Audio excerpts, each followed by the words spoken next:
Karis, how's it going? I'm back. I'm alive.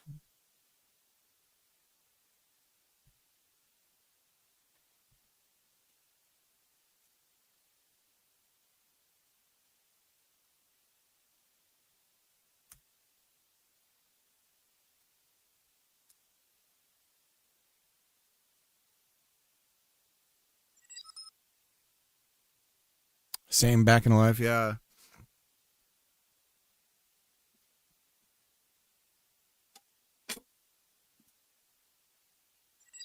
All right. Tag on. How you doing?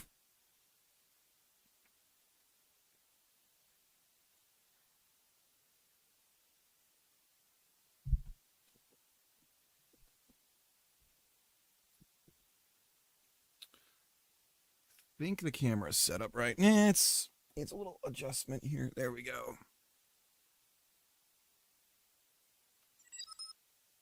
Oh, camera's missing. There we go. I'm here. Floating. Crazy busy. Glad to see you're still at it. We're trying. I had a little bit of a break, but we're back. And we've got our tree here. When it spawns in, it bounces. We're going to fix that. It's gravity taking effect on the physics bodies. It looks like a fractal because it's all, we made this by hand. It's not proc-gen yet. And then we have climbing. So we can go up to the tree and we can climb it. So climbing's back in. And we're attached to the rigid body of the tree as we climb up. And so once we get to the top, if there's wind, we'll be swaying back and forth with it. Getting married soon, new role, same company at work. Still trying to keep working on projects whenever I get time. Yep. I've got so many projects in the bag as far as like, not in the bag, but just like, I could finish any of them and I should, right? That's what I'm learning. So anyways, if we get up higher up in the tree here,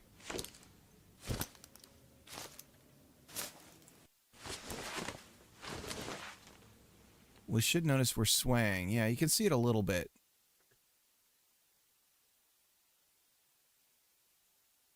A little bit. The whole thing's a little wiggly jiggly. Top's super wiggly. Look at that. Very wiggly jiggly. I wonder how many joints are up there.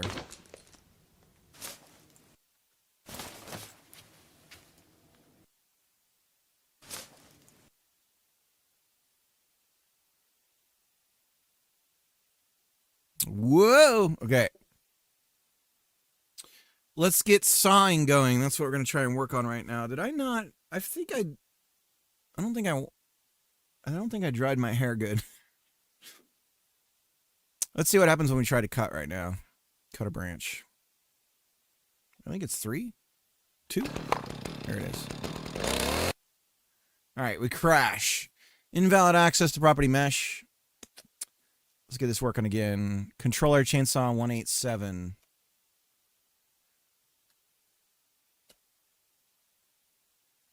Controller chainsaw. There we go. Zoom and enhance. Zoom and enhance. 187 GG. We try to set it to game cutting lumber mesh instance 3D mesh. So if we go over to game, lumber cutting. Lumber cutting. Where do you get assigned? I don't see. Search lumber cutting. Free move does it. Laser collider.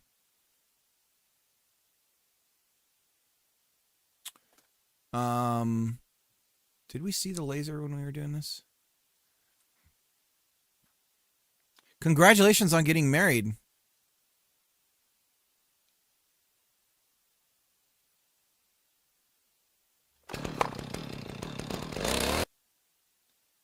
Lumber cutting. Free move. controller chainsaw.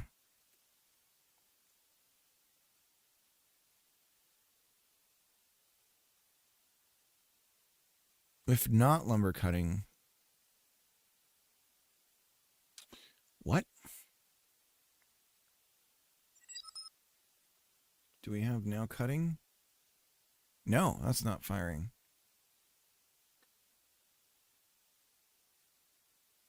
Okay, so let's look at free move.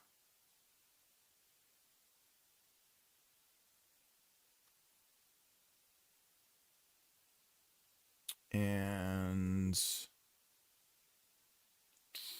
lumber cutting. There it is. Physics process. If laser raycast is colliding,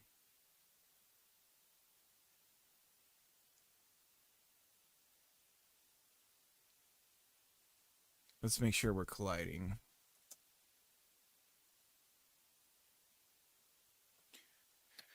Colliding laser. Pew, pew. Laser. Laser. Colliding laser. Okay. Now cutting. Print debug. Let's get that going.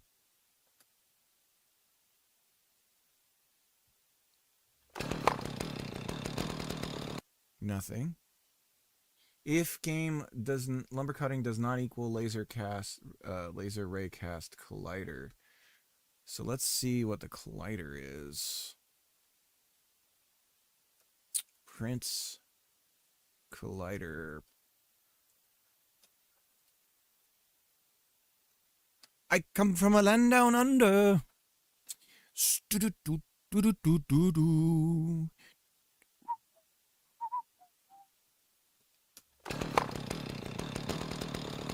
I come from a land down under. Branch 64. Nice. Nice.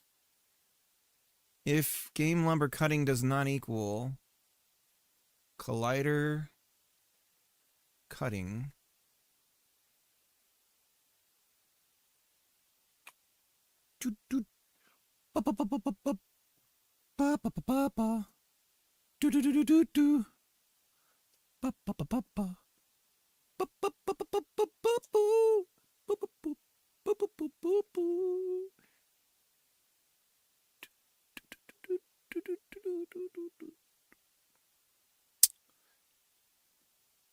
cutting 10-4.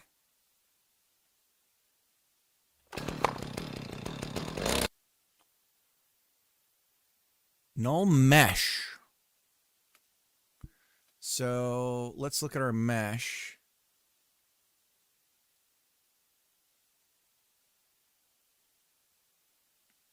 Ba-da-ba, ba-da-ba-ba-da. Ba-ba-ba-ba-ba-ba-ba. So this should be something. Scooby boop, Scooby boop boo boo. Get mesh from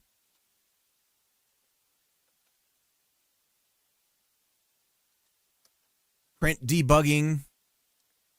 He's print debugging. Scoop doo doo doo doo doo doo doo doo doo doo doo doo. Mount access to. Okay, do we have cut mesh? Get mesh from. So I think our tree, our branch structure. Let's look at branch structure here.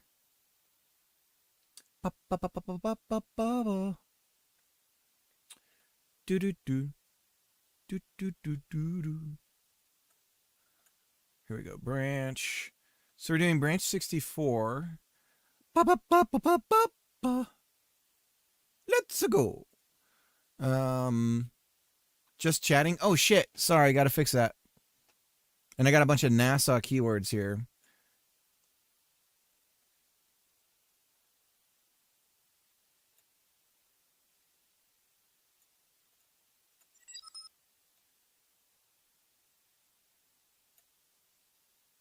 Good day.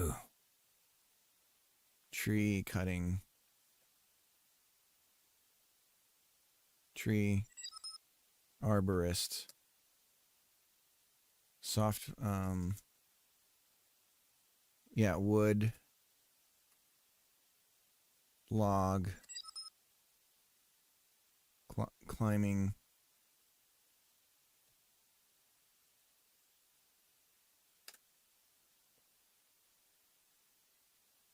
If you climb a tall enough tree, you can get into space.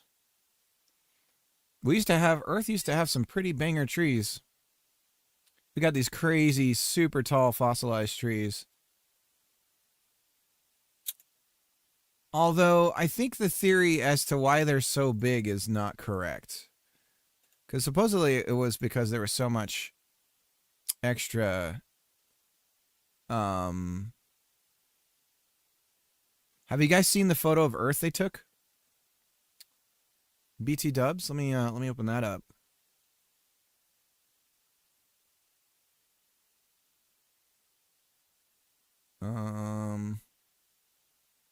Downloads. Look at that. That's after their burn today. They're well on their way to the moon.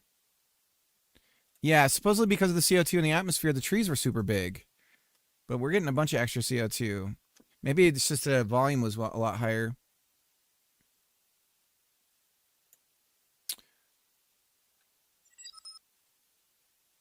Did they take a photo of the Stargate? Well, they photoshopped that out so no one sees it. I thought it was really weird how nobody mentioned that they had drugged Ryan Gosling and put him on the ship with them. But I guess people didn't notice that. It was weird. Very pretty. Look at Aurora Borealis right here. Check that out. That's the Earth protecting us. It's going good, Colin. How are you doing? And there's another Aurora Borealis right there. Look at that shit. Isn't that sweet?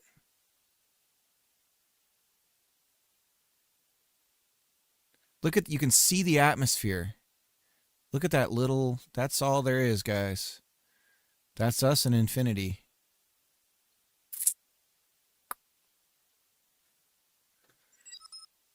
So hot. So hot right now. Space. So hot. So now I named my son, I'm going to dox myself a little bit. My son's name is Orion. Cameron. And now there's going to be a bunch of little Orions running around. Because of this stuff. So I'm a little disappointed that suddenly his name's not going to be as unique as I was hoping. But we'll see. By the way, if you guys are interested in any of this stuff, I got 2 really cool documents from NASA you can check out. The Artemis 2 reference guide is 138 pages of just detailed information about the entire mission that they're doing right now. And all of the parts of the ship, the testing that's gone into it, and a bunch of other stuff. And then there's an entire breakdown of the SLS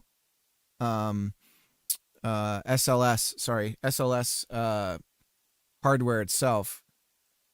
That's even bigger. I think it's like 300 pages, but it breaks down each of the rockets and who manufactures it, and has really cool breakdowns of everything about the actual hardware that got them into space. But yeah, that one there is a good read. I printed it out for my daughter. We're going through it. Not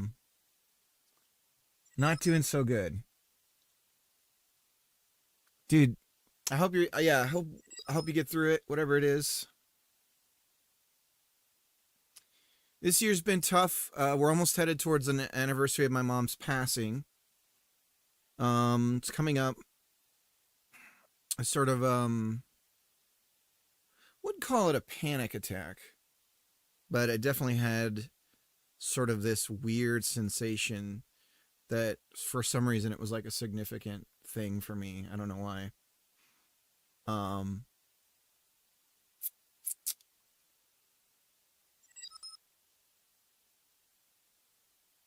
April 15th is when my mom passed. Also tax day.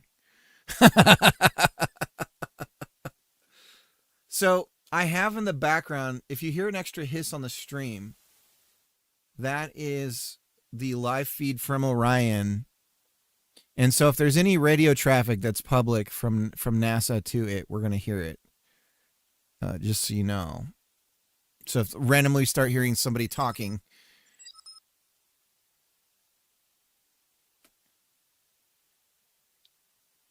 Suck it, April. April can suck it. All right. Let's close that out. Last May, feeling you there. Yeah. Now, this is going to sound very strange.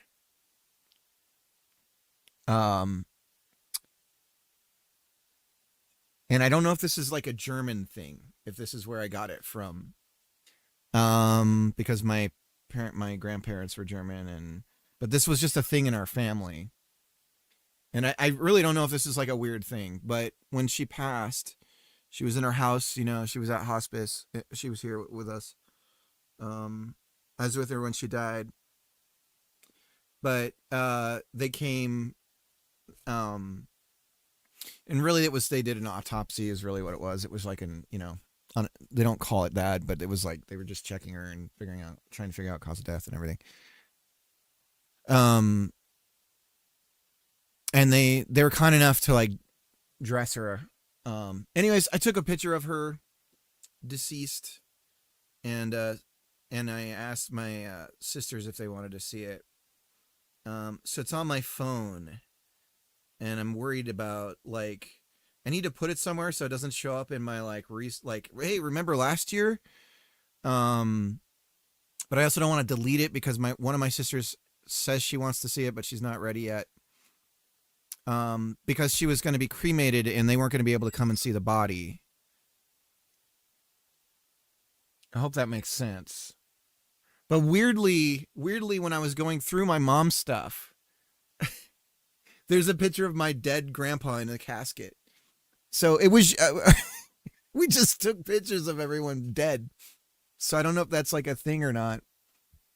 But the reason I did it is because that I know that part of like letting go is like, that can be part of it.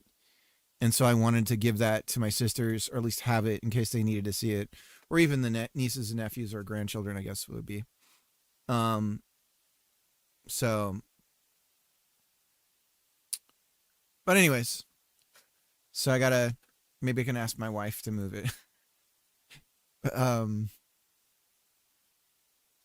anywho, I suppose, you know what, the way I could do it is, by just going to iCloud and searching, because I would know the date, and it would have been the only photograph I took that day. And so I could do that, and then I could just find the file name and move that. That might be the way to do it. I miss you too, Lunesta. Did you watch the Artemis? It's Artemis 2. The Artemis 1 TV special? I'm not sure I know what you're talking about. I have seen NASA has released some really cool footage from the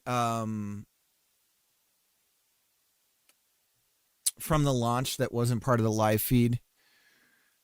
And I know a lot of people were upset about the separation of the rocket. They missed NASA kind of did this weird cutaway to people watching. And I think the answer for that is they didn't, because they throttle up, and that's when the Challenger explosion happened. So I think they actually did that on purpose in case something happened. Or it might be like a superstition kind of thing. I'll say two things about the launch, because some people are like, why is it a big deal? We like we're sending rockets into space all the time. One of the most significant reasons that it's impressive or it's important is that this is the first time not only going back to the moon, but also leaving low Earth orbit with humans since essentially since the moon missions. And so there's that.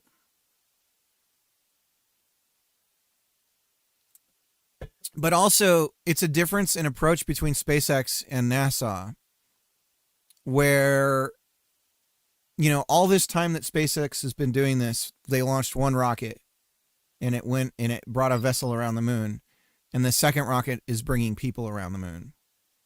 And all that time, SpaceX has been doing its thing, blowing up rockets, getting them to land on their own or everything like that.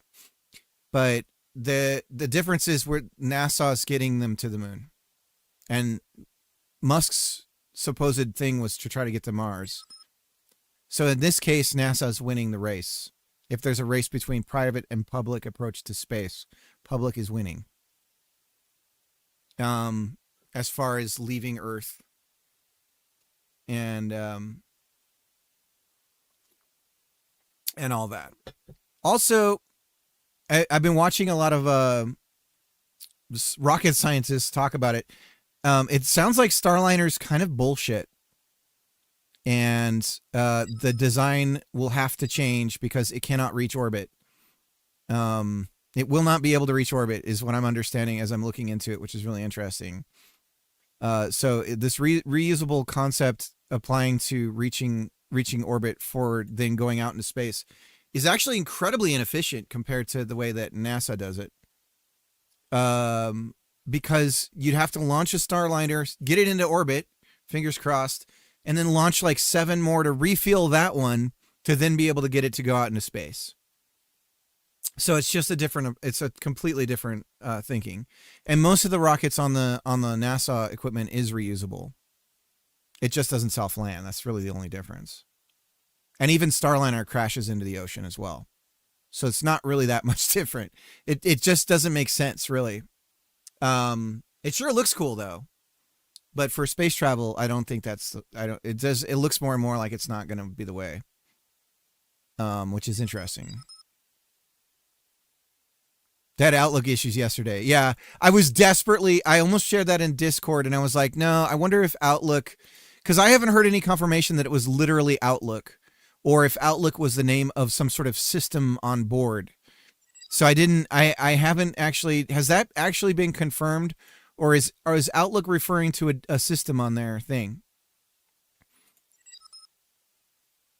Starliner's SpaceX. It was Microsoft Outlook.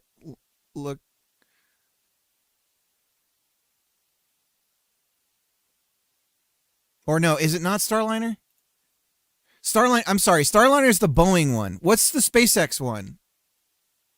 I'm getting the names confused. Starliner's the one that was all screwed up. Dragon? Is it SpaceX Dragon? Is that the one? No, Dragon's the capsule that they take. What's the big silvery one from SpaceX that gets caught when it comes back? No, well, it depends on the one, but one of them can get caught, but this other one doesn't get caught, but it looks like it. Anyways, it's one of those. It's one of the silver ones from SpaceX.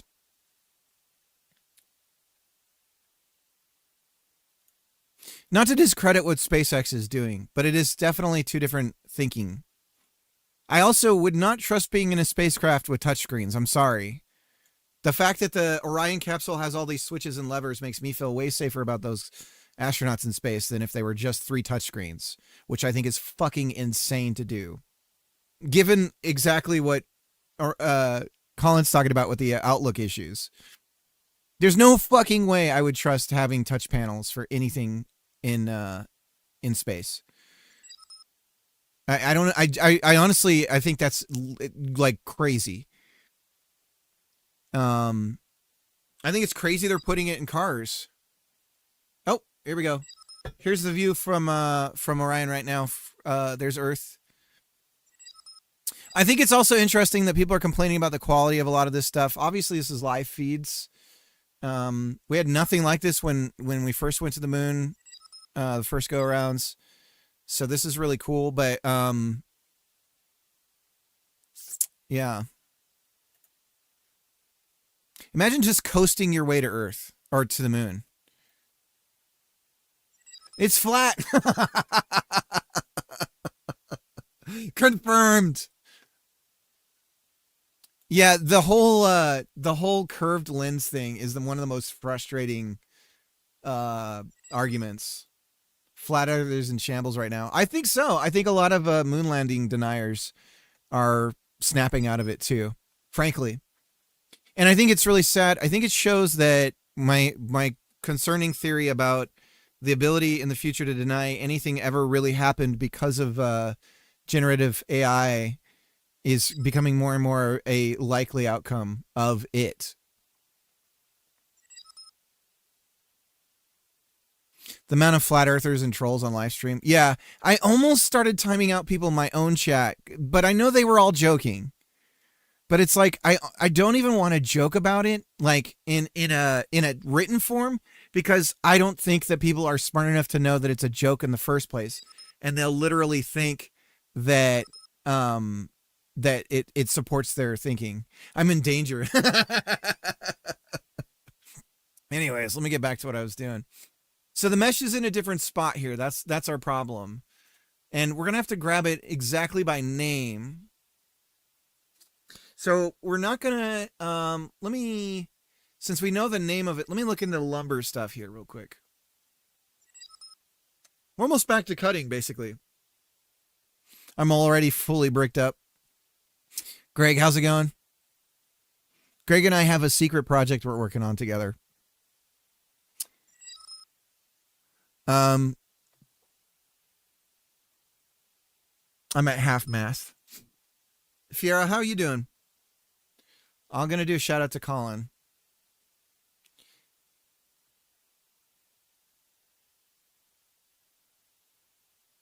So, Colin, if I was to angliocize your last name, so to speak, would it be better if I said Bellino or Bellino? Which one would make you less likely to roll your eyes? The first one or the second one?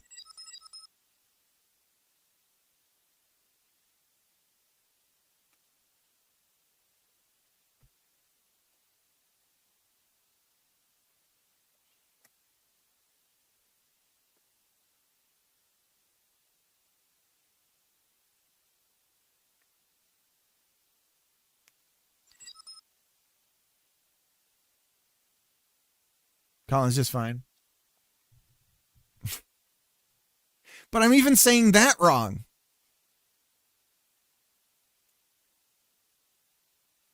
All right.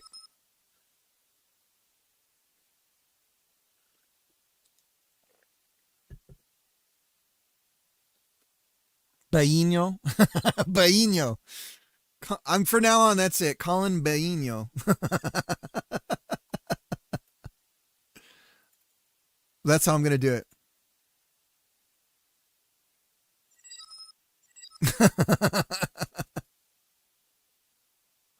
Oh, God.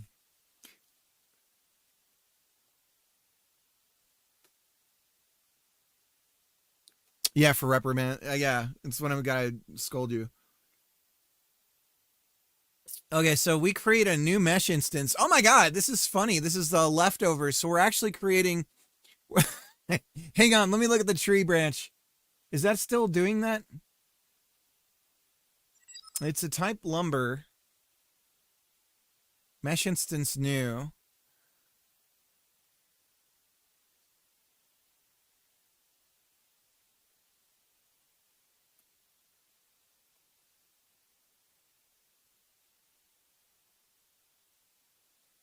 Print debug yo. We're not seeing yo, so this is never firing. Lumber body. Let me do a yo here.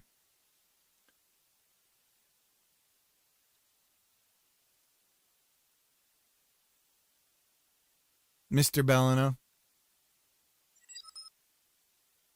Man, that takes me back. Teacher shouting your last name.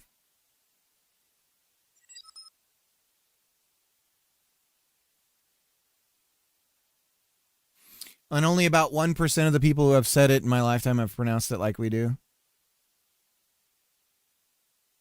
Yeah. I mean, I'm first glance would be locks. But that's probably not right.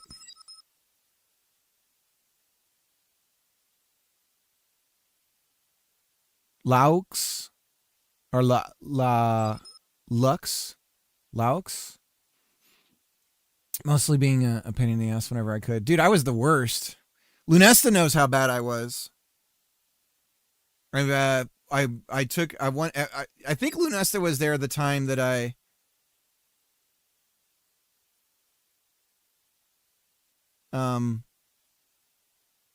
yeah, X, when we're doing letter sounds with my son, X has no starting letter sound. There's no letter in the English language that starts with a phonetic X, which is x, x, right?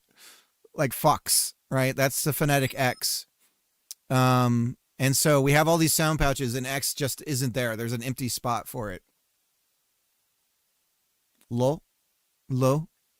As a Frenchman, it's just lo. Of course, all those vowels and consonants in France is like, you know what? They just like, they just ignore that. It's nothing. You know what? We're going to write all these extra characters, but they actually aren't there. Els, how's it going? Cricket was a teacher's pet? What are you talking about? Were you there when I think it was U.S. history when I went in the closet and sat in the closet the entire time for class and the teacher never noticed? That was in high school. And what embarrassing shit I did back then. This one's for you. Oh my God, is it invisible? My this is a yellow mug, but it's getting keyed out. Ah!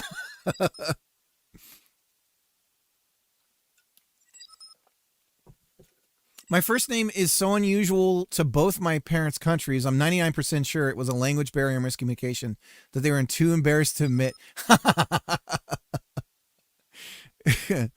Oh man, Els, you got to see the launch, right? Or at least watch it later.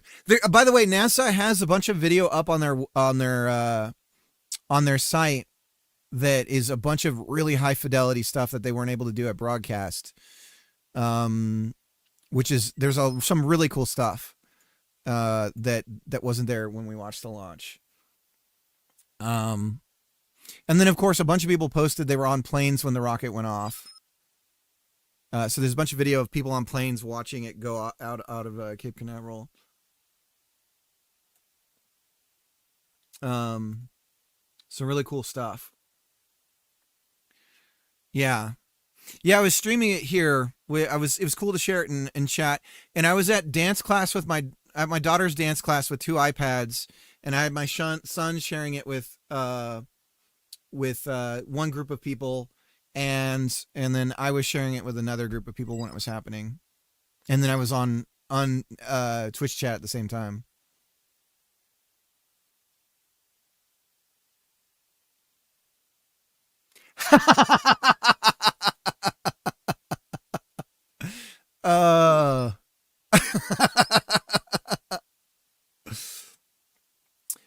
So this is Operation Make Some Money, but also partly Greg and I work together?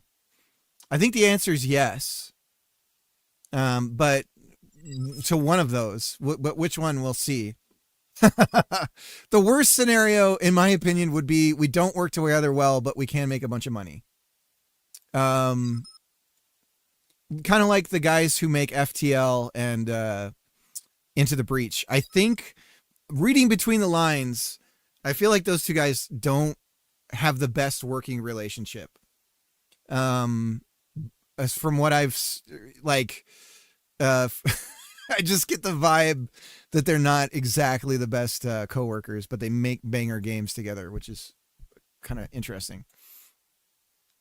I read into Cookie Clicker too much. That's my fault. That's because that's my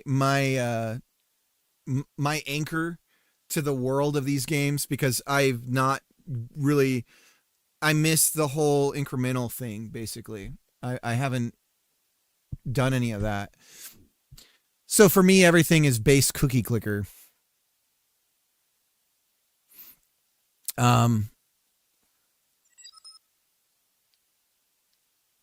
It's up to us to prove everyone wrong. Dude, imagine seeing Minecraft for the first time and going, what? Which is, I think, is pretty much every gamer's reaction when they saw Minecraft. It was just like, what? Like, it looks like Lego. Like, it looks worse than like Legos. This is like PS1 graphics. Why does anyone like this? The surprise is that much better when you expect it to be bad. This is true. Still have that reaction to Minecraft, so I understand.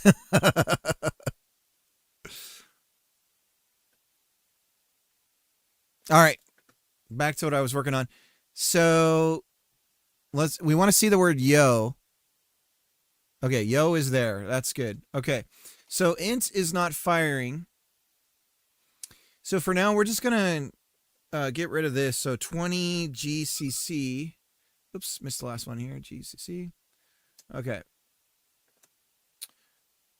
By the way, I've watched a couple documentaries on NHK. One of them is called Wind Phone, and it's brutal. They have these phone booths in Japan that are have these rotary phones that don't dial anything, and you go there to speak to people who have passed away. And the whole thing is that the wind will carry your message to them. And so a bunch of people who survived the tsunami and who's lost loved ones and a bunch of other things, just different people in Japan and stuff. And then how it's kind of trending. It's starting to go outside of Japan, the concept. That one's a good one. But they also have they have a 72-hour documentaries, which is like 3 days of something. And they have one on gotcha or pachinko games, a pachinko arcade. And that was really interesting because you hear that like pachinko is like really popular in Japan, and you kind of just, it's like, okay, what does that mean? And then this is like, you kind of get the vibe of like the culture of it and like how is this so popular? And that's really interesting, I think, too. And it kind of helps you understand a side of the gaming market that is more casual, I guess you could say, in Japan. Just started an anime called I Was Reborn as a Vending Machine, and Now I Wander the Dungeon. And it could be made into an incremental where you spin the profits and you make it to improve your offerings. Ooh. Gambling? Popular? Yeah, so this arcade, so I don't know if it's this way everywhere, but in this particular arcade, you purchase tokens and you can win more tokens or eventually lose them, and that's it. So it's technically not gambling because you never get your money back.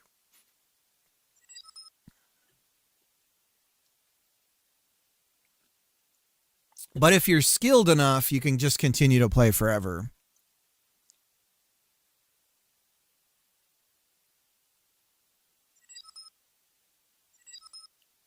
Gambling with extra steps, but you don't get any money. You never win money. It's not, I feel like that's to me what makes it gambling. Right? Like going into it, you're never getting any money back. I didn't say this for improvement.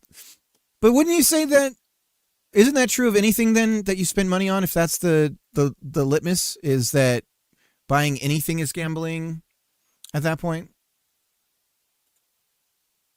Which it does nowadays, frankly, with the quality of anything nowadays, it does feel like that. That's for sure. The random outcome makes it gambling. Random outcome.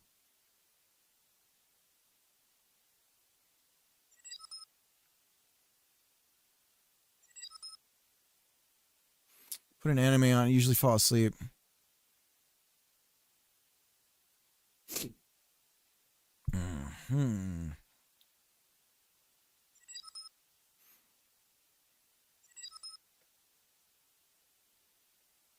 For pachinko?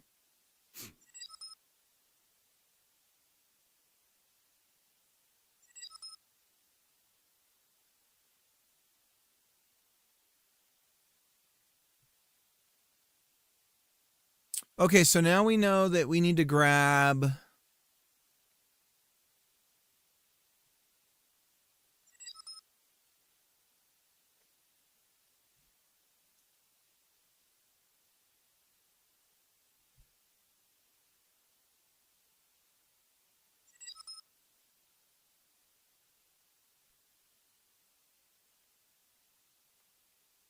mesh instance.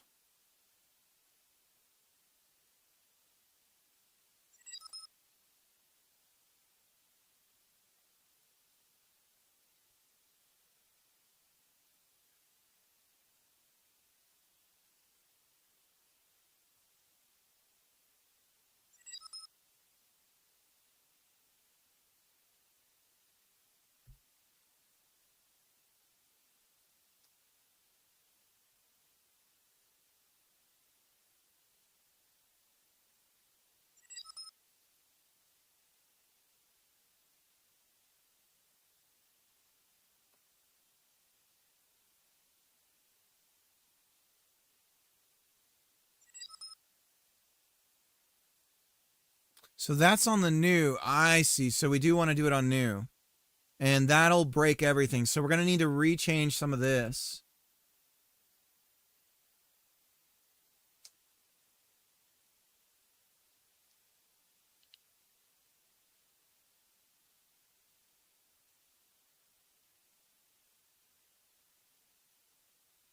Fire Force? Is that about like firefighters?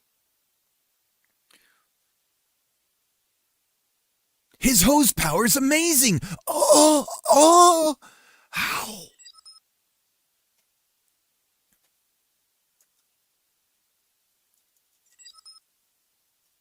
I've never seen a technique like that. Oh.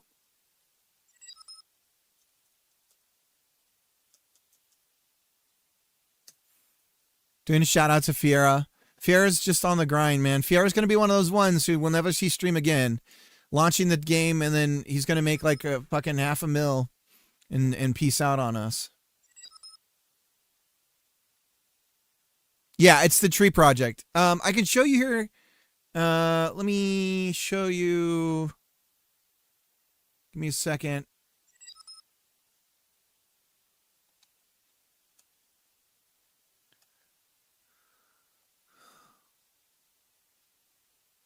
Okay, so it's a little bouncy when it first comes in. We have to actually spawn the tree and let the bounciness stop, and then save the tree as settled, I guess, and then respawn it eventually. And right now it looks very fractally because it's not procedurally generated. But regardless of all that, we can climb the tree. This is all the old stuff that we had in the game, but now it's actual tree. The main difference in the climbing the tree, though, is that we are being childed to the rigid bodies that we're climbing.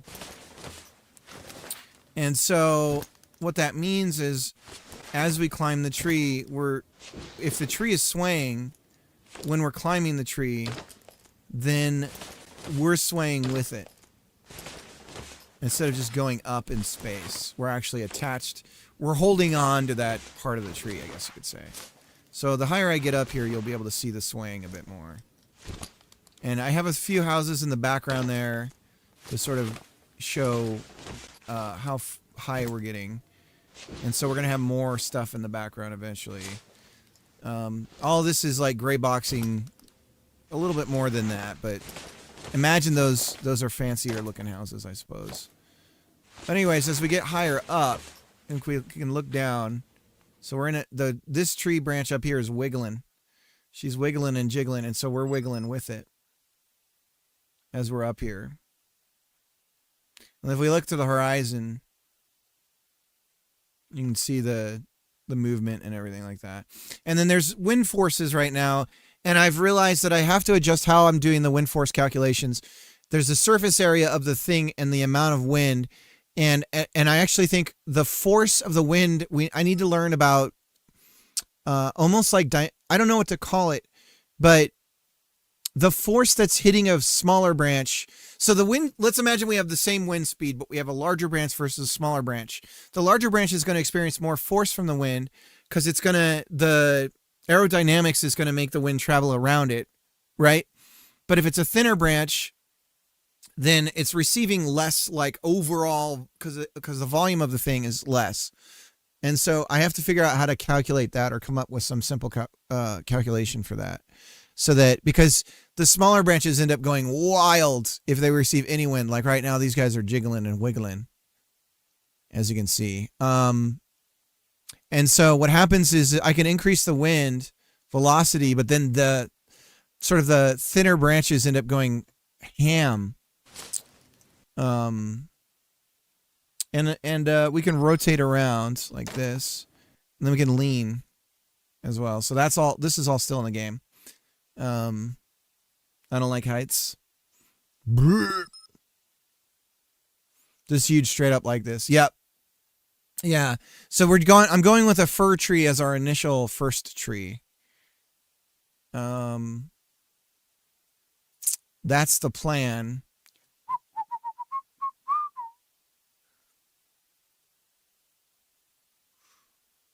Tree location.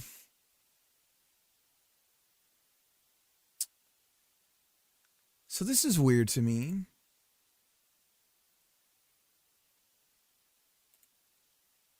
But Lumber Mesh Instance is the name. Lumber Mesh Instance 3D.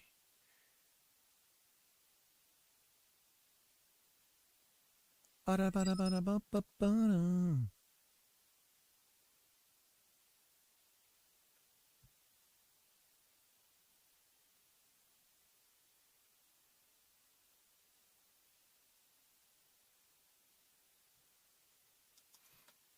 of this is slop, guys. This is slop code, not AI slop. This is custom Cricut slop. But we're trying to get back to cutting again. Basically, once cutting's working and we can cut when we're on the tree, we're ready to start the prototyping, the actual like get the prototype out to people kind of thing, and start getting it out and messing with it. Oh shit. Okay. So some other stuff goes wrong. Let's see what we can figure out.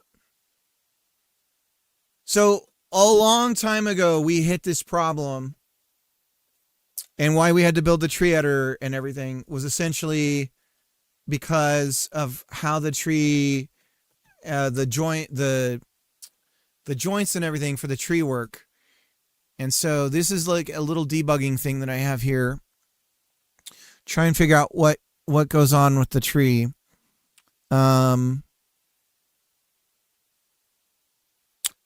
So this is interesting. We're breaking at a completely different, unrelated thing right now.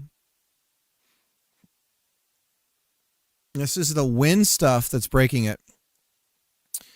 And, okay, this actually makes sense why this is happening. Because we have our game tree concept. So what we have to do is we have to, when we cut a piece of lumber in this, what happens is we have a physics body, and then we have the mesh. And what we do is we use something called CSG, which is like basically just really simple mathematic operations on meshes that you can do. And what we have is we have essentially just like a really big cube, really big, on one side of the saw, and we subtract the mesh from that, and then we intersect the mesh as well. And the intersect gives us what's inside the mesh, and the subtraction gives us what's outside the mesh. And that's how we're doing our super complicated cutting stuff. And when we do this cut to the mesh, and then we are going to be recreating the physics body to have two instead of one. And we put a joint in between that physics body. And the direction of the joint is the wood grain, the Y direction. Okay? And so everything is fixed in this logic for this. And that's why we had that moment of realization that I needed to do it that way, was why we went down this giant rabbit hole of the tree editor. Okay? So now that we have the tree editor, my old code isn't going to work right for certain things, and that's what we're going through and fixing up when it comes to cutting. So we're going through that, and we're getting all that kind of working again. Can you put a house with ill-fated skylights directly below, and then less? Yes, Els, this is exactly it. Yes. That's the game. Dude, I have 3 elm trees that every time it's windy, they're parallel to my house. And every time it's windy, I just It's butt clenching. Lots of butt clenching going on during that time.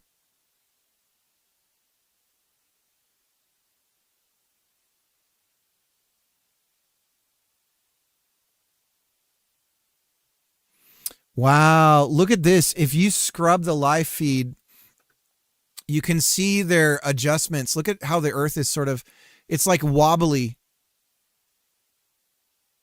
You see that? I wonder how often they have to adjust.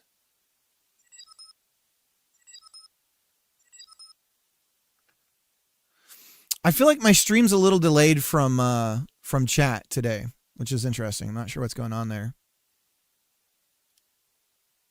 Are the butt clenching related to the trees? I hope the game's butt clenching. I've already gotten the whole this should be a VR game thing, so maybe I should grab that headset thing from you, Greg. Because it does feel like it should be in VR. This would be a wild experience. I'm playing Deadlock, so I'm Deadlock.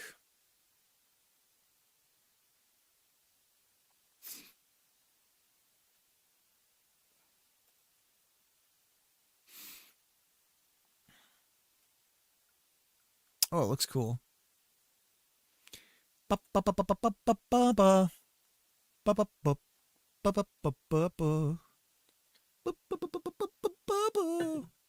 There was another Godot YouTuber guy who was making a Pokemon style game second, but I think he's kind of stopped. Heartbeast. Was it Heartbeast? He was making like a Pokemon thing. What happened? I'm playing Crippling Depression, so I'm responding slow. I think he stopped working on the game, though. Yeah. It really looks like he stopped.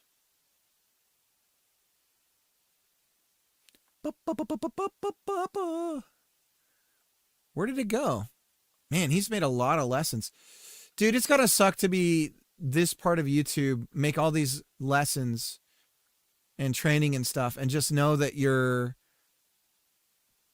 voice has been captured by an LLM and that's it for you and what you were doing.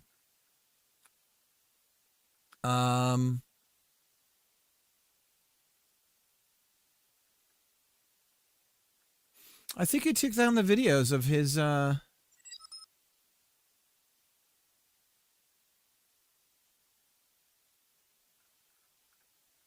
I think he took down the videos that he was doing.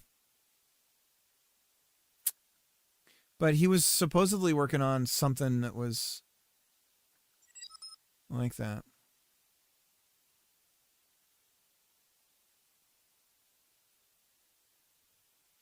I feel VR triggered my heights issue exactly the same as real life. I don't like it. Yeah, I used to not be afraid of heights, and then I reached my mid-20s and I got a healthy fear of death. And then suddenly heights were an issue for me. And like legit climbing my own roof and getting on top of my own roof, I can feel this sort of vertigo sensations crawling, like starting to happen. And like I get real like, even though I know I'm totally safe because our pitch on a roof isn't that bad, but I still get really like, oh God, I'm gonna die.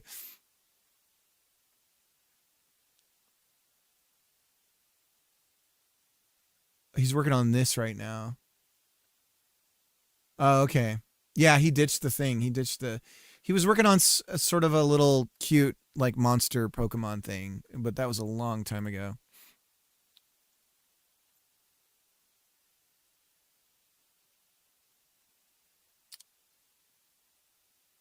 What is with these sweet, tender boys making these scary horror games? What is that about? Heartbeast is an angel, and then this is what he's working on. The hell's wrong with you guys? Got to work out those demons somehow.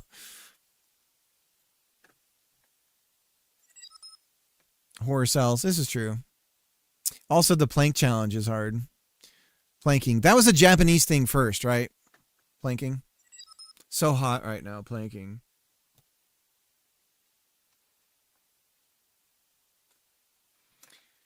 So we'll get rid of the wind forces briefly and see if we can still do the wood cutting and see what happens.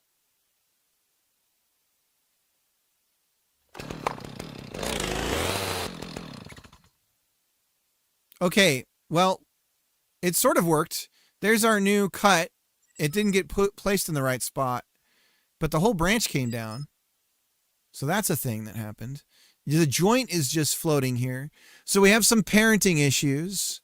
But we should obviously have a branch coming off here, and we don't. So we need to fix that. And the cut should have taken longer. Can I just cut these branches on the ground? Yes. And then the joint, once again, ends up in the wrong spot. It just sort of disappears. Okay. So we got some issues, but we're going to fix it. And I can, like, jump on this, right? Clunk. Yeah, I can bump it. If I bump this. Okay, so we're almost back in business. Oh, look at that. Those ones just fell off. Oh, shit. Okay. Okay. I bet I know what's going on with that. So the same thing would happen here, I bet.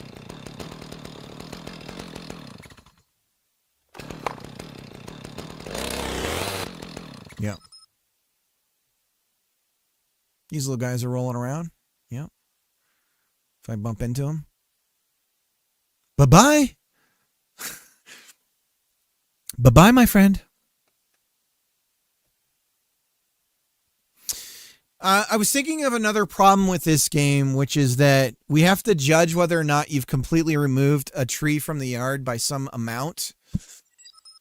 Because there's a potential of like, oh God, what's happening? Oh my God, the whole thing is...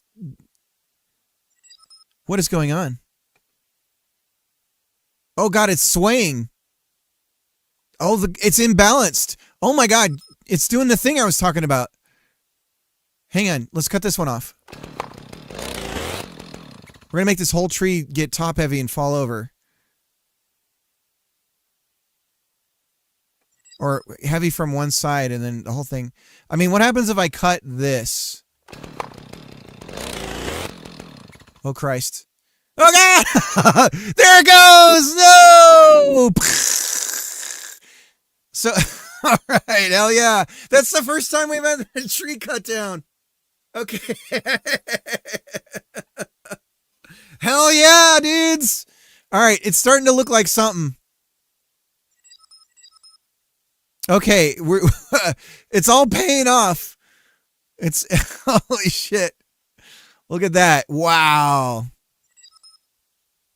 Okay, so obviously, like I said, there's weird stuff that's going on with the lighter elements. Look at that. Look at them go wild. It's like an eldritch horror. This is like some sort of wild but yeah, I mean that was pretty legit.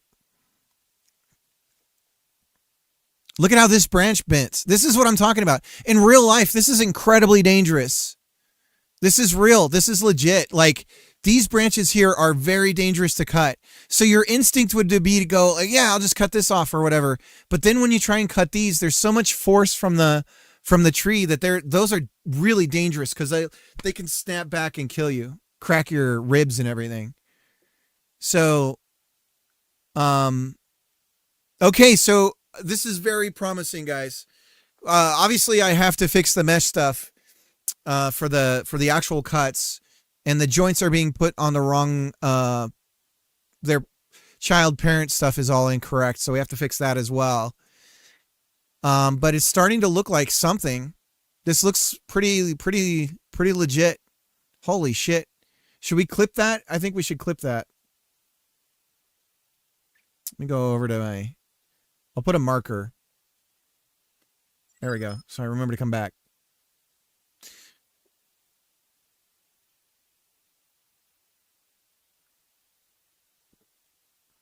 Look at it swaying.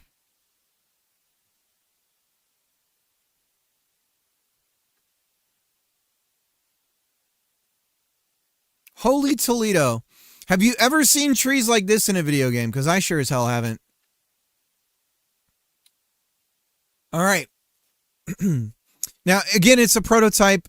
I am leaning towards, from a graphics perspective, because of how jank some of it is, I think I'm leaning towards, you missed it second. You missed it fall. Let me show you. I'm pogging hard right now. What does that mean? Here's the clip. I watched it. Oh, nice.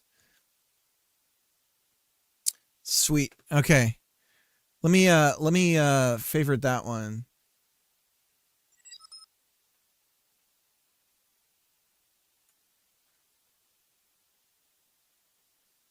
I don't know what it means, but it's exciting. Hell yeah. We cut down our first tree is what it means. So yeah, so then the rest of the game here, if you did do something like this and you successfully felled it and it didn't fall into the house, in this case, we don't have any destruction going on, right? So the house, as you see it there, should be like, have the caved in, and you should be able to see like a TV, like a guy at the TV, like going, oh my God, like something like that, right? And so the rest of the game at this point would be cutting all the lumber down and getting it all chipped and everything and whatnot, and destroying the rest of the tree and removing it from the property. So that's why I say Power Wash Simulator, because a lot of this, if it is that you can fell the whole tree in one go, a lot of this is the sort of the mundanity of working, which is like a real feature of Power Wash Simulator. And sort of the weird zen of doing something like pressure washing, which is like a real meditative thing. It's like, it's weirdly relaxing. If you've ever pressure washed, it's a strange thing. But anyways, let's continue on. So I could I could come over here. Can I? Oh, I broke it. Ah, we lost it. Wait, what if I go back? No, I think it's going to keep breaking. Yeah, damn. Okay, well, we can cut trees down. We know we can do that now. So lots of little things we have to do now. This is very exciting. This is like bringing me back into, this was the whole point of this work. It's happening. It's happening. But visually, what I was trying to say is, I think I might, and I personally don't like this style, but I understand why it's an approach. But maybe going towards the PS1-ish style graphics can push us away from, like, push us towards the player towards embracing jank. And because if we make this really realistic looking and you have like Bethesda jank, you know what I mean? It really throws you out of the whole thing. But maybe that also works if it's really realistic looking and it has that jank, then that also is like silly and fun. But I think to inform people that are looking at the game what kind of game it is, I think less realistic is probably the way to go. But anyways, let's do it again. What happens if I come over here and cut? Oops, not climb. The whole thing disappears. That shouldn't be happening, but it does disappear when we go to cut. Oh, there we go, into the house. All right, so clearly there's no collisions on the house. But that would be it, man. This is it. This is what we want. It's something like that. Oh, shit, not the house.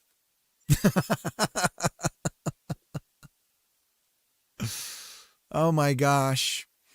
And then for sound design, the way that I'm thinking about doing that is we're gonna bisect the, I can do a drawing for this really quick. Hang on, I gotta open Obsidian over here, otherwise I'm gonna dox top secret stuff here. Let me go over to Arborist. Bring it over here. Okay. Looking cool. Gotta run. All right. Yeah, Els, thank you. Have a good one.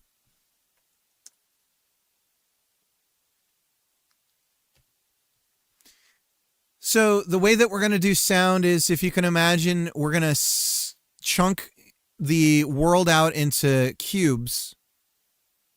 sound cubes, quabs. Okay?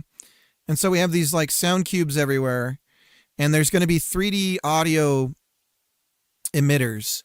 And what those cubes will allow us to do is to poll the tree movements and activities in 3D space, wherever that tree happens to be. And then we're going to relay that information into this sound emitter.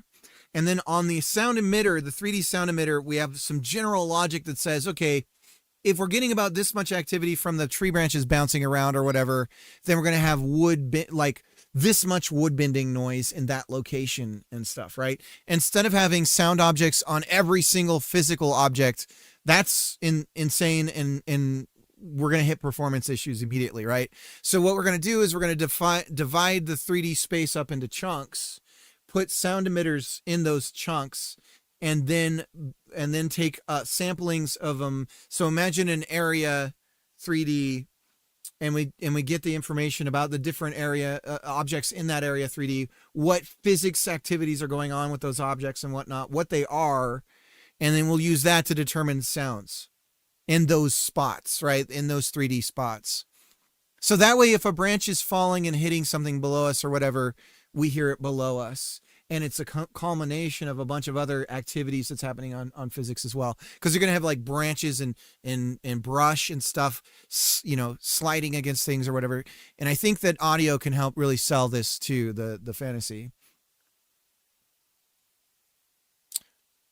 Make sure you back up your Obsidian stuff. Mine corrupted a whiteboard file yesterday.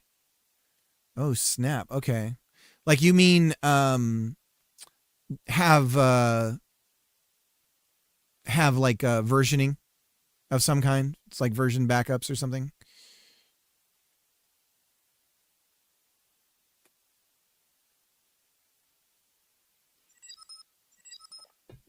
If you don't already, yeah. Okay, good. I put each board in my respective project's Git. That's probably not a bad idea.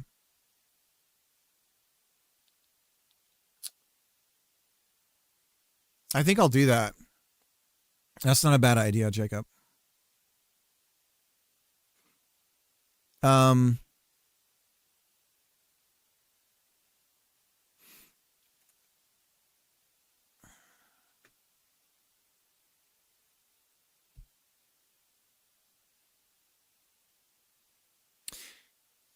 No one asks the tough questions. Like, I would ask the astronauts, look, you guys have this toilet. That's great.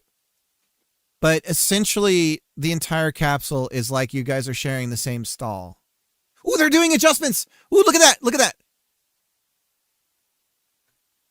Ah, shit. Missed it. Can we scroll back? Let me go back. Hang on, you'll see the rockets fire here.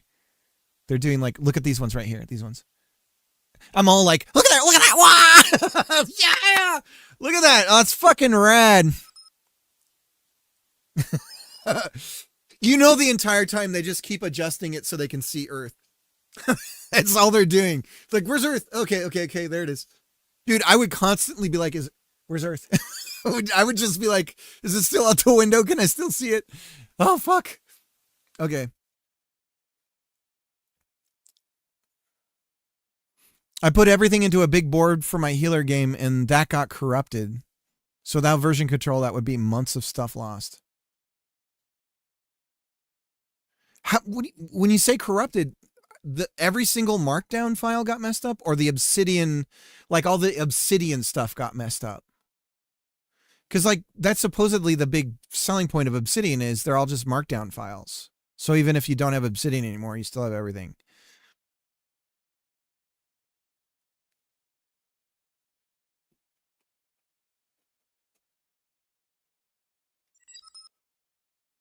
Oh, the drawing file I draw. Oh, you only have one drawing file. Oh, I'm always making like a bunch of new ones. I see. Was it Excalidraw or was it an Obsidian draw? The Obsidian,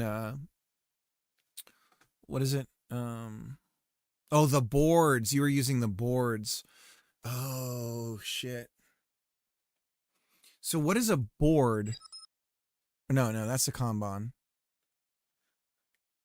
You were using, what's it called?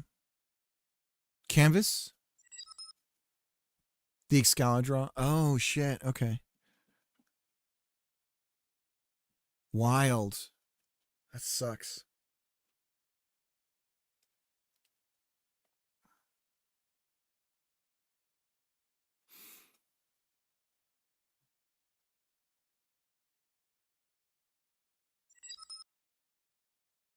Basically became an empty canvas. Shit. Thank God you had an older version. Man, that's computing, dude. Do you have 2 versions of Outlook installed? Microsoft, man.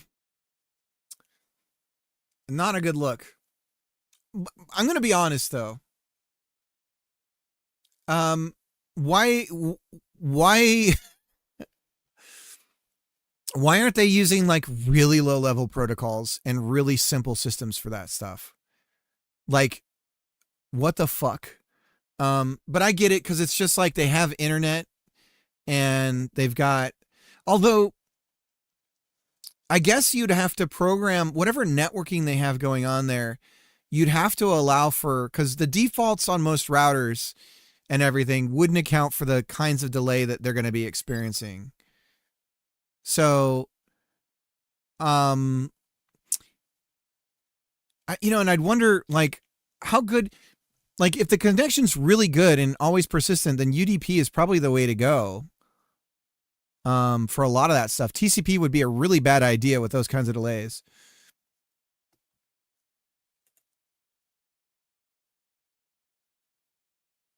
This one is probably on Obsidian, to be fair, but yeah, modern software in a nutshell. Yeah. I think in Obsidian, you can set up in Obsidian a backup where it automatically cycles backups. The non-essentials. Yeah. So probably emailing family and stuff. But Outlook on the iPad. Oh my God. Like, what the fuck? Like, no. What? Okay. What are you, some fucking C-suite Nimrod? I don't know. Sorry for the C-suite guys, but I mean, come on. Apple CSV thing is like 10,000 times worse. Numbers. Oh, you mean like numbers? Oh, yeah.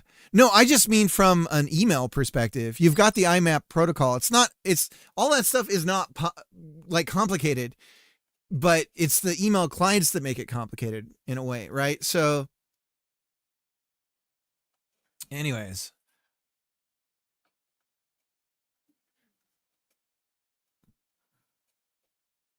That would suck that you're allowed to bring like a carry-on personal device and it's just bricked the entire time. Oh, man.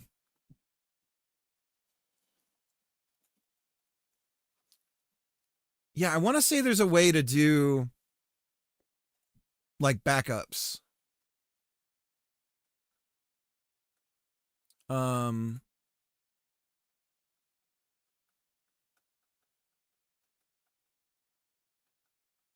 in the workspace.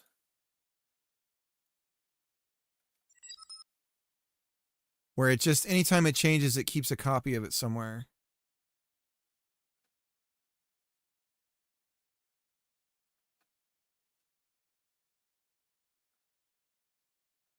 Well, maybe that's an add-on.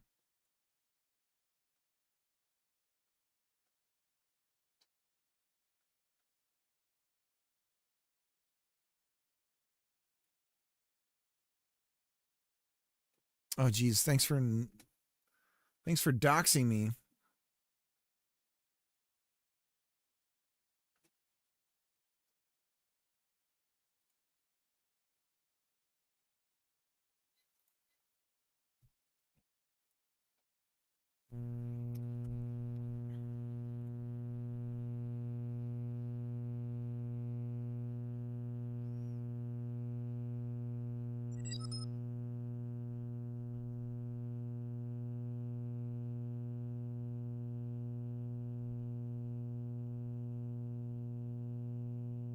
Porn obsidian folder docs. Oh! I was joking with Greg about that it's in my banking folder. It was like it's in like banking, tax information, 2012. It's like nested deep in some some random thing. Okay, let's get this is gonna take a while to figure out, I'll tell you that. But let's look at the scene tree and understand a bit about what's going wrong here. So now it's just fun to cut the whole tree down. I'm gonna do it again. Ah! Where's it gonna go? See, it's weird how the branches are like deflating and stuff.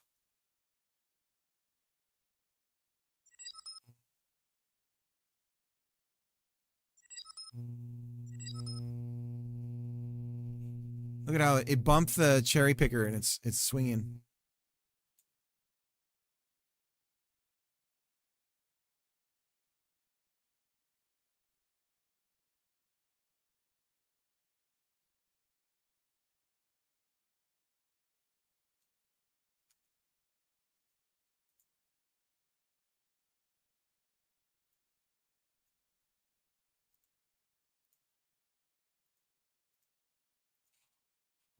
Okay, so the rigid bodies aren't added to the tree. That's fine. We can fix that.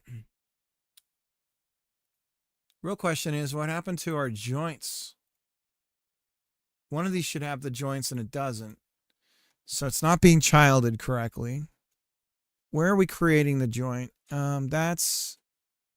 Right now, I think that's on free move, isn't it? Or is it on chainsaw? It's on chainsaw. Okay. There's our lumber joint. Add child. Oh yeah, this is totally wrong. Okay, so we just throw it in there, but where is it?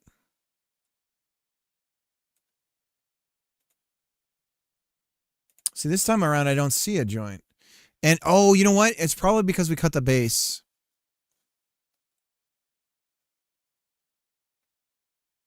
So if we cut one up, there it goes. See how the branches kind of do that weird sagging? Look at how they get like limp. That it's like the force of the drop. I think some of this has to do with like weights and all that stuff. Since we can't change the rigidity of the joint, the defaults of it.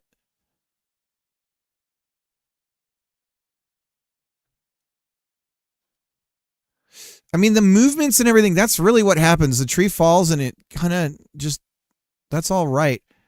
So the joint, where do we end up? Neither one has the joint.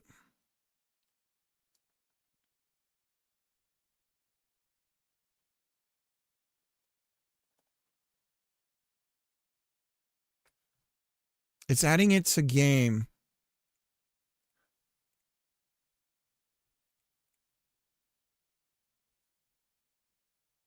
Main game. Pack scene. Node 3D class game.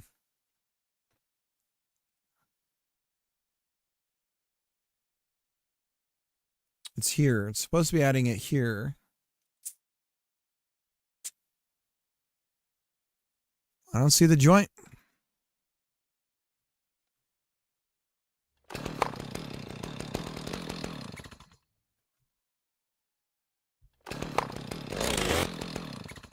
There's a joint. Right there. Huh. Curioso and curioso. So this is wrong. This is wrong. And then I'm not going to be able to cut these ones. They're going to be incorrect. All right, let's turn on collision shapes. Mine is local data, Adobe, Creative Cloud, Photoshop plugins, add-on settings. Dude, putting it in program files is like pro move.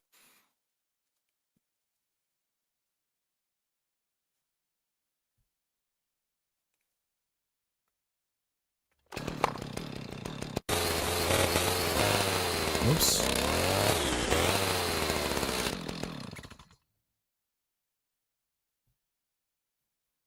Oh, the tree is crushing me.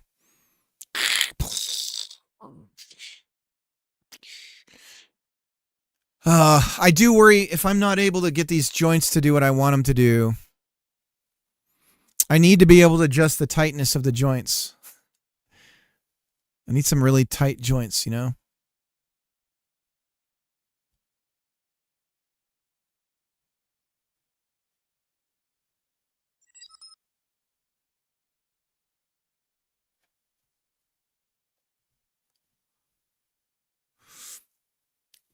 Does anyone have any tips on doing simple destruction stuff? Something to get me going fast on just real quick, just snap out some old school super fast some havoc. How hard is it to get havoc going in here? Oh, Miss Cricket, you want to see the tree fell? We got tree falling. It's a little jank. Let me go over here. We'll cut it. I think if I cut it here, I can make it fall that way. I don't know.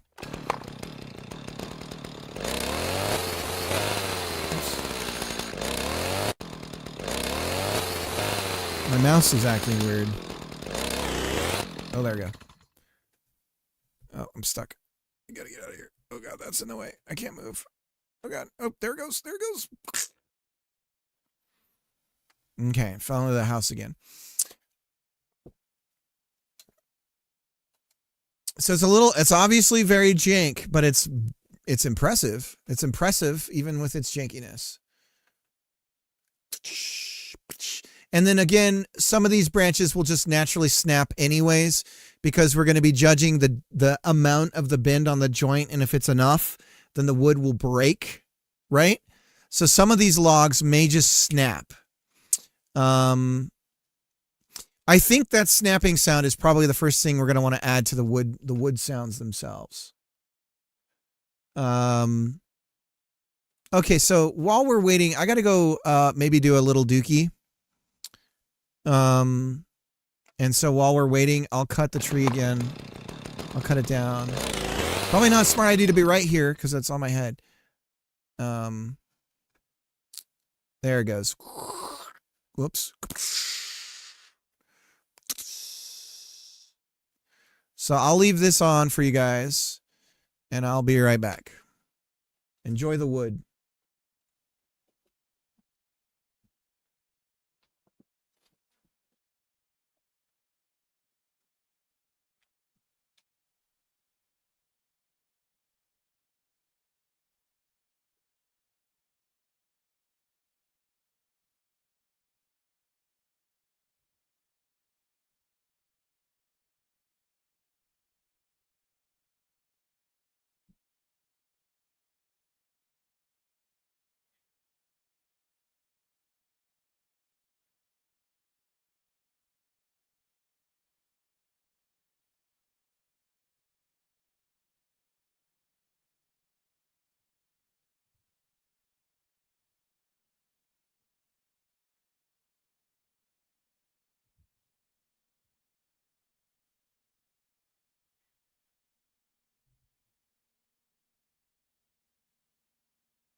I got to do a printer thing? Okay.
Okay, guys, I may have to end the stream. It sounds like it's not going well with class today for my wife.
Okay, I'll be right back.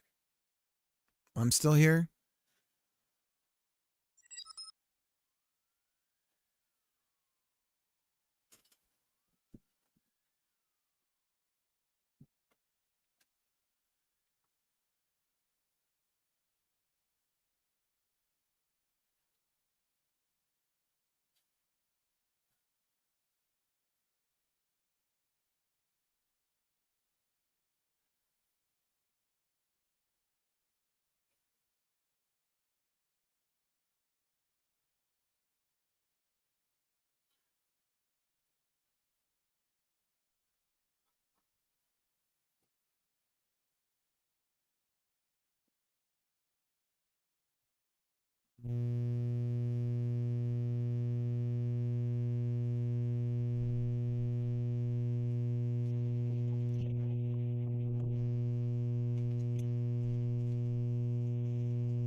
All right, guys, I'm almost back. I just got to brush my teeth.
Okay, I think what I want to do at this point, the mesh thing is going to be, I know exactly what's going to happen if I start working the mesh thing right now.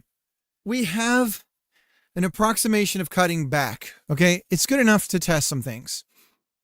I think what I want to do now is just get some sound stuff going. I think that would be like a fun thing to work on and get working right. And so I think that's what we'll do. Let's look up some specifics about Godot with regards to the limitations that it has for sound. Because weirdly, it's so weird how different game ideas end up with like kind of different categories of problems to deal with. Because in this case, there's so much that this game is it's like normally the ambience of like a tree would just be a recording of, oh, this is a windy area in a game. And so we're just going to have this generic wind tree sound because the player can't cut the trees down anyways. And so we'll just have the wind going through like fir leaves or something like that sort of slicing sound that it makes when it's traveling through those particular leaves or whatever. And so there's like a general, oh, okay, there's just like tree sound in the background. But in this case, the game is tree. Tree is game. And so it's like, oh, the tree's falling. Okay, so we need, like, it's free fall. So now we need the sound of the leaves coming down and, all that kind of stuff or whatever. So it's just interesting how different of a problem it is suddenly. So audio buses, audio streams. Let's see what we got here. Performance and sound quality.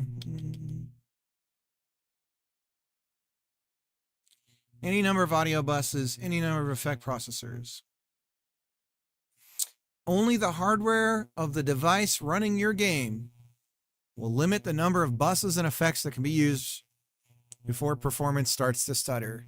AKA, you figure it out. Lovely. Okay.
Huh. I gotta text Two Bob. I think Two Bob had grabbed a bunch of wood sound stuff. I gotta go back and I don't have any of my logs for chat anymore.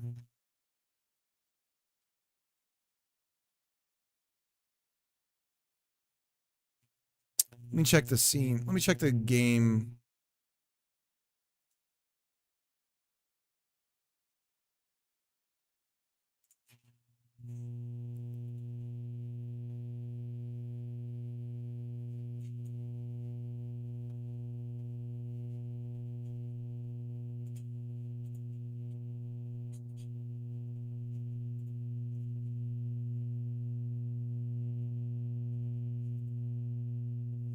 That's weird, right? There's like a bunch.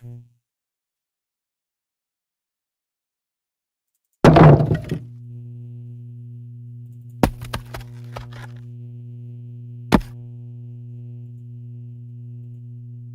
think I pissed off Godot.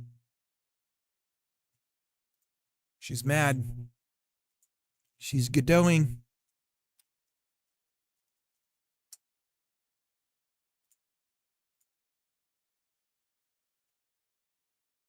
More like Godot, am I right? Let me do a shout out here.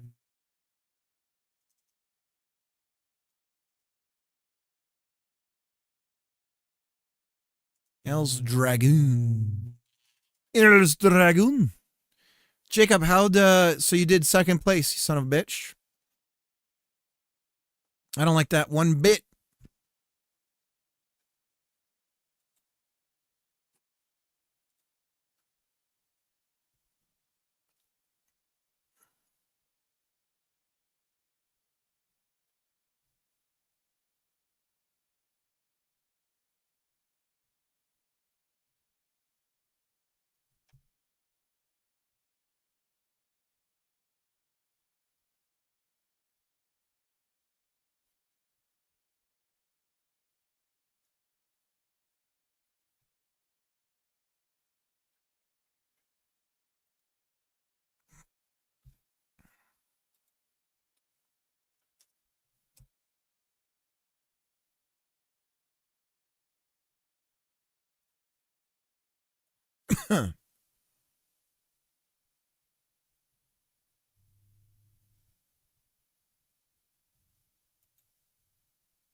A streetcar weaves through the traffic as it rolls down the middle of the road.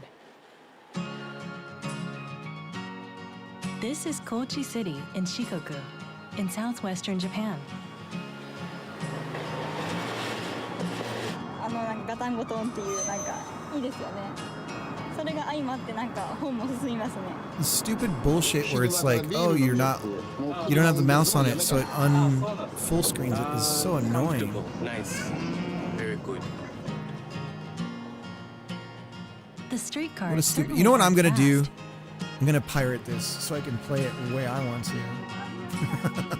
Cause fuck this. Even some cyclists overtake them. All right.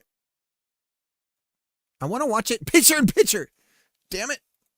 Just let me do that. The streetcar barrels off its tracks and hits the crowd. People scream in terror. The streetcar driver is asleep again at the wheel. This is the second time in 2 weeks.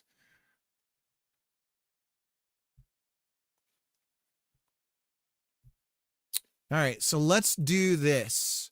We're going to do my design, my weird-ass idea. I mean, I guess another possibility is...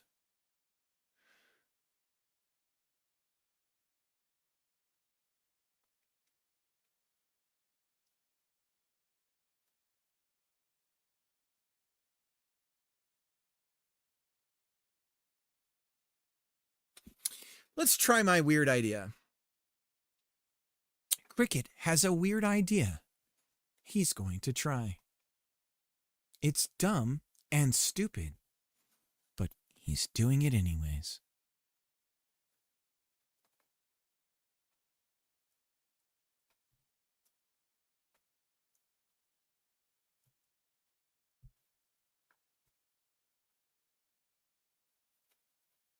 He's a big fat dummy. A big fat stupid pants. His name is Cricket. And he's a dummy. Did I mention he's stupid? Because he is. All right, we'll call this elements. This code is atrocious. Cricket's responsible for its atrociousness. Blame him for everything that's wrong with it. Also, his head is dumb and stupid too. He's a big poopy pants. By the way, gonna cut the stream in half today, Greg. Operation Secret Thing. I gotta jump over to that. But I'm feeling good about all the progress we made here. We're gonna do. I have two choices in front of me: audio or destructibles. But I feel like we should get audio in first before we do the destruction. Because that way we're going to have some cool, like, right? That's what we want.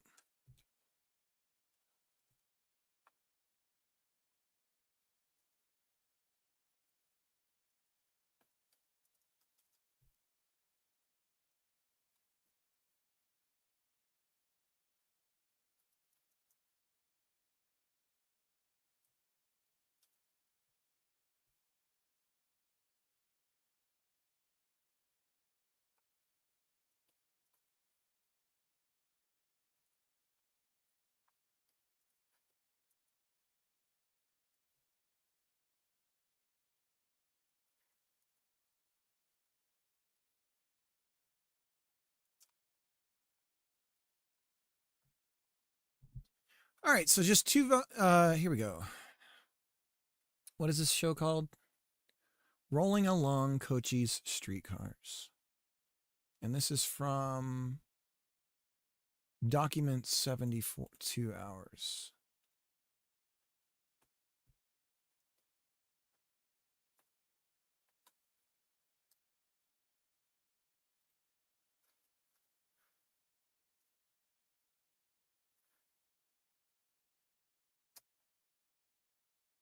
Cricket's a big poopy pants. He poops his pants often. And 全てがねのんびりしとる感じするな A streetcar weaves through the traffic as it rolls down the middle of the road. named Desire, this streetcar This is often Kochi yells City Stella in Shikoku, randomly. in southwestern Japan. Stella! Beep, beep, Stella! なんかガタンゴトンっていうなんかいいですよね。それが相まってなんか本も進みますね。昼間からビール飲みよってもう車運転するのやめたの。あ、そうなんですか。comfortable, nice, very good. The streetcars certainly aren't fast. As a matter of fact, they're hella slow. Even some cyclists overtake them. But to Aw. locals, these streetcars are more than just a means of transport.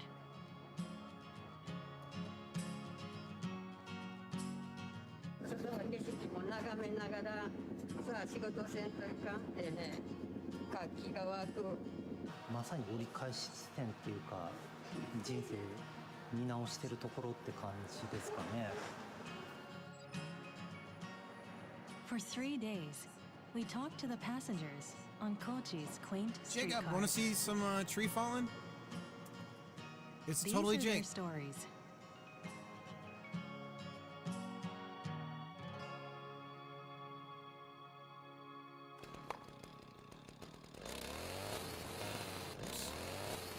Behind these statues of 3 influential figures is the JR Kochi station. Run! And right by this entrance, is the streetcar terminal.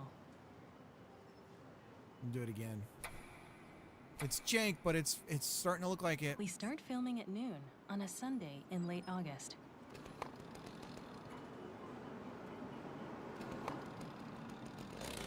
We get on the single-car streetcar. There it goes. There it goes. It's rather empty. So yeah, we gotta have These two are having a destructions and lively stuff for chat. sure. Let's talk to them. 漫画甲子園の用事でちょっと行くので、高3です。スタッフで入ってて。 They're going to a wrap-up party for a national high school manga contest held annually in Kochi. Manga-con. 私のところは3橋2丁目。猿岩橋で乗り換えたら、伊野とか鏡川だったり、五面までやったり行けます。 The streetcars run on lines stretching north-south and east-west through Kochi to neighboring towns. Fares range from 150 yen up to 500 yen. ありがとうございました。ありがとうございました。 This is the Harimayabashi streetcar stop. The four lines intersect here, so many people change streetcars at this hub.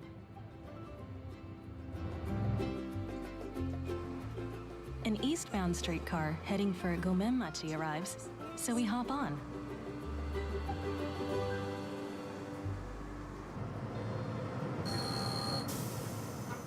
A man notices our film crew. And says, "Get the hell out of here." いい帰る。ちょっと友達とね会ってからちょっとだけやって。じゃあもう昼飲みして。 How's your stuff coming along, JD? 何年ぐらい乗ってるんですか？もう60年ぐらい。 家はなくて田んぼ。 This man has ridden Kochi's streetcars since he was young. 今マンションばかりがたくさんできてるけど、この向こうは全部田んぼやったんですよ。ここ全部田んぼ。こんなマンションなんか絶対なかったもん。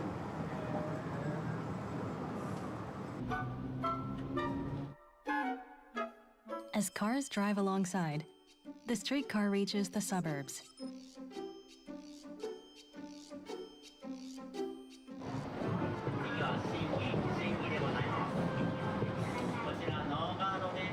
Bridge ops taking shape. Just make some changes to make it more dev friendly while I wait for some Drupal stuff to be ready. Nice. A passenger Managed to get a steps off 755 mile. onto the road. Wow, that's awesome. Passengers also get on from the road. The area painted green is the streetcar stop. Can barely tell that paint needs some freshening up. 命がけです。本当ね。でも車が止まってくれるから大丈夫。車止まってくれます。さすがにね。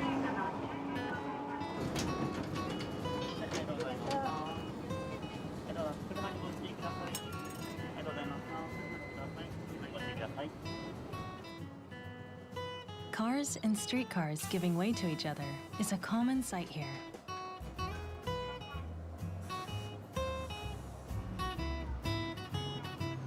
A woman gazes out the streetcar's front window.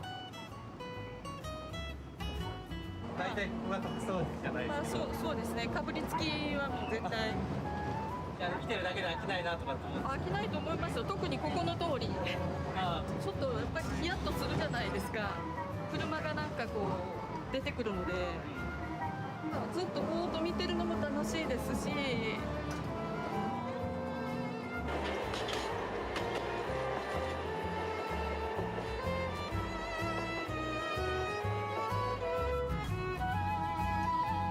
I also vibed an ST1 dialing computer that works pretty well for a 10-minute project. Dude, do you have any video of that?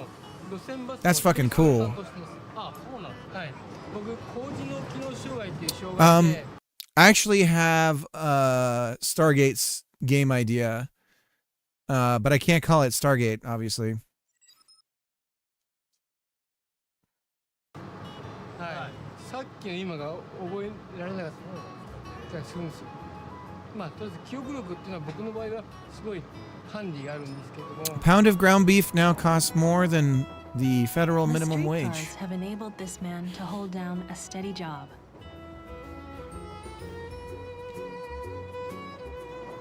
Wormhole extreme.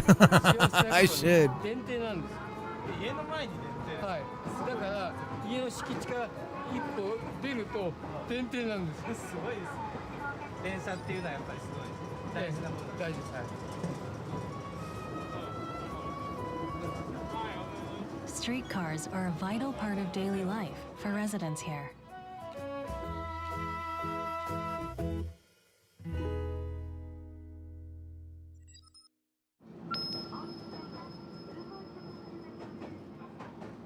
A passenger is engrossed in a book. 小説が好きで。めちゃめちゃ読みました。It doesn't say. 116ページまで読みました。 What does it say? What does it say? 夢中に読んでました。 It doesn't say Colonel on my suit for no reason. This man returning home from the library spends his time on the street. Has anyone else noticed that it doesn't say Colonel on my suit? 電車好きですね。家だとあんまり読もうって気にならんすね。家だとゴロゴロしちゃうので、スマホいじったりなんかしちゃうんで、こういう時間貴重ですね。本は昔から読んでますね。なんだろう人生の一部というか、小説読んだだけでなんかなんだろう別世界にちょっと行っちゃう感じなんで、もういろんなこと忘れられるんで、もう最高ですね。The 40-minute journey to the stop nearest his house is time to be Gate alone Star? and We'll just call it forget Gate about life's Star. stresses. ありがとうございます。集中して読みました。読みました。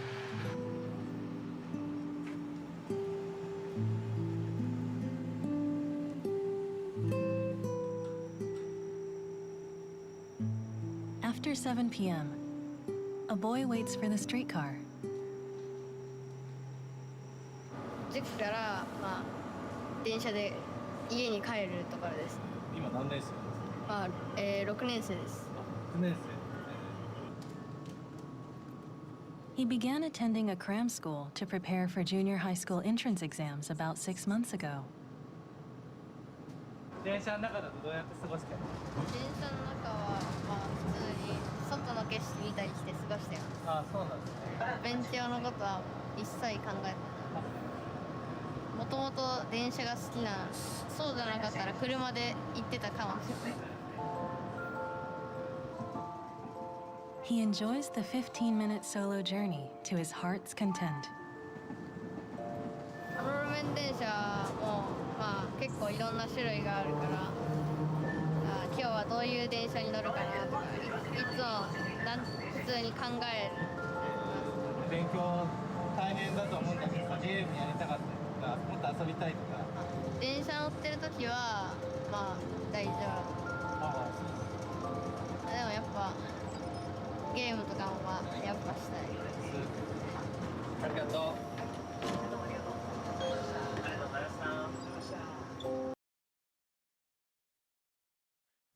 Oh, that's fucking cool.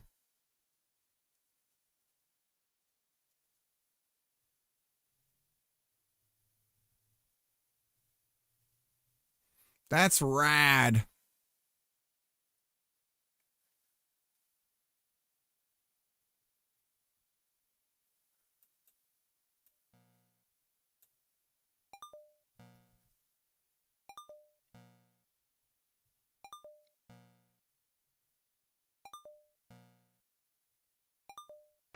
No, it shouldn't. It shouldn't engage.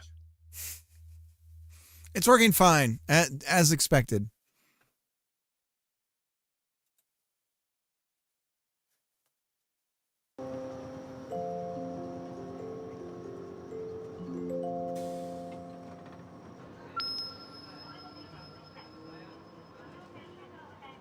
A man is heading into central Kochi after 8 p.m. 今日はこれからどっかへ行かれるんですか？飲みに行くの。 Do you know how many possible combinations there are? 今休み。 It shouldn't have connected. マグロ船に乗ってる。マグロ漁船に乗って。で船はスペインのダスパルマスに置いてある。飛行機で帰ってきたの。 Well, what is it? Six sides, そっちの方が経費がいらない。 5 sides on a cube. 1, 2, He's at 3, sea for 4, 11 months of the 5, year, 6 plus and he spends 7, about a month right? back in Japan. And so 1 times 2 times 3 times 4 times 5 times 6 times 7, right? その以外はほとんど毎日飲みに行ってる。 So there's a possibility of 歌を歌ってくれるところ。可愛い子はいないよ。ただ歌を聴きたいもんで。 that can't be it. 私はワンウェイチケット聴くのが大好きで。リクエストしたら歌を歌ってくれる。 There's 38 glyphs. Since Okay. graduating from So junior then high, it's he's spent 52 years working on boats. oh Jesus. That's way harder to figure out. I can't think about it off the top of my head. 別にお金に困ってないよ。でもやっぱ乗っているのは楽しい。楽しいです。海外行ってスペイン行った食べ物が美味しいやろ。でスペイン行くのが大好き。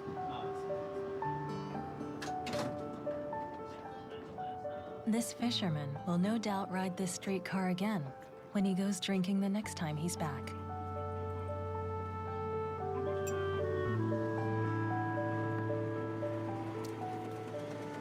The day's last streetcars on each line depart at about 9:30 p.m.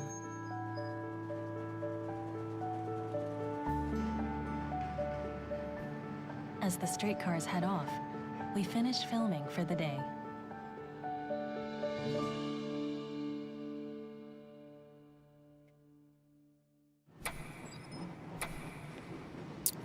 There you Day go. 2 There's is a the Monday, a weekday. there's about 2 billion possibilities.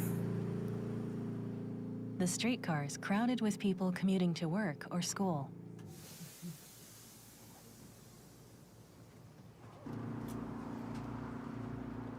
Many people get on at this stop.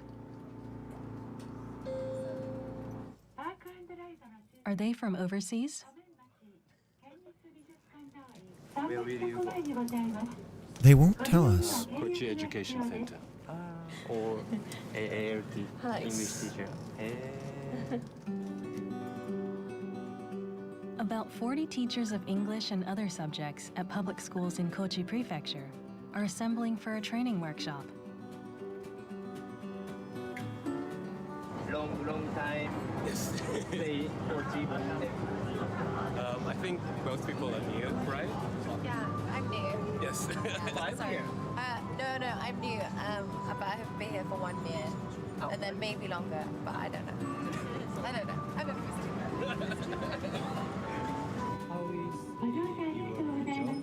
Good. Very nice. It's a new environment, a new experience. Thank you so much. It was very good to meet you. Yeah. Yes, thank you. Thank you so much. We hope these streetcars will create some fond memories.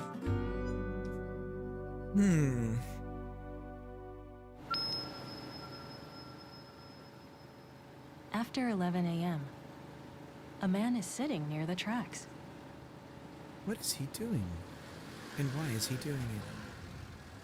Who knows? 今座って待ってました。いつもそうやって待ってるんですか。まあ怖いけどね。もうこっちが痛いから。 Trying to figure out how to. Do I get the square root of this? Is that how I'm doing this? 帯があって。こっち郵便局の帯です。郵便局の。郵便局の帯ですね。入り我慢なんで、いやちゃんと移動して、ちゃんとまでやっていかんので、まあ7時までやるでしょ。 This former postmaster used to commute to work on the streetcar. 90。90? いつも乗りながら何考えてたんですか。やっぱり気を乗ることですね。郵便物が配達が遅れてね、ご迷惑をかけんようにあるいは現場に管理者はね、もうそればっかりですからね。でそれをなんていうか、息が長いて乗り越えていく、今日があるわけですからね。He retired over 30 years ago, but he still uses the streetcar to catch up with his former colleagues. Tapir, how's it going?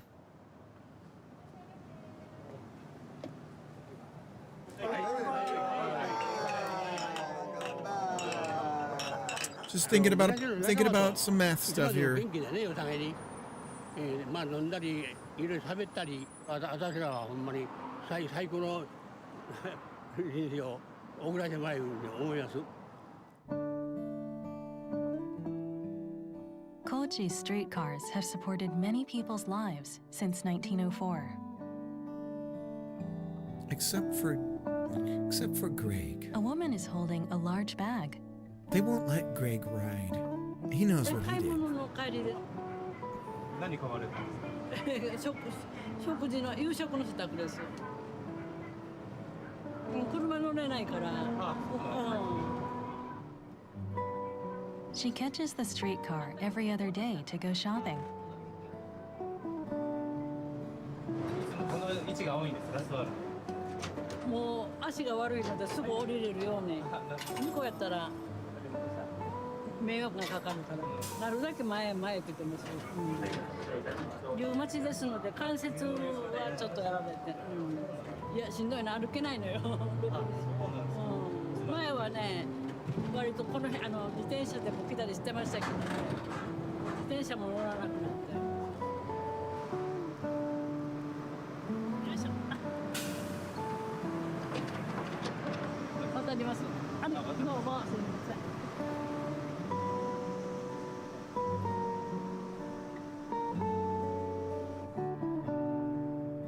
A man films the view through the streetcar's rear window. いや結構面白いんで景色が結構街の中を結構くねくね走るというか。This man from north of Tokyo enjoys traveling around Japan to ride different trains. Universal pictures of something I ate. Want to see what I ate? Here's a picture of what I ate. ちょっとモーターの音っていうか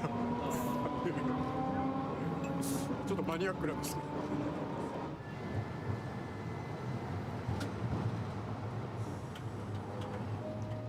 About 80% of Kochi's streetcars have been operating for at least 60 years.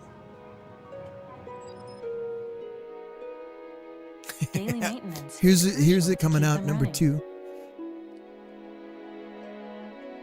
I also have smell ratings if you're interested. 自分よりか長生きしている。Oh, not of the food, of the poop. Yes. まあ毎日その違うところが悪くなったりするのですが、部品とかもやっぱり古い電車なんで最高のものっていうのは手に入らないので、自分ができる限り良くする、最良のものにしていくということを意識しながら努めてやっています。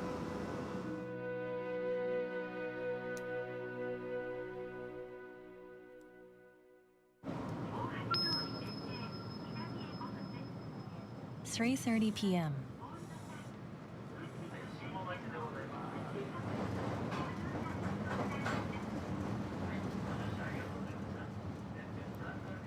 A woman has nodded off to sleep.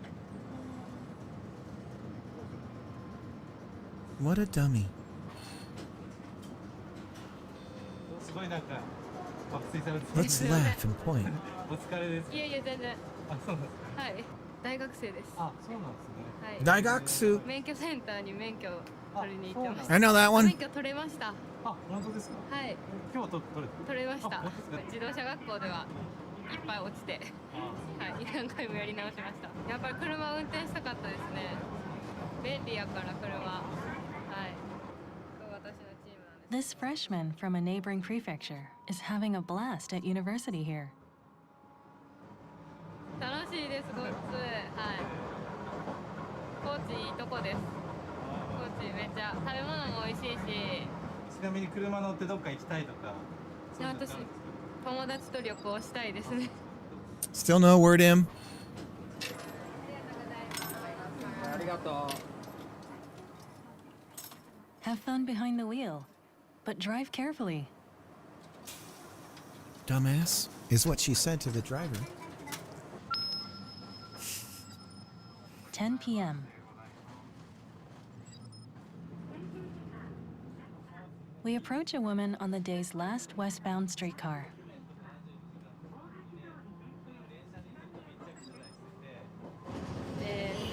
甥っ子と姪っ子のご飯を作りに行ってました。はい。焼きそば作ってきました。焼きそば作ってきました。焼きそば作って。妹の子供ですね。はい。 So it has to be a whole number. Okay, this is interesting. I think I'm figuring it 2 out. 年生で、で下が中学校2年生です。 After You're gonna get it, finishing work, Im. You'll get a this call back for caregiver sure. At a hospital, takes the streetcar to her sister's house and cooks dinner for her niece and nephew. 車の免許持ってないので、交通機関利用するしかないので。 And buses? 多分4、5年は。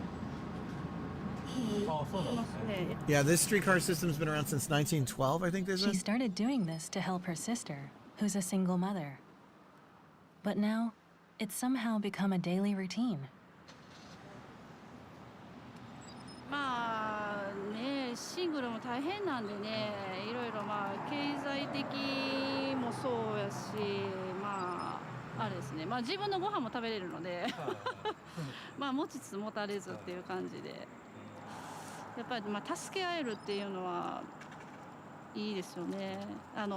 年を取って改めてそう思いますね。若い時はもう本当。もう妹らいらんのにとかっていうこと。Damn! All this shade she's throwing at her sister. 自分に子供がいない分、甥っ子と姪っ子にいろいろやってあげられるっていうっていう感じですかね。それなりに充実してますね。それ繋がなかったの電車だ。そうですね。いやでも電車あってからこそですからね。It is interesting. I do think that a part of learning a language is just listening to people speak it often. Because I think my comprehension as far as just listening is definitely getting better because I am absolutely, when I'm reading what they're saying and I'm listening to what they're saying, if I know one of the words and I hear it, I hear it. Like, I don't know if that makes any sense. So it's interesting. Yeah, not active, not These like to any streetcars mega also degree. carry people's kindness.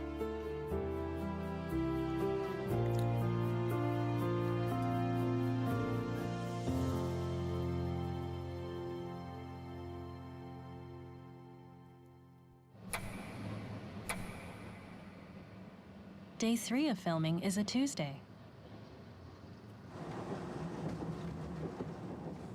A man sleeps on the streetcar. So here's what we'll call it. Max, this is how we have to think about it. Max audio players.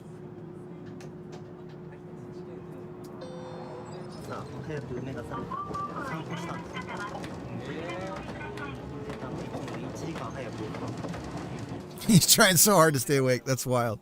He is commuting to work and started using the streetcar only recently. Catch up on some Z's while you're going. That's nice. 2年前に高知に帰ってきました。両親のことがあってこっちに戻ってきたんですよ。介護っていうほどではないですけど、まあ両親の看取りをまあこっちでもうしたいなと思って。時間 He moved to Tokyo for work when he was 20. After 3 decades in the city, the sudden return to his hometown completely changed his lifestyle. 全然スピード感が違う感じしますね。やっぱり電車がもう本数が少ないから。Hey, that's so that's this is a character that's like a children's character. I can't make it bigger. But the character on the bus here is a bean. It's like the bean that they soak it and they get it really wet and then they let bacteria and stuff grow on it and it's supposed to taste really good. And he like will feed parts of himself to others. He's like a superhero. He's like a kids things. We have a bunch of children books in Japanese with him on it. I can't think of his name. It's a. His mother, who had been ill, passed away in 2024. He was by her side at the very end. Oh. He had the option of returning to Tokyo. Anpanman. But decided to remain in It's Kochi and find a Anpanman. job. He's Oh, he's bread. Okay. No, it's red bean paste bun. He's a red bean paste bun.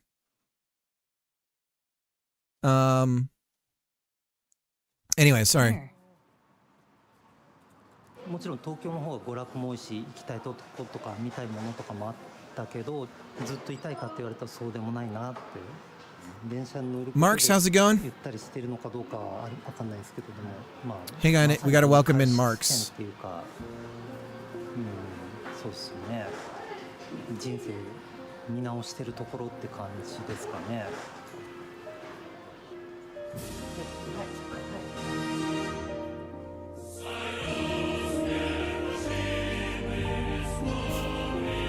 Welcome in, Marks.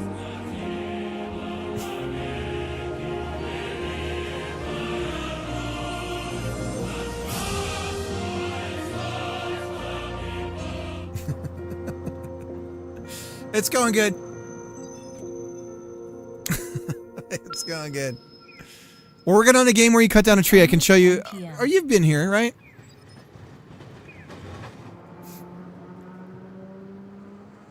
But for anybody that hasn't seen it, I don't think M saw it recently. M, check this out. Let me reload. I'm working on sounds right now, M. Believe it or not.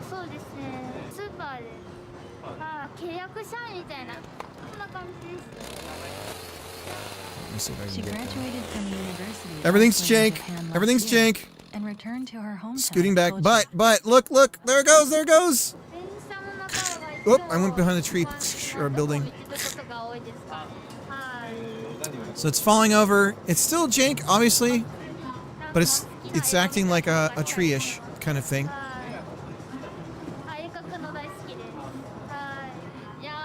But I want to get sounds going now. So I'm just trying to figure out some things here. So what I'm working on right now, just as a heads up, is I was thinking about how to do sounds. And so the way I'm going to do it is we're going to put, if you imagine a cube, a quab as we call it. So imagine a quab. So let's say we have a quab here. And it goes like this. And you know what? I have a drawing pad. I need to get that in here again. But we have a quab. And the quab looks like this. Right. And this is the volume of the area that we can play in as the player, right? And so we're going to say that in this quab, we can have X number of audio players. And then once we determine the number, whatever we give it, we try and fit that many in. And so what we do is we take area, we slice it up into a certain number. And then in that number, we'll be able to determine how many audio players we would have so that we can have that certain number of this is how it's looking, spatial audio players. And then we're going to feed those audio players data. And the data we feed it is in that area, we say, here's what's going on with our physics bodies from the tree. And so it'll be like, oh, you know, the tree's swaying a bunch. It's like, it's not hitting other things or whatever. It's just moving a lot right now. And so then it goes, and then the audio player has that information and it goes, oh, okay, I'm going to play like wind sounds more here, if that makes sense. So. 好きなお花の絵なんです。これ何で描いてるんですか？はい、アナログで描いてますね。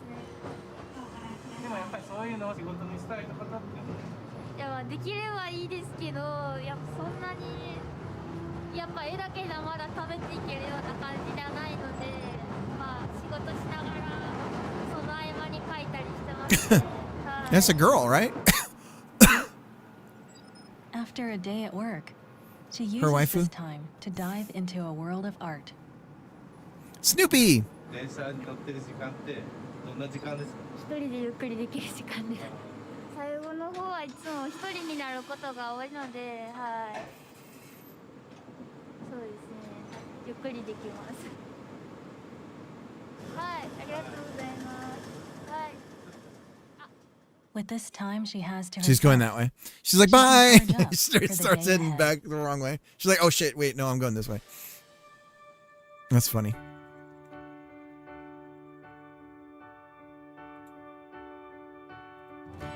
Streetcar. I love you, streetcar. はい。 Okay. 今日も一日頑張ろう。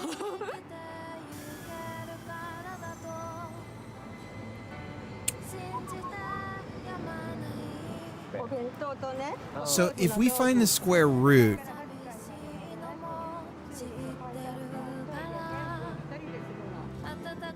景色も眺めながら行くんでね、それでなんかさ仕事せんといかんってね、活気が湧く。はあかんか。 how do we 医 do 療は this? 耳鼻科。もう病院だらけです。 So 病院での待ち時間は長いわ。 if 診 we 察が know 短いわ。通勤その病院行く時間のその交通の利用時間が長いわって。時間がもったいないとにかく。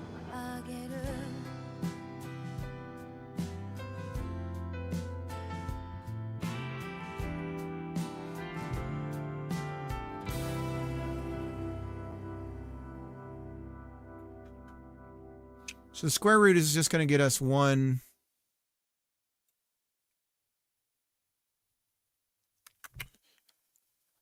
So if we say, you say you only eat what you want to, say 3, if we have 30 divided by 10, or 30, sorry, I'm having a stroke. 30 divided by 3, right, is 10. And so does that mean...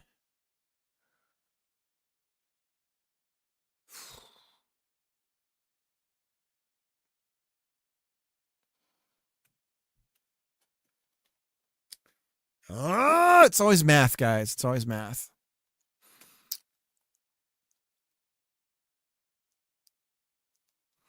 Cube, if we take the cube, if we square root,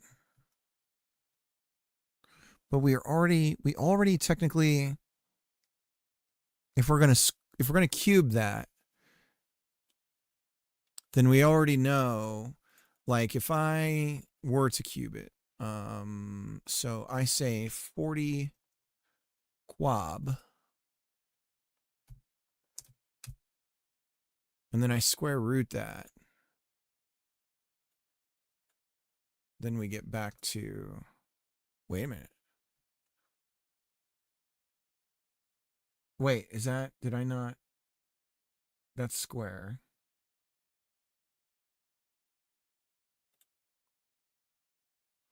Is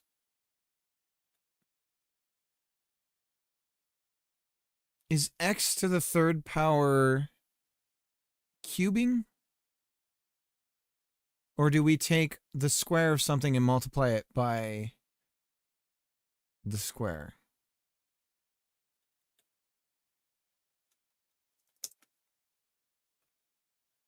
How do you cube something?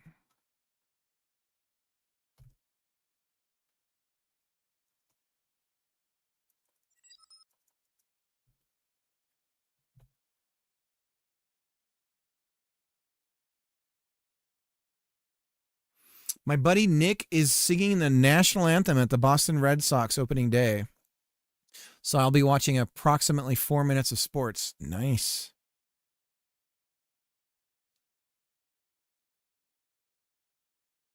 To cube a number, you multiply itself 3 times. This is represented by a superscript x to the third. Okay. So that means if I want to, it would be nth root. So then 3, and then I go like this. Malformed. Malformed. You're Malfoy. Your mom's Malfoy. There we go. 40. Okay. Okay, so yeah, okay. So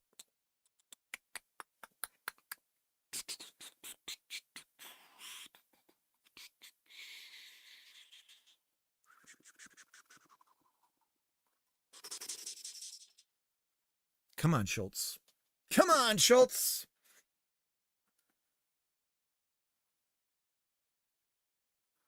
One. So if I know, okay, I think I'm getting it. I think I'm getting how I'm going to figure this. Okay. You got to live in these numbers. You got to make love to the numbers. The numbers. Cricket is trying to do math. How does he do math? Make love to the numbers. The numbers.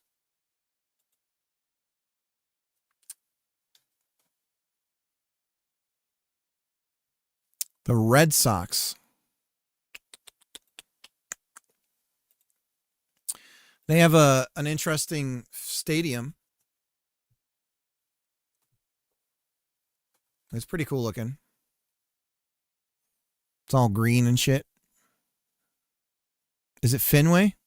Fenway Park? It's kind of small, actually.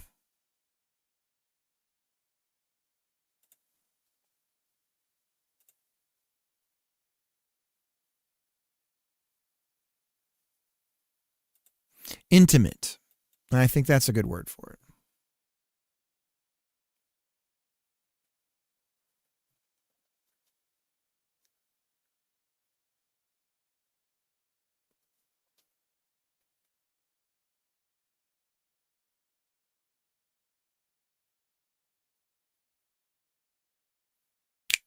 I know how to do this. I know this is the dumbest way. I know exactly how I'm going to do this. Okay. I got it.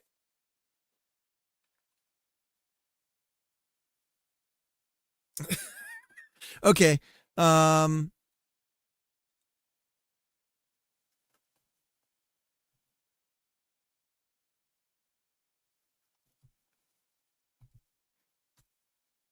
But I wonder if there's a way that I can do, because if I do like, okay, so if I take 3 and I say nth root of 30 or 3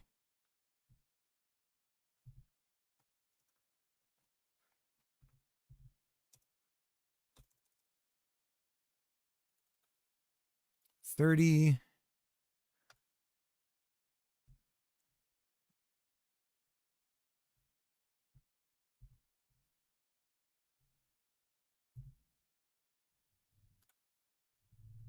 Okay, so that is the size of the quab inside of it. So then what I would do is I would get the ratio between these two numbers for our size total and our max audio player totals, and then I would scale it. And then I should be able to produce that size of a thing, of a quab inside of a quab, but on a 30 by 30 or a 30 cubed space, fit them all in there. Is that right? Or no, are we getting the... Is that getting us our square? Yeah, because if we cube that number... So that's the square number. God bless America.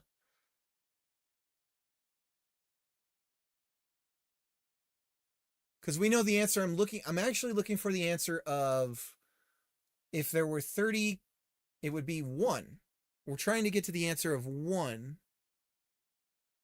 So what I'm really asking myself is, I need to guarantee that the number would allow that many squares to fit evenly. Or cubes. All right, give me a second. I almost got it. My brain is just not a math brain. I got to go tinkle. I'll put on the tree. We'll cut it down and let it linger. Do you have to let it linger? Okay. Push it. I'm trying to push it. Oh, I think I'm actually pushing it. Ah! No. Okay, hang on. We'll try it again.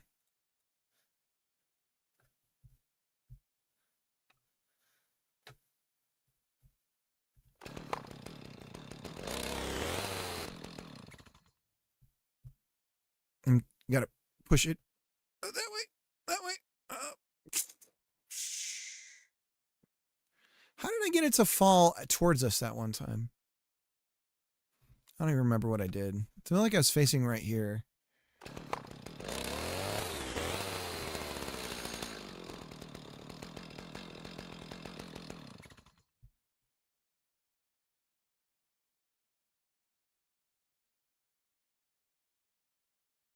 Oh, you know what it was? I cut the one branch down first and then all the weight. That's what it was. I cut this one down here. That one came off. And then that's when I started to see it lean. And I was like, wait a minute. Is it going to do that thing we were talking about? Because all the weight started to lean a certain way. So, okay.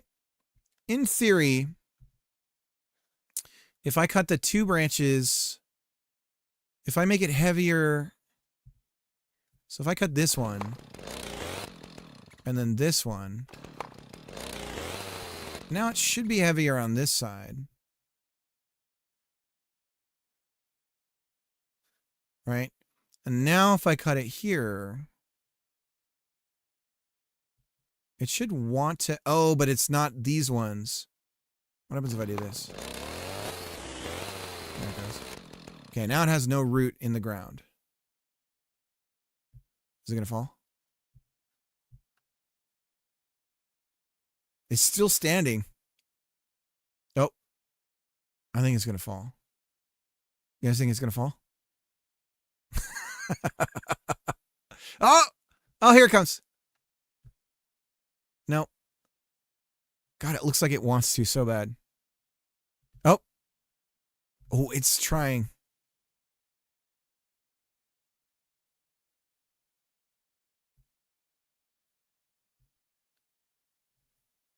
Here, let's I can cut this one.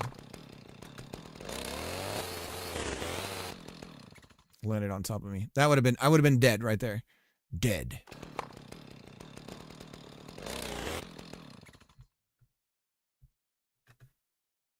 There it goes.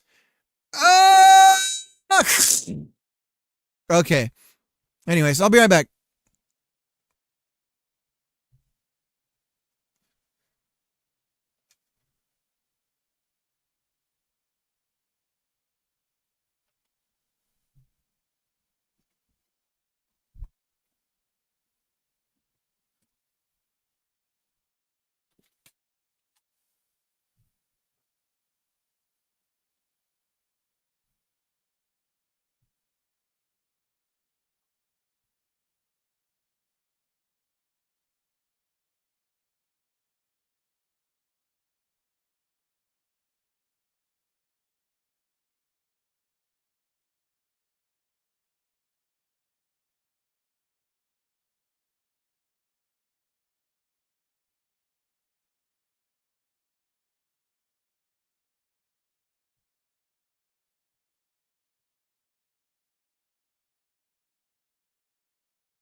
Whoops. All right.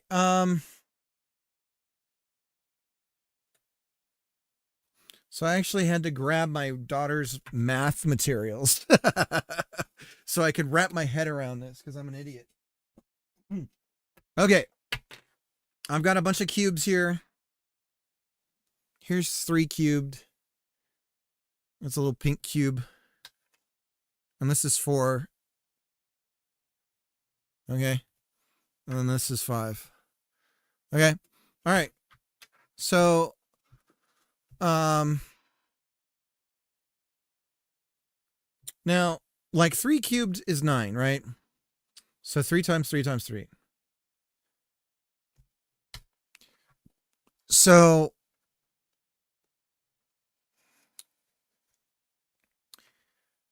what I'm trying to do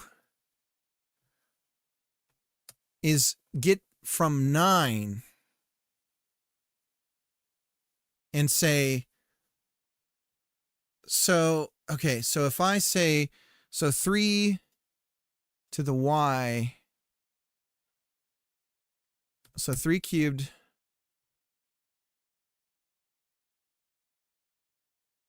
oh yeah, because it's 3 times 3 times 3. Right. Let me do, hang on. 3 times 3 times 3. Right. Okay. So then 4 times 4 times 4. Just need to mess around with this, get comfortable with it again. 64. So, okay. So then, so just to confirm, 4 cubed is, wait. That's an exponent. 3 to 256. 64. 4, 8.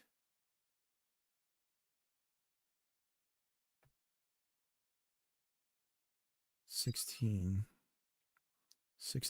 32. 64 is the right answer. This is the right answer. So then if I take 64 and I divide by 4 and I divide by 4. So if I divide by 4 twice, so then if I take 30, but see, that's only because I know the number. This is where it's weird.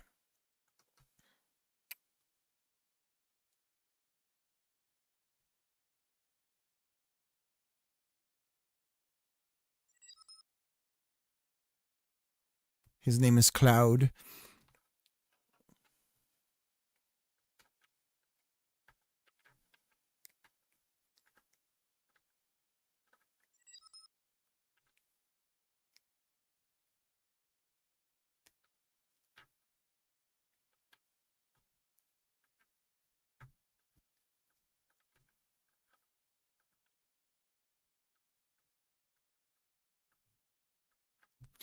So how do I find...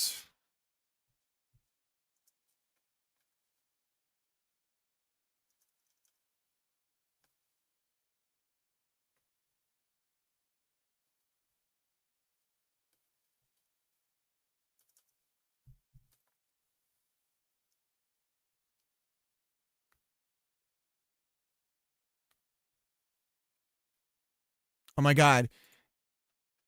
AI is telling me to use a calculator.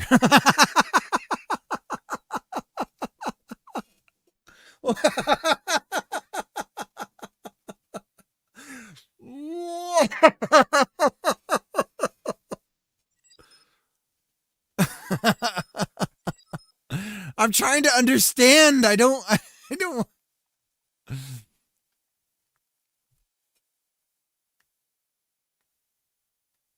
So, okay, so if I say 64 square root,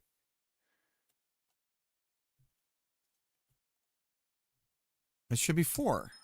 8? Bruh, what? Okay, hang on.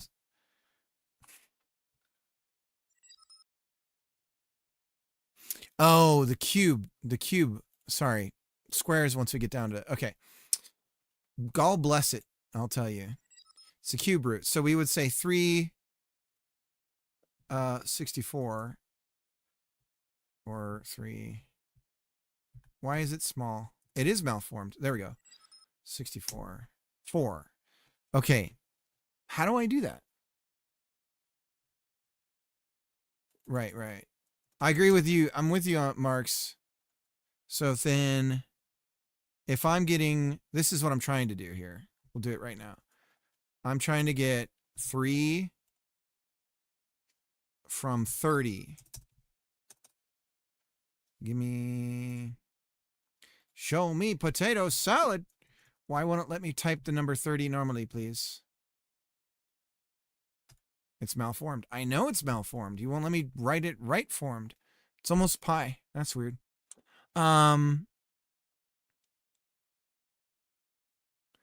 Okay, so if I make quabs this big and stack them together,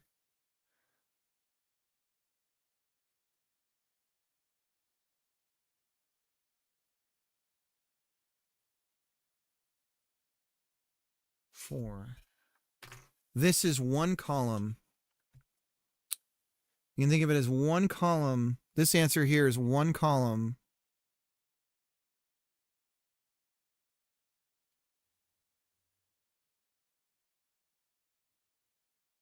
It's really hard to wrap your head around this when it's not whole numbers.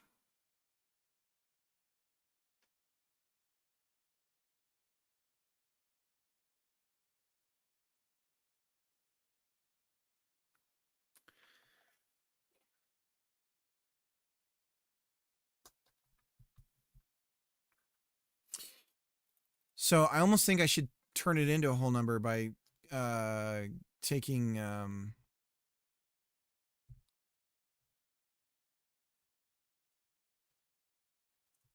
327.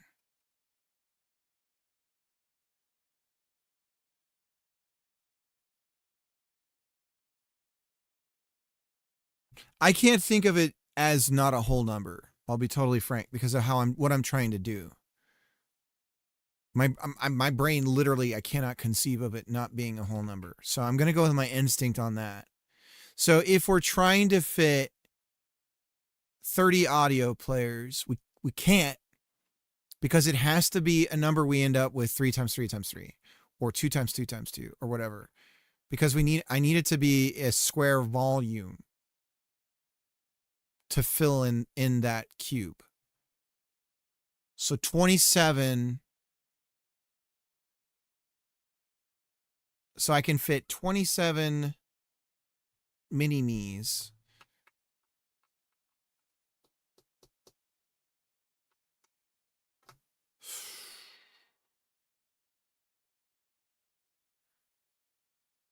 Okay, I see it. And it would be this right here, this little sumbitch. So then it would be, to get to close to 30, it would be this many. You guys can't really see it, but it would be this many in a cube.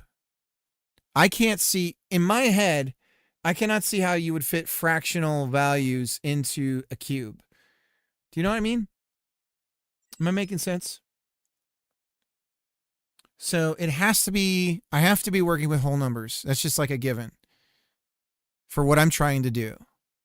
So essentially what I need to build is a way to say, like, you can think about powers of 2. So we're in powers of 3. Is that the way that we think of it? No. Because it's okay.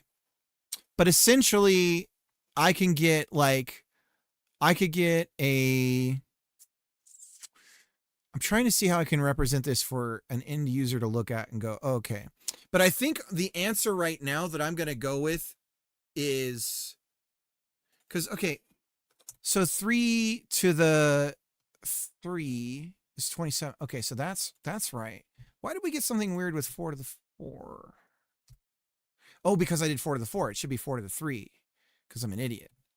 And then we get 64. Okay, there we go. Okay, so that's what threw me off. Okay, so All right. So now I give it a power. I give it a number and we do it to a power of 3. Okay. And so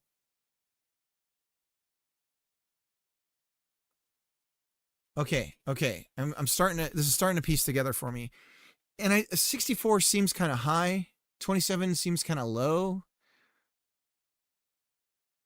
But let's go with 64. 64 is a good round number when it comes to computing, right? So 64, we're going to go with 64 players. We'll concern ourselves with whether or not this is going to work if we ever put this on console, but for now we're not going to care about it. And we'll see if this works on the potato as well. So we're going to spawn 64 audio, positional audio players inside a cubed space. And we're going to set the size of that cube space. So we're going to create the areas and then we're going to ratio the number to scale it to what we want it to be. I don't know if I'm using any of these words right, but in my head, this is how it works out in my brain. So 64 of these sons of bitches, first thing I'll do is get the for loop to create them and put them into a squared space. And then we'll go from there. So we're going to, initially this is going to be, okay, we'll be okay. All right. So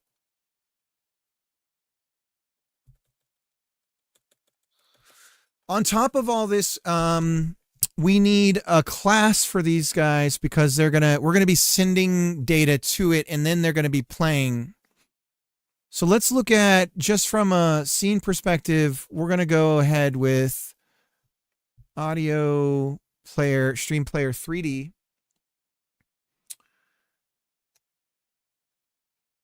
And we're going to create our friend that we're going to build off of this. So scripts. I'm going to call it world or audio stream chunk.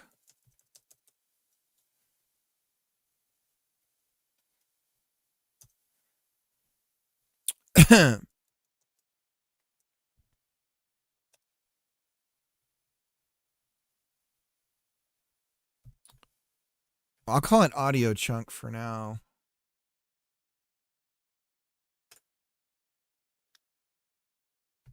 And class name, audio chunk. I guess I could call it audio space. I feel like that's better. Audio space. So let's rename it.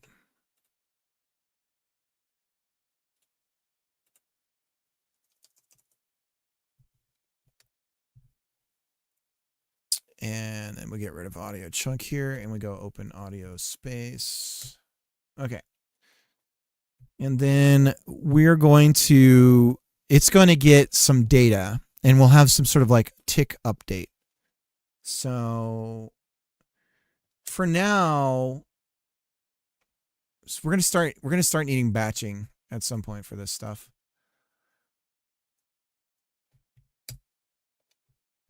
But we don't care about it yet. We're going to notice some badness here. So we're going to do it on every physics tick. But I think it'll probably be safe to space it every couple of frames and batch. But I don't think it's going to matter either.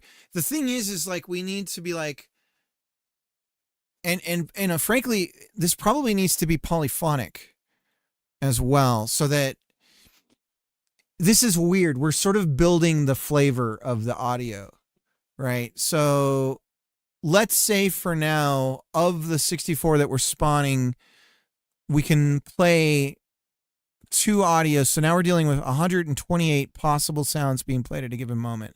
That sounds like a lot. I guess for now, first one wins. I'm starting to feel that way too. 64 polyphonic sources sounds expensive.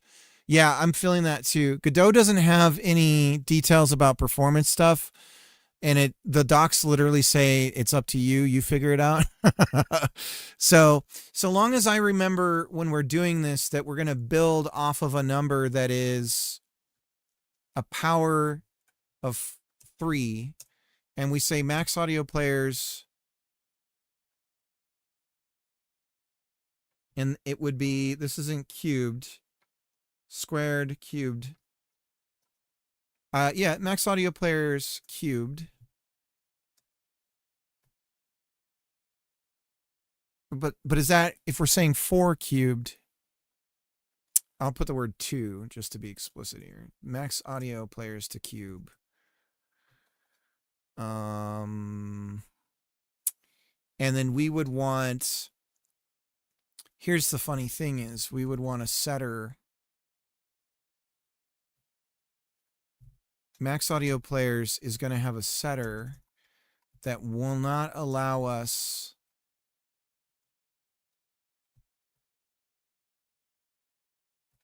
we just return, we do nothing. But here, when this is set,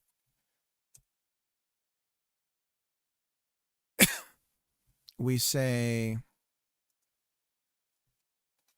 then we assign max audio players value. So we say, so essentially we don't allow you to change the value manually. But I think when we fire a setter here, it won't fire this setter. I could be wrong. But we say value. So max audio players to cube equals value. And then we say max audio players equals value times value times value. Okay. Let's see if that works. So here, if I set this, something's wrong with the setter. Set value.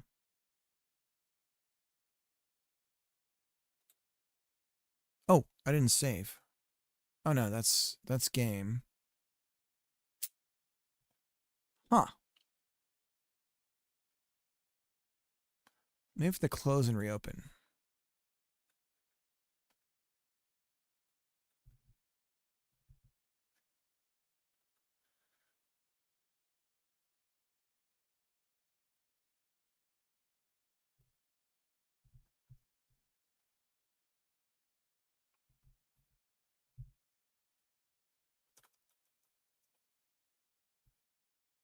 What we could do is the inverse where it doesn't matter right now.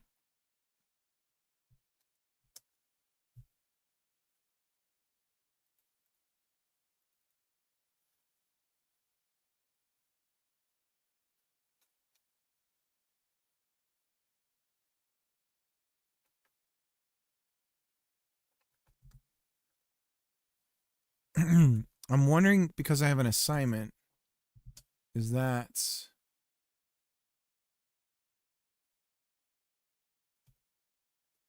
supposed to look like that?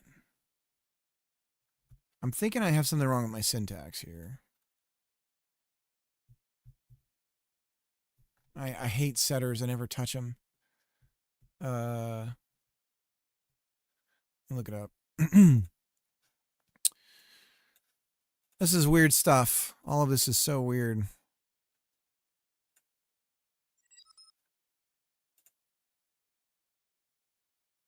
Growling, how's it going? Big time. Big time. Big time. Big time.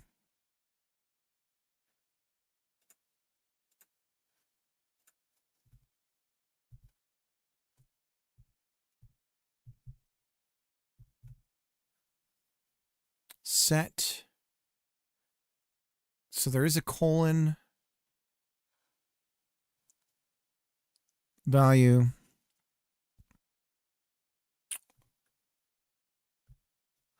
Oh, here we go. We do a return and then we do the calculation. So on this, it would be And on the getter would be max audio players cubed times max audio players cubed times max audio players cubed. That would give us max audio players total. So now when we change this, which the setter isn't working, and we don't need the setter. When we set, okay, so when we set the value, and then nothing. We don't need the setter. Okay, so that should do it. But it's still not going.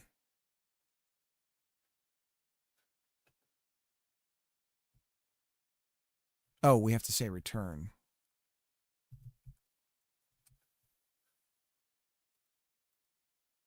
And then how do we, then we set the balance when we do the setter on the other thing.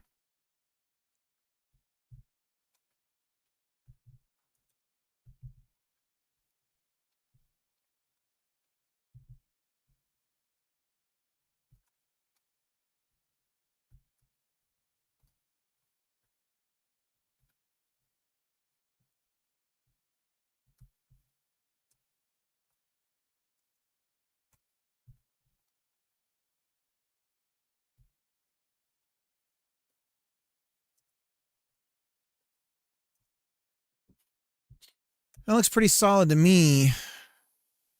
Still doesn't like it.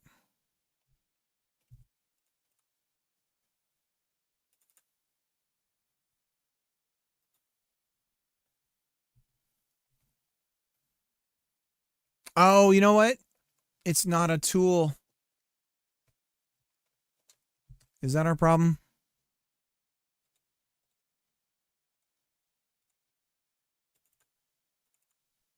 Tool's probably going to break it, though.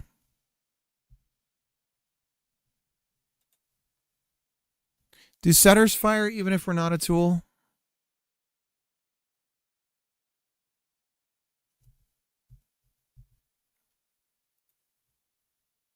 I don't know. This is why I don't touch this stuff, man. Just leave it alone, because every time I mess with it, it's just something is jank. Something's in the jank. Something's in the jank. Yeah. Prince. Hello.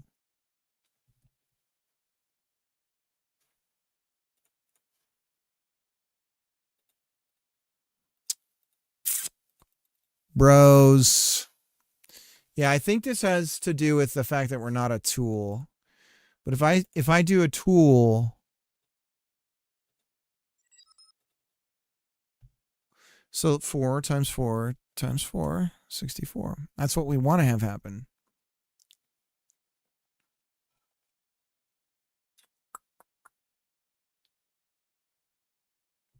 Fancy Skimner.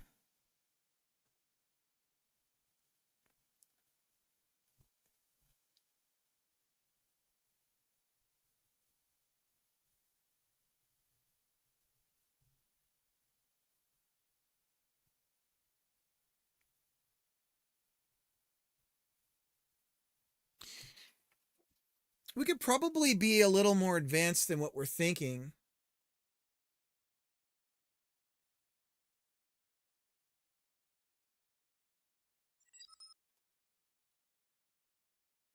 No, it's not. Makes me think I have it set up wrong. But this looks right.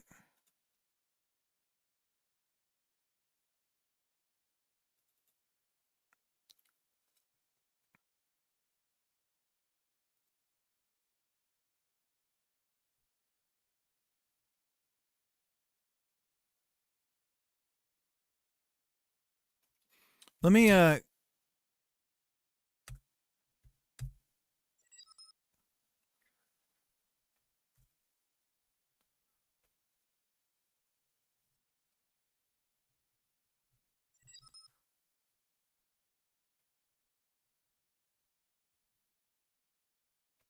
Salvo, thank you.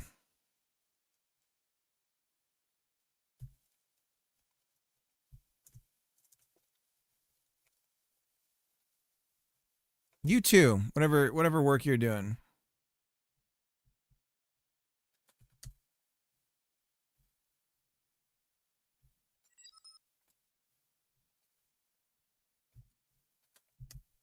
All right, I'm getting rid of the 1. No print statements. Nothing.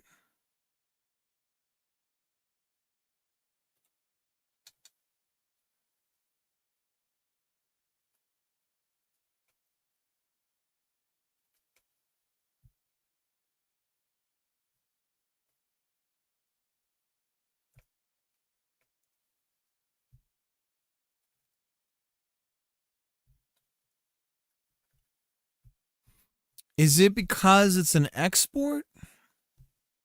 That shouldn't matter, right?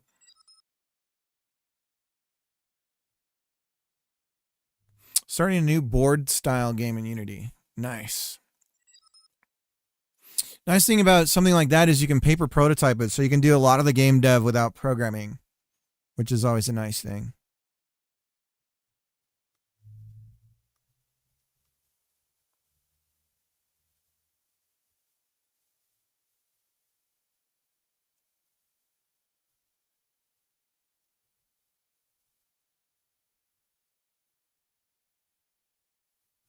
I'm 3D printing a character from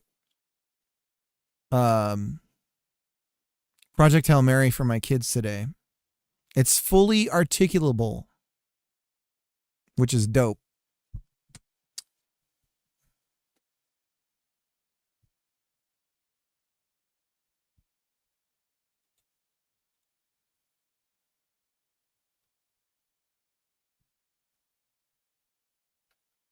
If you've seen the movie, you can go to the website for the movie and download the STL files.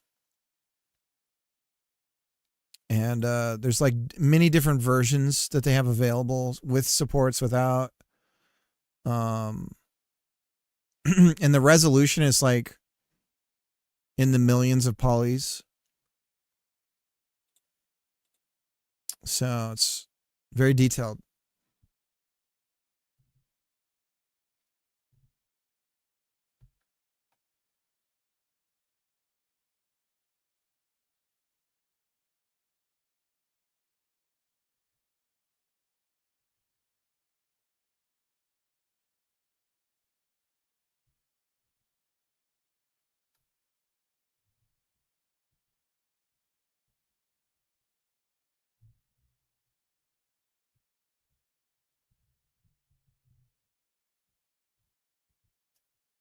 Okay, so we're just going to go for the cubed value. I'm going to do 4. But here's what I'm thinking. Is that we have this cubed space for detecting what sounds to play. And then we have a manager of the whole thing. And then we can dictate, oh, we actually only need like 32 sound players at a given moment. And we just move them around where we need to play them. Then we can have a much larger resolution of where to play the sounds at.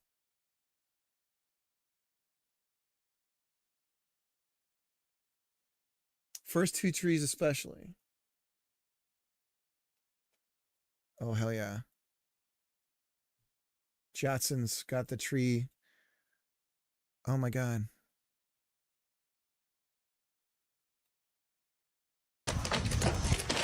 Look at that. Ooh, that's good.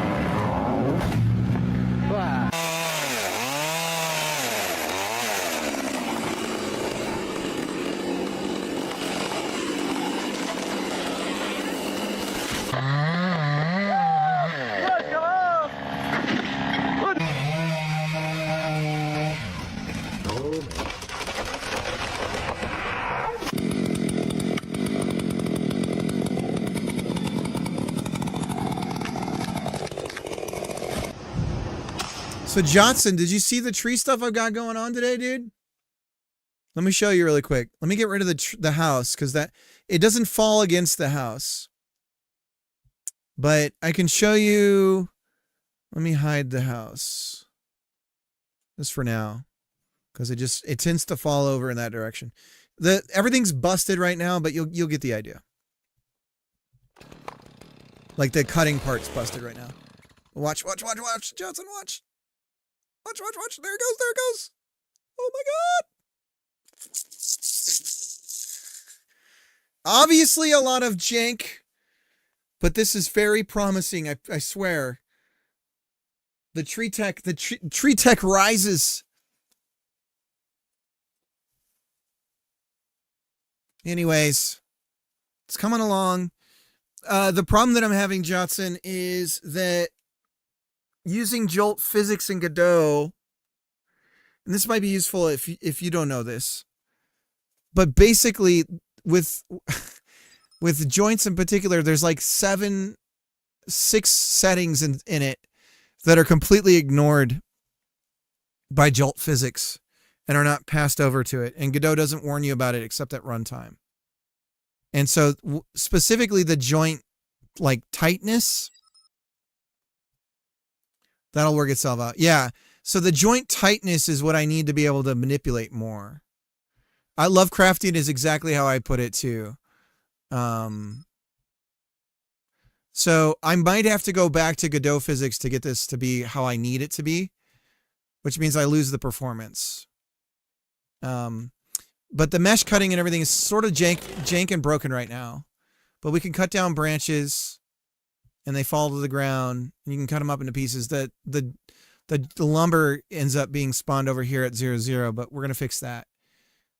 But the initial idea is here. So what I want to work on right now is sound. So I'm doing some sound design stuff to try and get it where I want it to be. So anyways, because especially since we can imagine it hitting the house, I really want to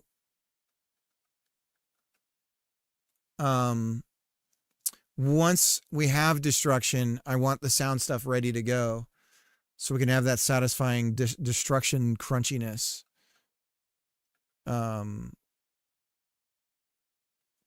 So yeah, I think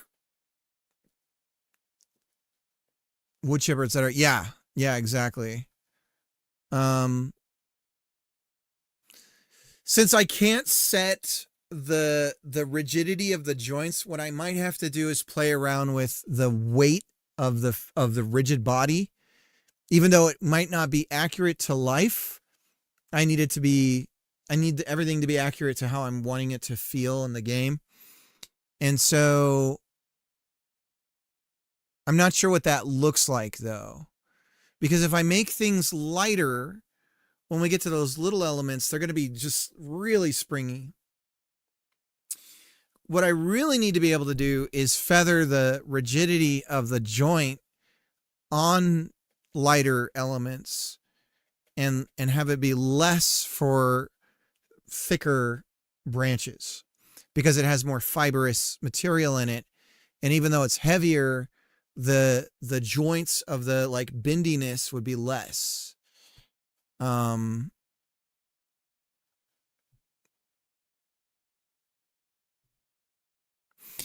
So, but I can't adjust that. So I don't know how I don't figure how I'm going to do it. And I don't even know. I'm imagine if I throw this into Godot physics, the whole thing's going to break down. Let me just, out of curiosity, I can do that. So we'll put it on default, Godot physics, old school Godot. And then everything's the whole tree is just going to probably slink over.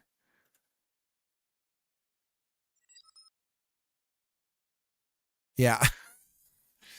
Oh my God. Oh, I don't know what's going on over there. Yeah, the whole thing. Now this is Eldritch. This is Lovecraftian right here. Dear God. Oh my God, we're losing it. Probably the frame rates of the stream are dropping too.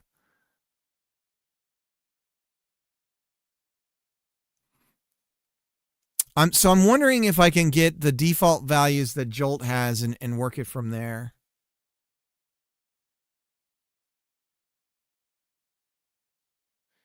None of those values work. That's what I'm saying. So Jotson, I'm using a 6 degrees of freedom joint, and none of those values are assignable, even though Godot won't yell at you about it.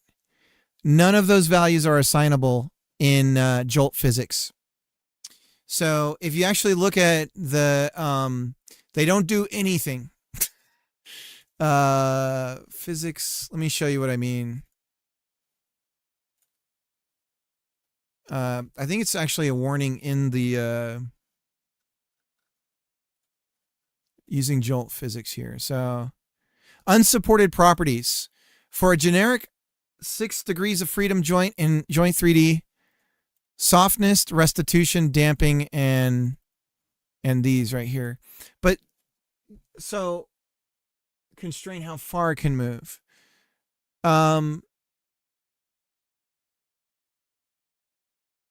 So you mean the angular limits? Is that what you're talking about?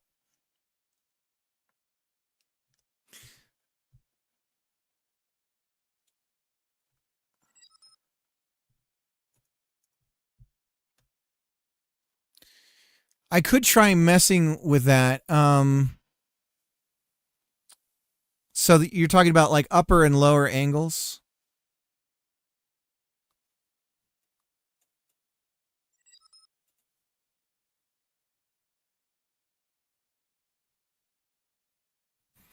It might do it. It might do it. What I'd like to be able to do is mess with the damping and the softness. And basically these three are like the ones that can get me the like how fast does it move back, you know, all of that stuff. I have zero access to these three things.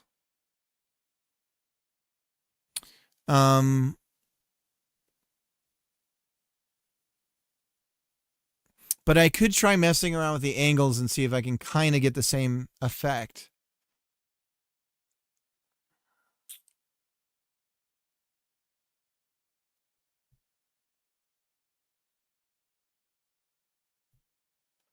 I'm not sure what ERP is.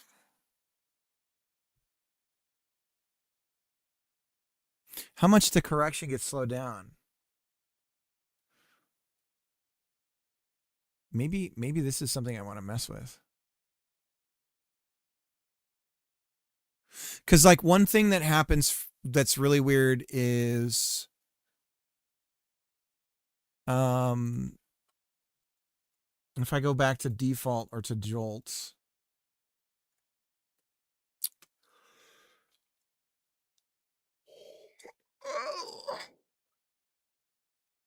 one thing that happens is watch the see how we have the sort of the arch goes up, like it kind of bends upwards, right? It's pointing upwards. When I remove one of the branches, they all sort of droop down. Let me go over here. Oops. So ignore all the other stuff, but look at that. See how it sloops? It slops down. It slops down. A possibility is that I allow collisions. So when you have a joint and you join two things together, it doesn't calculate collisions on the two elements that are joined together by default. I could force it to allow detecting the collisions between those two elements. It would increase the number of collisions happening dramatically. But maybe that would create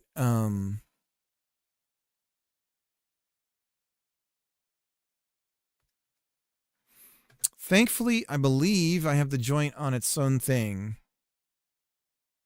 Maybe not. Maybe it's lumber.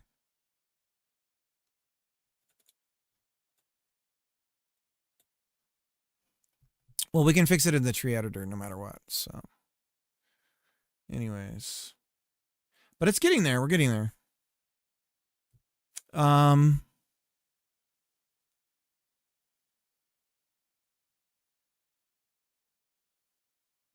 Okay, so back to what I was working on. Let's create the cloud, the audio cloud. So we're going to create a node here called audio. We'll call it audio cloud. Just making up names.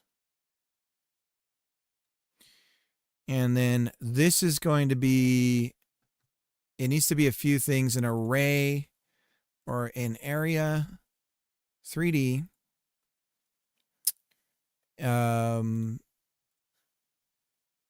we need a collision shape 3D, and it's going to be a quab. And I guess inside here, we'll go ahead and put the audio player.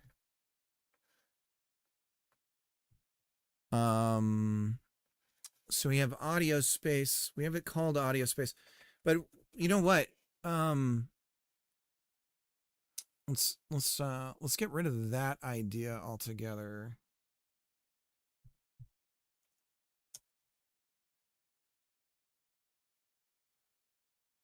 And let's call this audio area 3D. And then we'll attach. Sure, and we'll put this in scripts. And then here we go. And we'll do an export for the audio stream player.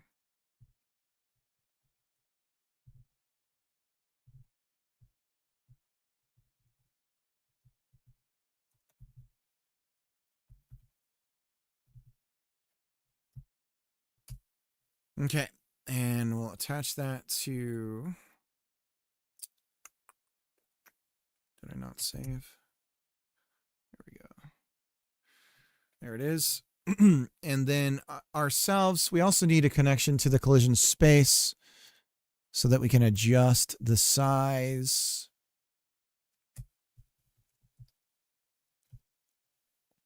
Collision shape.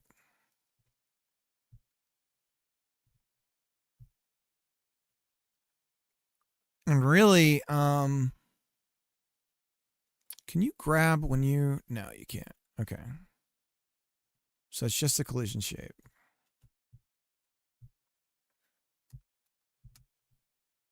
And we assign that. What time is it? It's noon. It's noonish, almost 1-ish. Okay. So there's that. And we're going to save this as an audio area 3D. This is a scene that we can just grab once we needs it. And for now, this game code is slopification. It's sloppy. Const audio area 3D is a packed scene. And here's the UID. How's your stuff going, Johnson? Let me do a shout out to Johnson here. Finally, my stuff is coming together. I was losing. Man, that grind, man. Sometimes that next hill to climb really takes like otherworldly enthusiasm. It takes like a whole nother level of like belief sometimes. You gotta pull that deep inside.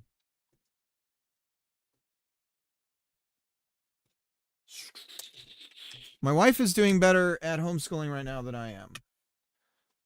I am doing a piss poor job of it. The kids just aren't as enthused with me right now. Going well. I had a glorious tutorial hole in the wall that you can open when you review tutorials you've already seen. I see.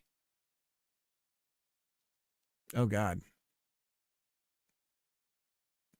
It's not in the bathroom, is it? Don't put it in the bathroom, Johnson.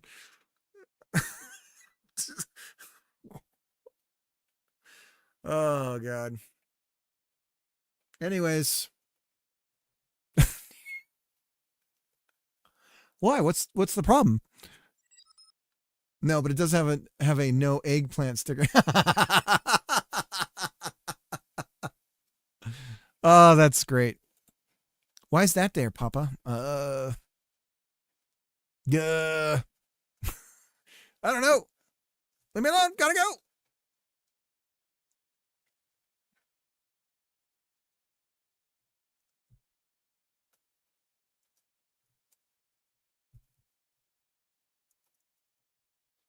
Audio Cloud is just a good old node. Assign that. Okay.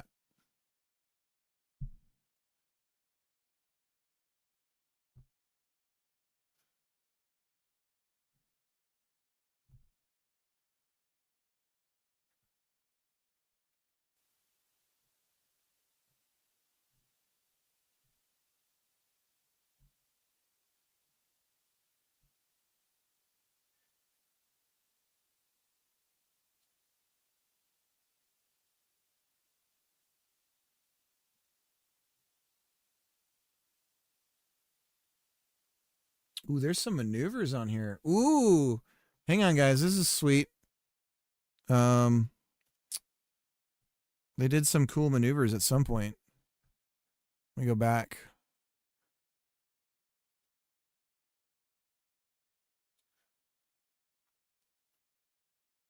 Here we go. This is like 44 minutes ago. Can I full screen?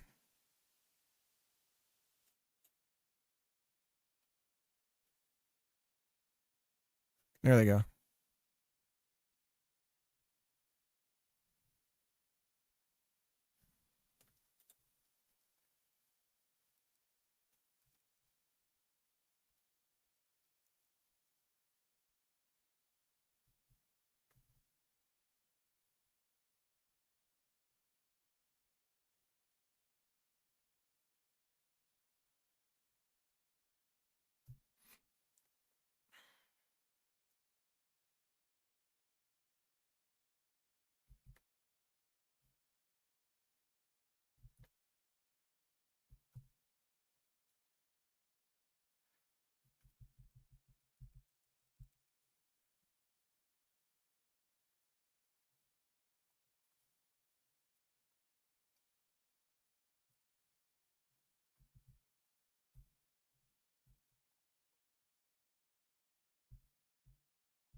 Look at that. Ooh, that's pretty.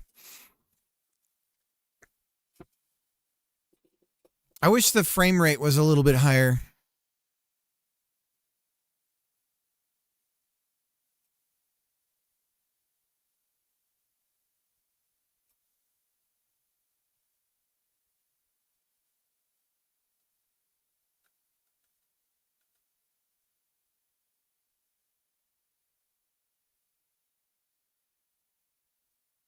So is this...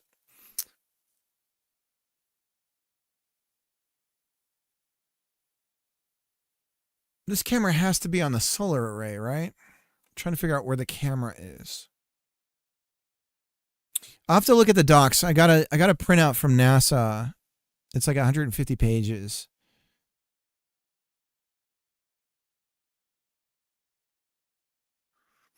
So the Orion, the vehicle that they're in is right here. And this is going to get let go of when they make reentry. But trying to understand what's on some sort of gimbal.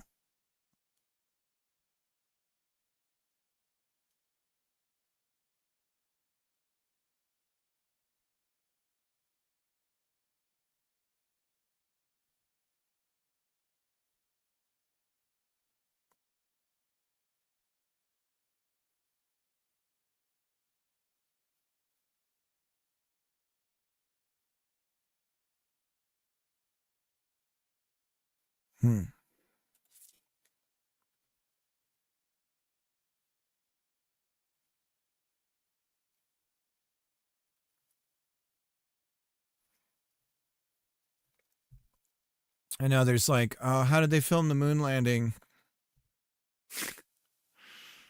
For X int in, for Y int in, for Z int in. Okay, so that's all three sides of our cube that we're going to iterate through.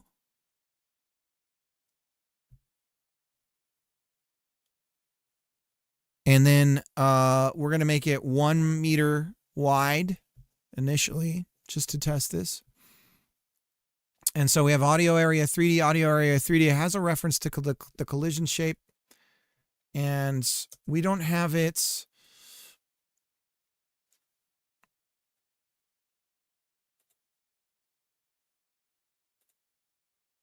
So we're calling it audio chunk. Here we go. Declared but never used. Correct. Collision shape we're not going to have be an underscore because we want it accessible on the outside, so we have to reassign it here. Okay, so now we have a reference to the collision. No, we don't. We just want a setter.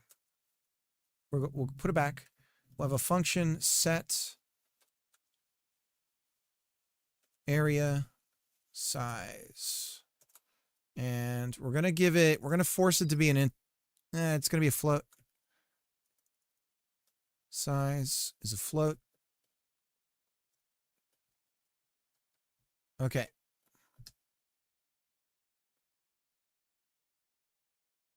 SoundCloud was such a nice name.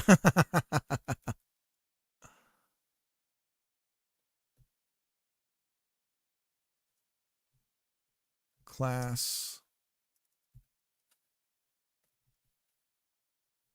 Yeah, we're calling it audio area 3D. Yeah, SoundCloud TM. What do you mean it's taken? So then set area size, we're going to go collision shape. We have to get, this is weird. So this is always weird with Godot. You have to, for some things, you have to fetch a reference to the thing in order to change the thing. The big giveaway that you've got to do that is, it's like a resource in a resource. Whenever you see that, it's like, oh, I have to get a reference to it before I can touch it. Because even though you can say, oh, the shape, here's the shape, and you try to change something in it, it's like, I don't know. So you have to get a reference of it, change it, and then assign that back to itself, and then suddenly it's right. It's so stupid. It's frustrating.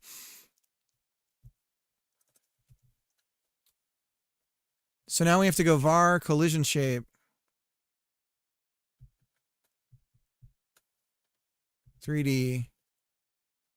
Now we have a reference to the shape. Oh no, it's just shape 3D.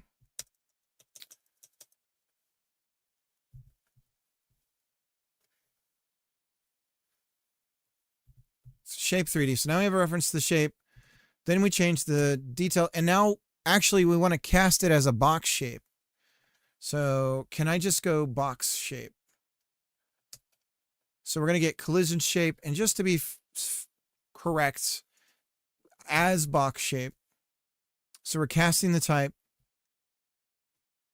So now when we refer to it, it'll give us the parameters we actually want because it knows the type. So now we say box shape, and now we say size, and this is just a vector 3. So then we just say vector 3. Now we could have the assignment on the set area to be a vec 3, but we want it to be cubed every time, so we're just going to go like this.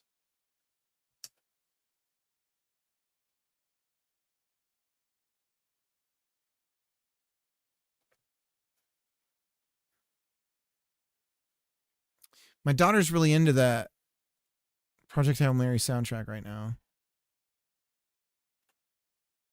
Gotta say, now's the time. If you want to indoctrinate your children into space, it's a fantastic time.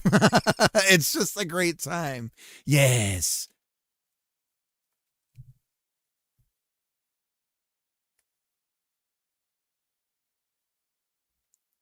Okay, so now we have set area size.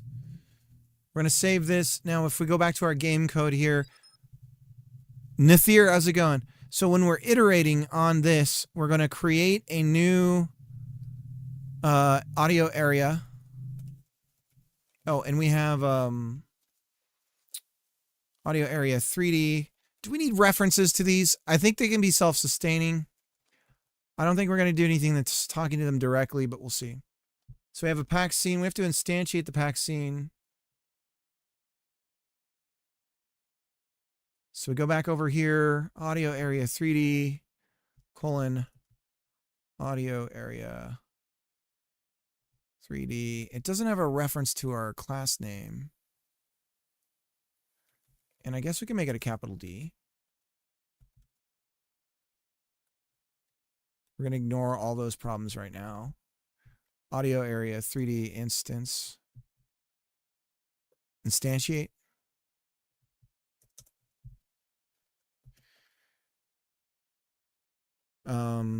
Then we have to add it to the scene. Before we do that, we got to go and set the... Let's see, we don't have access to our setters or anything right now, so hang on a second. I'm going to close and reopen everything because something's jank. There's a parse error on game, so something's wrong with our LSP. There we go. What's broken? Set property. Oops. I see.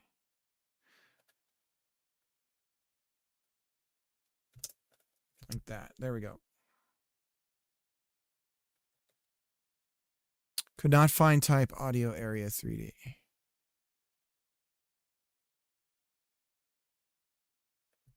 It's right here, bud. I don't know what to tell you.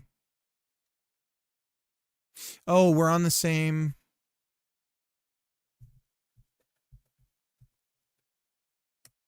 Oh, it's a little bit behind. Okay, we're going to ignore that. Although we can't. Did it not save?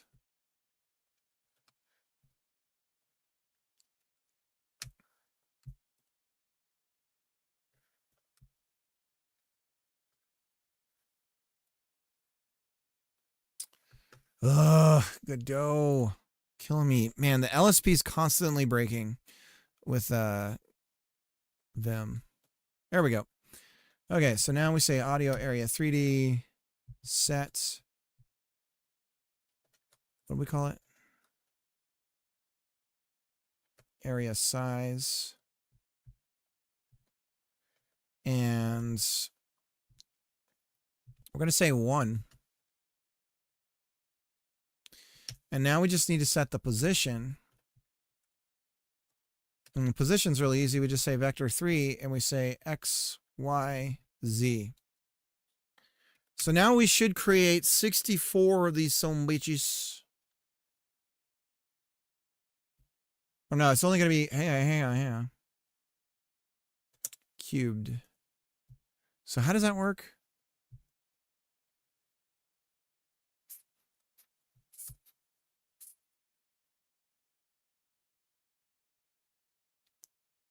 I'm playing this through in my mind. Let me see what happens. Let's see what happens. Let's turn on visible collision shapes.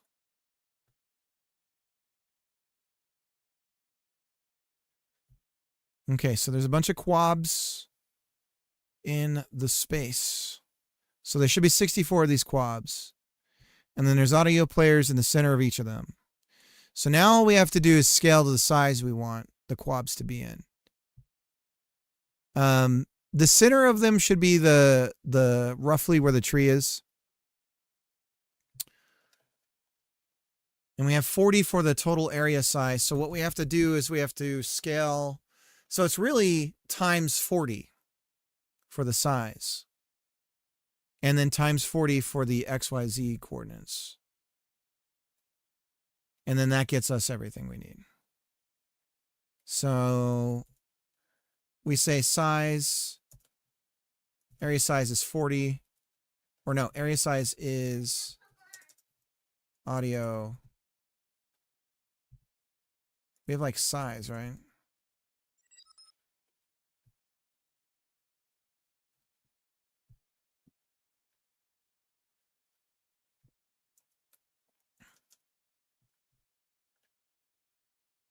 Audio area size. Let's do that.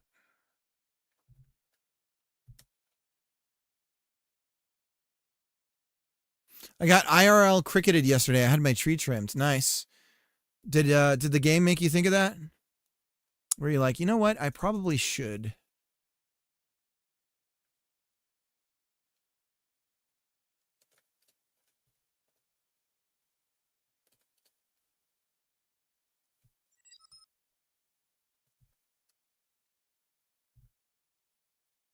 The tree growing onto my roof did.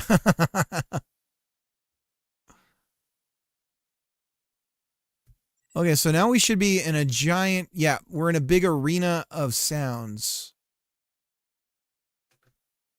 And it's hard to tell, but you can see the quabs as we move around. So is there enough fidelity? Now it actually seems really big. What did I do wrong here? I think what we did wrong is we need to scale it. So if we know, what we need to know is the maximum length of, so if we're thinking, because for us, we're saying we're measuring one side, right?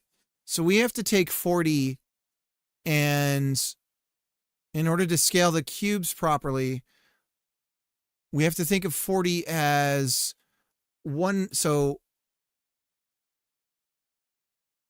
it would be that from a cubed number, we need to get down to 40 when we square root.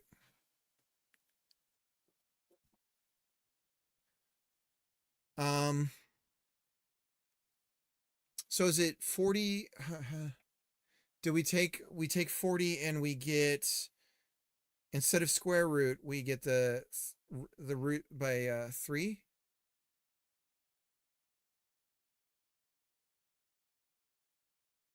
In order to, or do we square?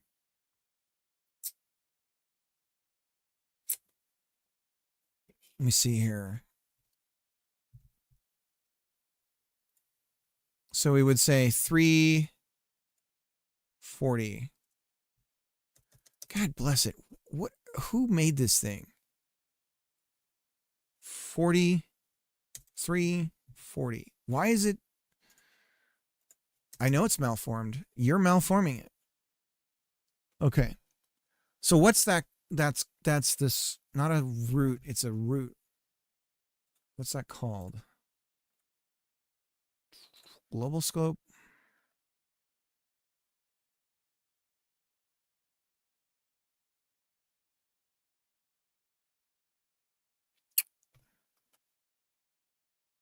What is that called?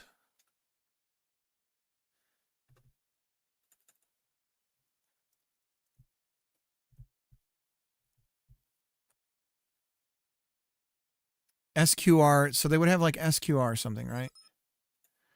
But I don't want, it's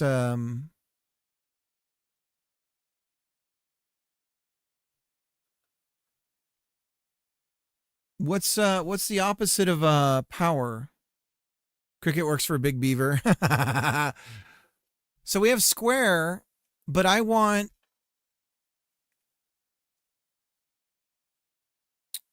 the three, the power of 3, the 3 root. You guys know what I'm talking about? What is that called? Let's see. Let's go to square root.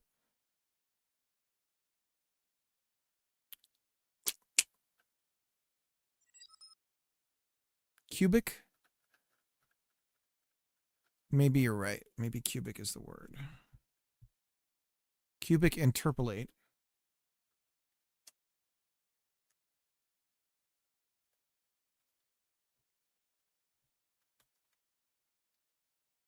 Godot get cubed root.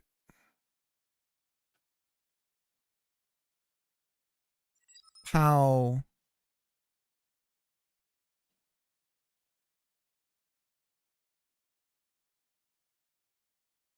Yeah. So they have a POW function, Then you give it the value. Yeah, pow the number divided by 1/3. So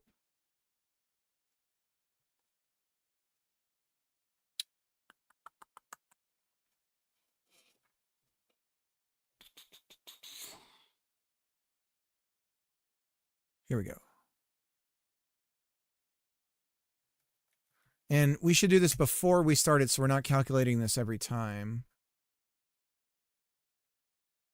Cube size float equals pow audio area size total, and probably just be audio area size 1 divided by 3. And then we say cube size. And actually, we can multiply this whole thing by cube size instead of each individual element, right? So we can just go like this, because it'll know what I mean. Like that.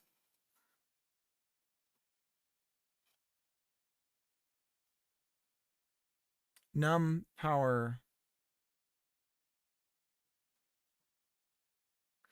Yeah, but we want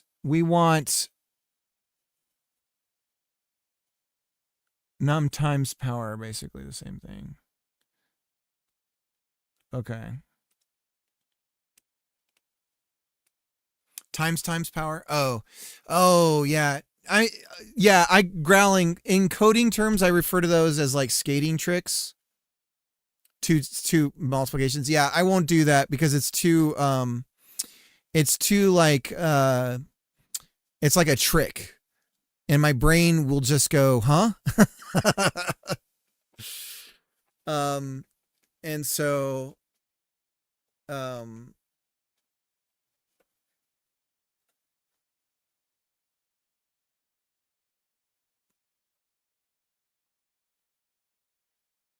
what happened to our frame rate?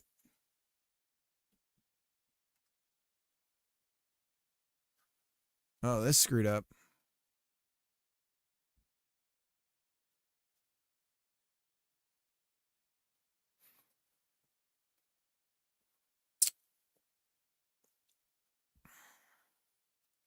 Another thing we should do is, if we say that this is only monitoring,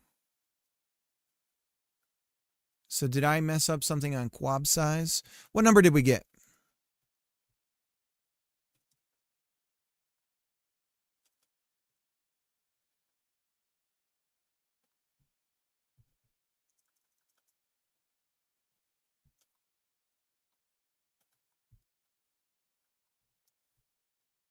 What number did we get? 1.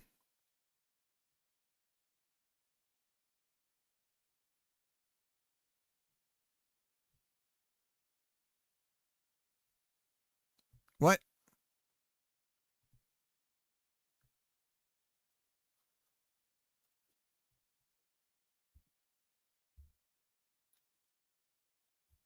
Huh?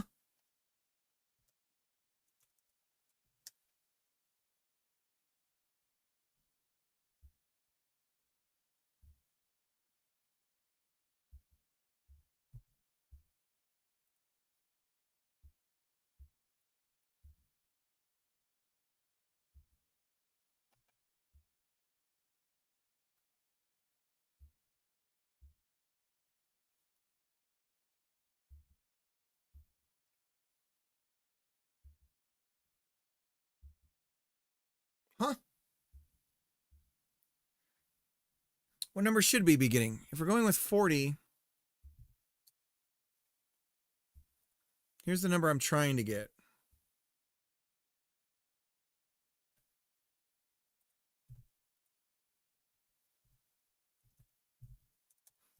Dude, this is the number we should be getting.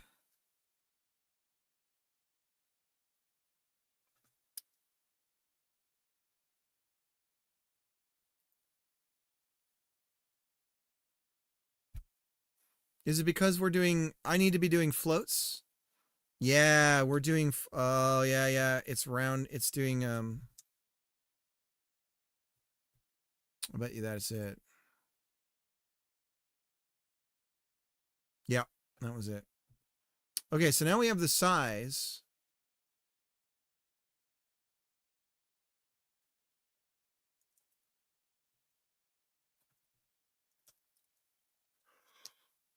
Okay. Yeah, oh, we're getting there. Why is it so choppy, though, all of a sudden?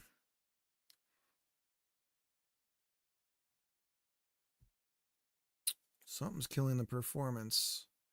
Let's not do any of this and just see if we're still choppy. How about specifically we don't add it to the scene tree? We're going to make a bunch of orphans.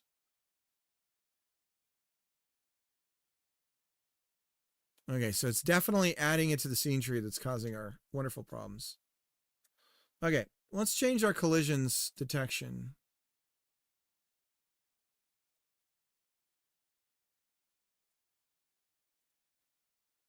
And for now, we're just going to say we don't collide with nothing. All right. No colliding with nothing. Okay, so that's what's our problem. And we can see that the size of our quabs is wrong.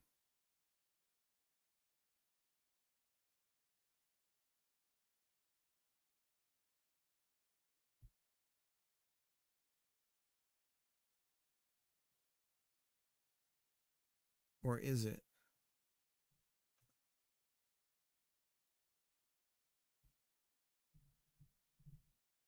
Ah! Oh, it's underground too. The quabs are underground.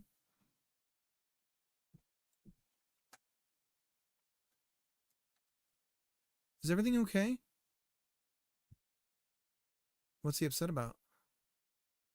Gemma's gonna play on Xbox. And why is that upsetting? Because apparently he wants to, even though he didn't say anything about that until she was, echoes. Okay. But I'm telling him he has to wait because she worked really hard and she finished class, came inside and did her cleaning, and I could barely get him to even start until she was almost done. He did eventually do hard work, and I told him he could play, but he has to wait if he wants the Xbox. Okay. Okay. Kind of fun with it,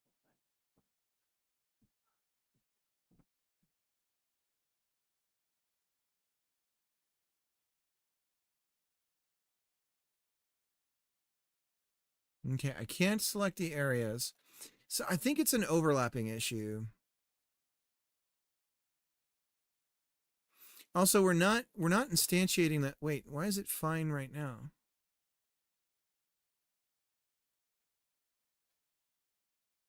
Now the performance is fine. Intermittent. Lovely. What in the hell? Intermittent.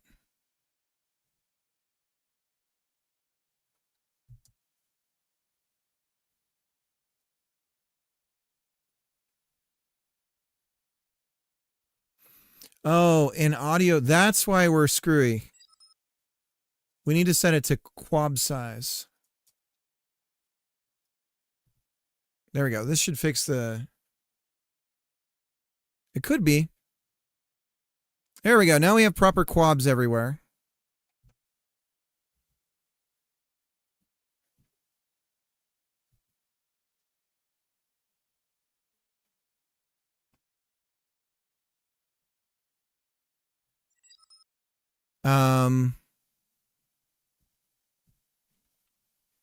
Although roughly...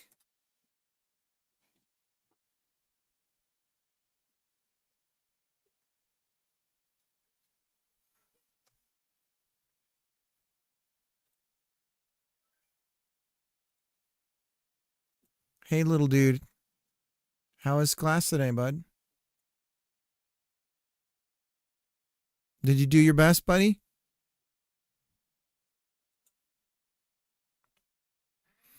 Okay, and so the other thing we have to do is we're going to do it on ground level. So we have to do... This is where things get a little weird because we need to go... It's the area...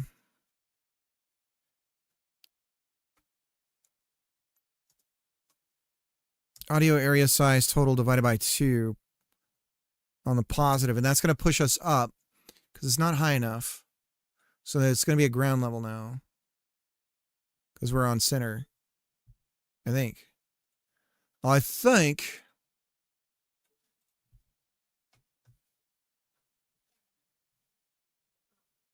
Nope. It put him way up in the sky. Up and away in my beautiful balloon.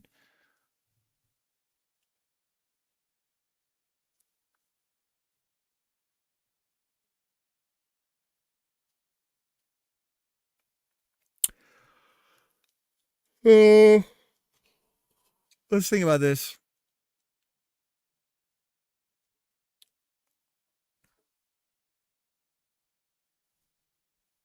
The y, if our y is 0,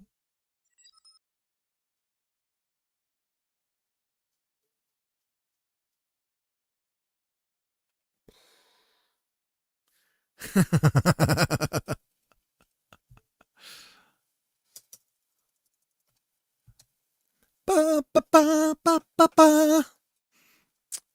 Balloon. What a weird era for music, huh?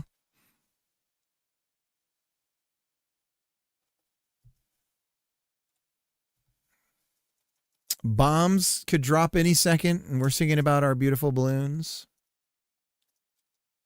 Up and away. I suppose they'll look back on the music we play now, think the same thing.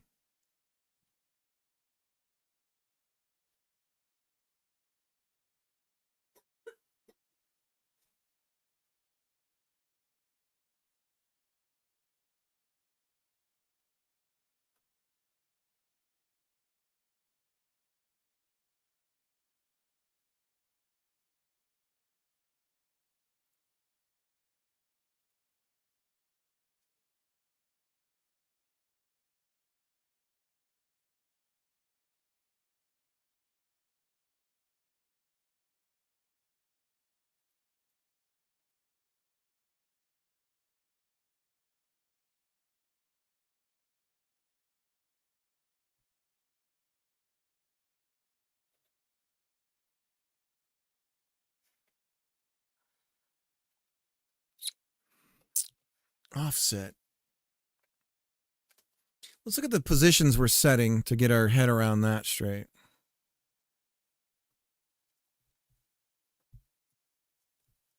Position. Almost there. Once we have these in place, then we can work on the logic of letting them know what sounds they should be playing. All right. So we're going from 0. The highest is 10.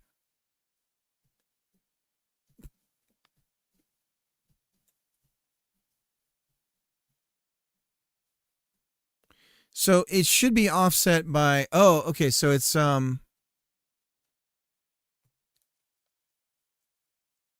max audio players to cube.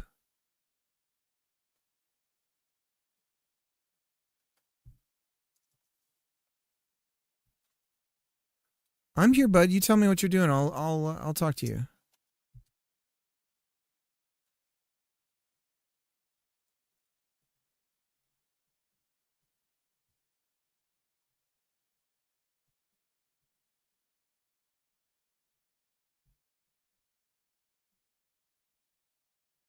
Our math is still wrong.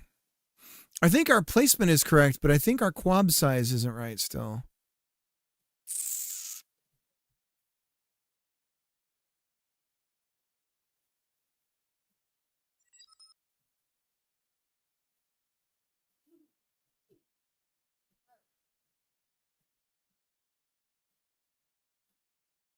Don't look in the sun.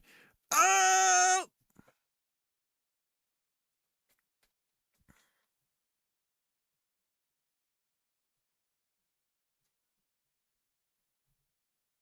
Well, it's not too important right now because we can just bump this number up. I get knocked down, but I get up again. All right, so we're going to knock this number down. or up. You exploded.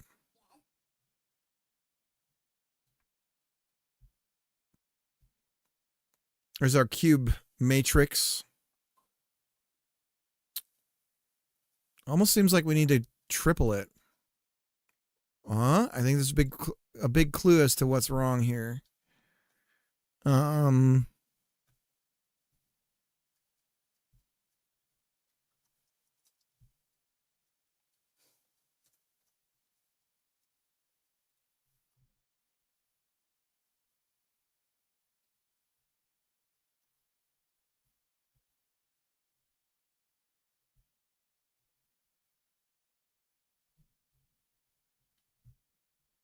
Seems close to being what we want. Again, why is our calculation off on getting to ground level? Yeah, so that's what I'm going to do. We're going to use a pool eventually, but initially, no. So yeah, definitely we're going to use a pool. But the problem is that if and maybe I'm pre-gaming this, but I don't think so because I have so many what's going to happen if I don't have some like area to say, hey, this is the maximum thing that you could play in this area, is that if the branch falls and there's 6 rigid bodies, like, okay, all of these, there's all these individual rigid bodies, right? They all hit the ground roughly the same time. Then it's going to be like, right? So I have to be a little bit more like, okay, well, in this area, you know, this is going on. And so we're kind of average it out and go, let's play this sound right now. Instead of every time something is happening, we play a sound. Even if we use a pool, like there's going to be these big moments where we definitely want sound playing. And because the game is not enemies shooting at you or whatever, we have to generalize so that we don't miss the big moments and we get the sounds to play at the right time. Hopefully I'm making sense.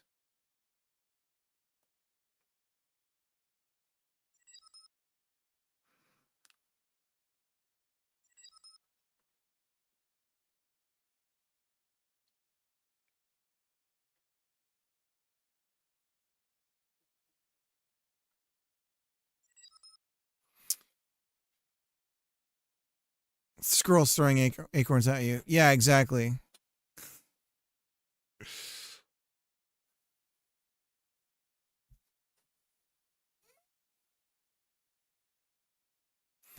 And so, yeah, we'll definitely use a pool of audio to pick what we're going to play eventually.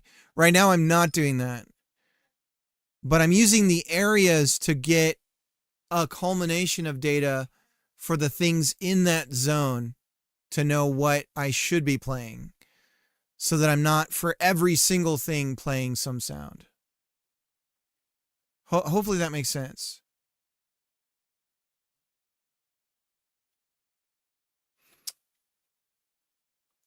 Right, exactly. It's a hard problem to like kind of think of how to do it. Right now I'm just trying to, my main concern is just getting this math so that I can move this thing down, because it's just in the wrong spot.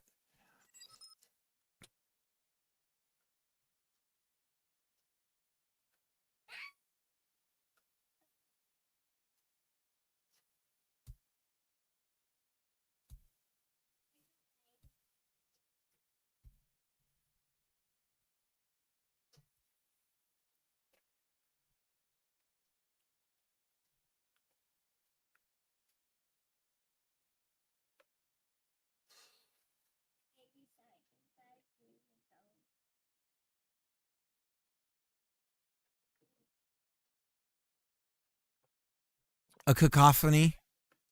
That's a fun word.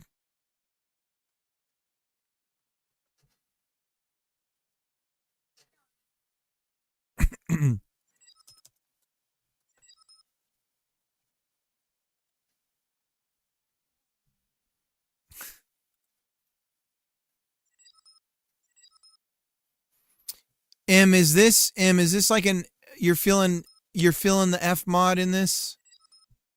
Is this feeling F moddy?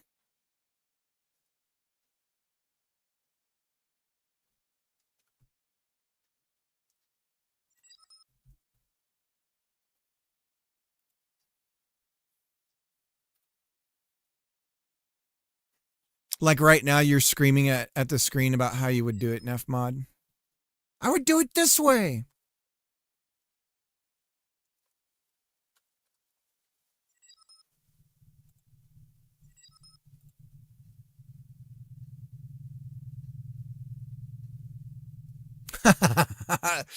People who pine for the game will wishlist it.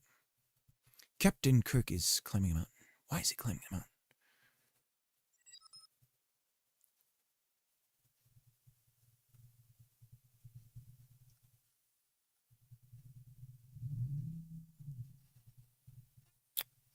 Okay, so I'm definitely something I'm not understanding.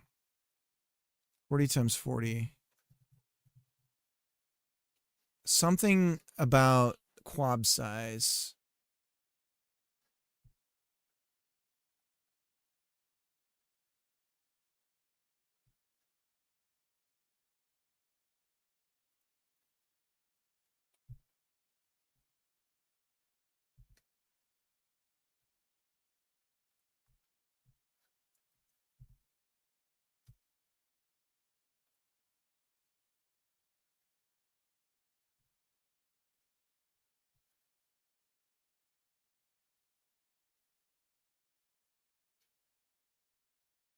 My daughter is playing The Sims, yeah. My son is playing Reliable Shipping. Totally reliable, yeah. Okay, so it's a little bit nested in the ground. I don't oh, we need to be up one size. So it's plus half of a size. So it's plus cube size. You okay? You got it? There we go. So that should fix that. Oops, I don't know why I closed the editor. So now the cubes are offset right.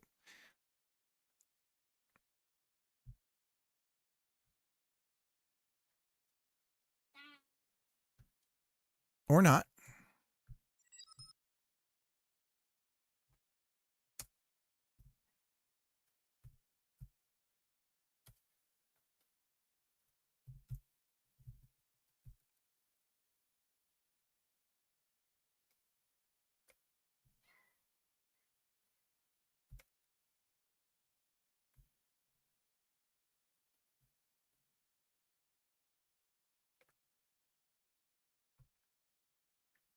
Get rid of the webcam. Am I on the wrong side? Should I be over here? Here, I'll scoot myself right here. Oh, snap. Oh, I totally forgot, M. I think we can do that. Oh, she's got a play rehearsal tonight.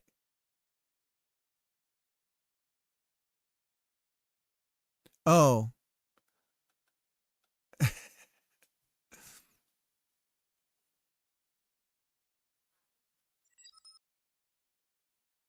You have plans tonight anyways? Ooh. Someone's got a date. Ooh.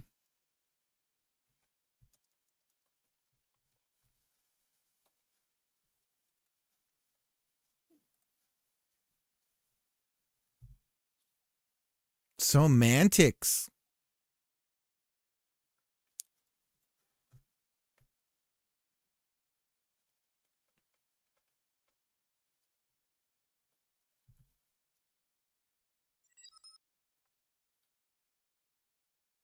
Date with a tub of my ice cream.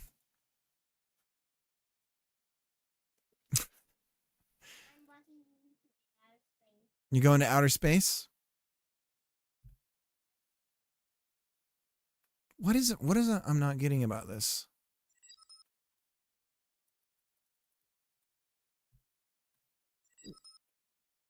I'm just trying to bump the Y up. Well, we'll just stop then.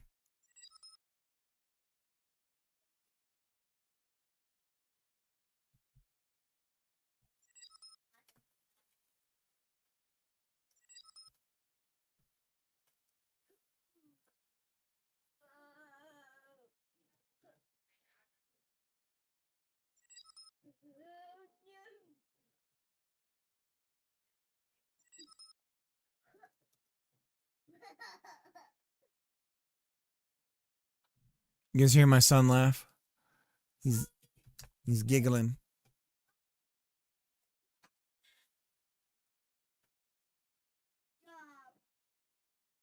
Okay, so we're definitely getting 64.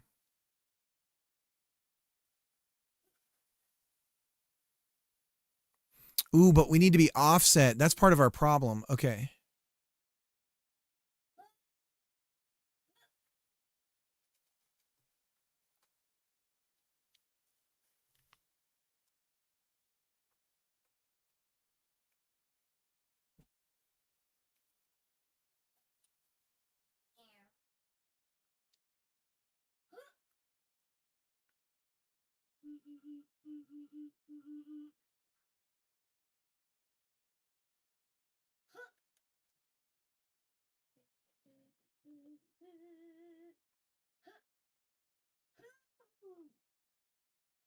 Oh.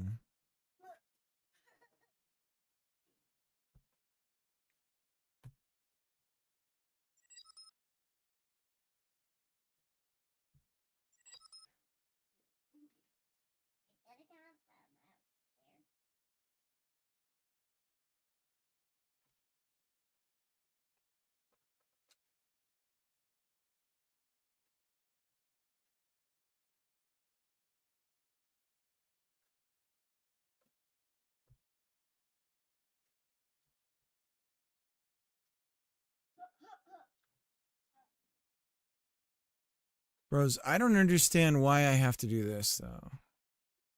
Like, something's wrong with the math with the cubing. What's popping in general? Oh, man, real life, I've just been so busy. Just like a lot of stuff. Unexpectedly busy.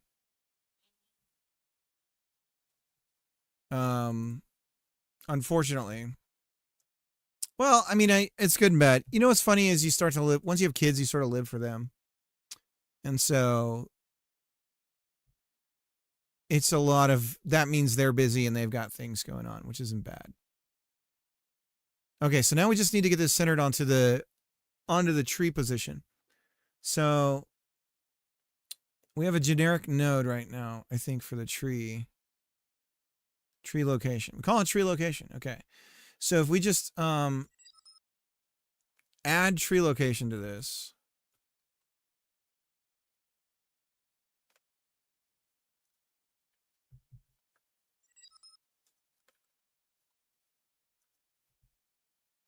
No, we see it has to be half of it. See, this is weird stuff. Because we want to build around it as it being the center point, right? So we have to know the size of ourself to know where we shift everything. So I think for now, I'm just going to cheat and do something like this. This is a mess.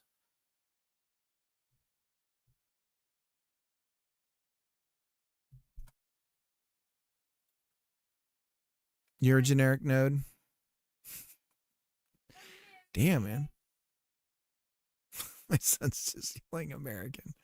American! That's cute, Odie.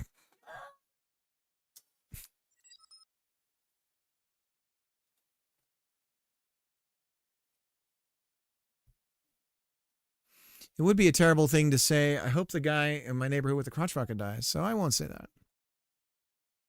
Nymphus, how's it going? Your ref counted. This whole courtroom's ref counted. Why? Why is it so far away? What am I not understanding right now? Are we not dealing with... Okay. This is meters, right?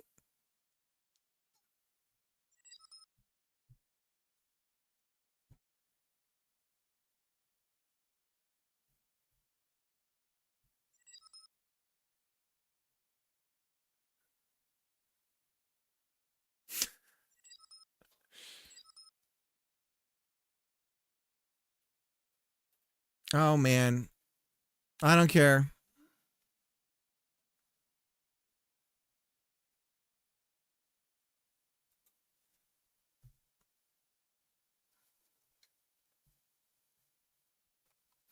It's not my prerogative right now to care about that, Nymphis.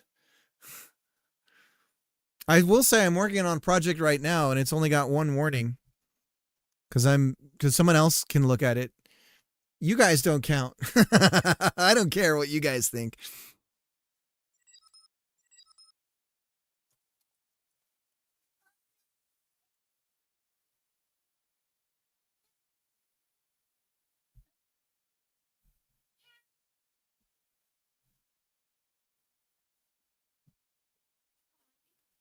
No.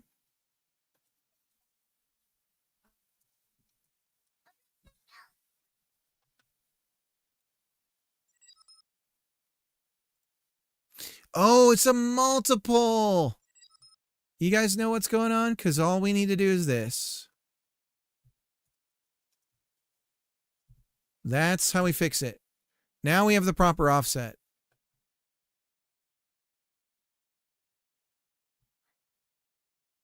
Yep, there it is. Okay.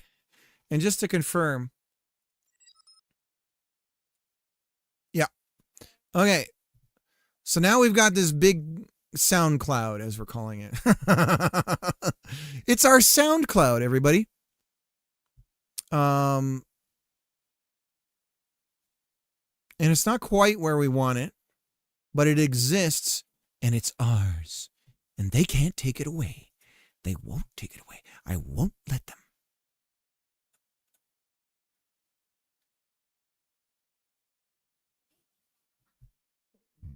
You know what you need is one of those children playing neon signs. Second favorite.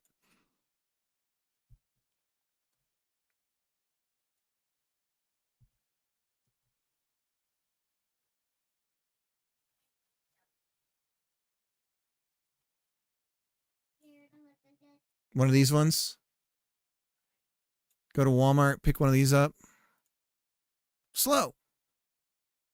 Or you get a cardboard cutout of a person. Of a kid like mid-run. And you just put it right in front of your house.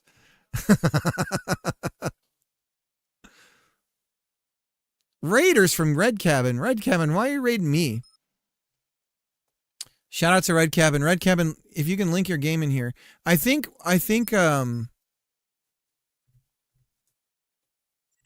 Red Cabin has a game that basically you could just push a button and release it. But he's Steve Jobs in it to perfection. So apparently it's not finished. Hit the button, Red. When do you think you were saying next year? Is it next year?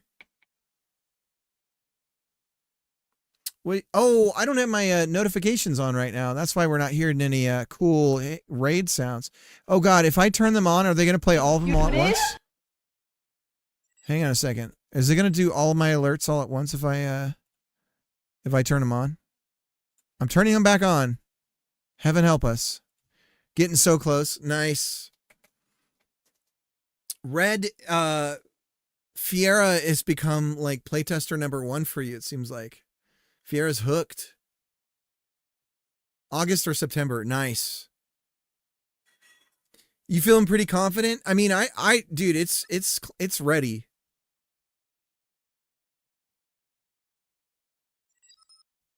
Fiera and Grumble. Grumble's playing it a lot too. I got to get back to it too.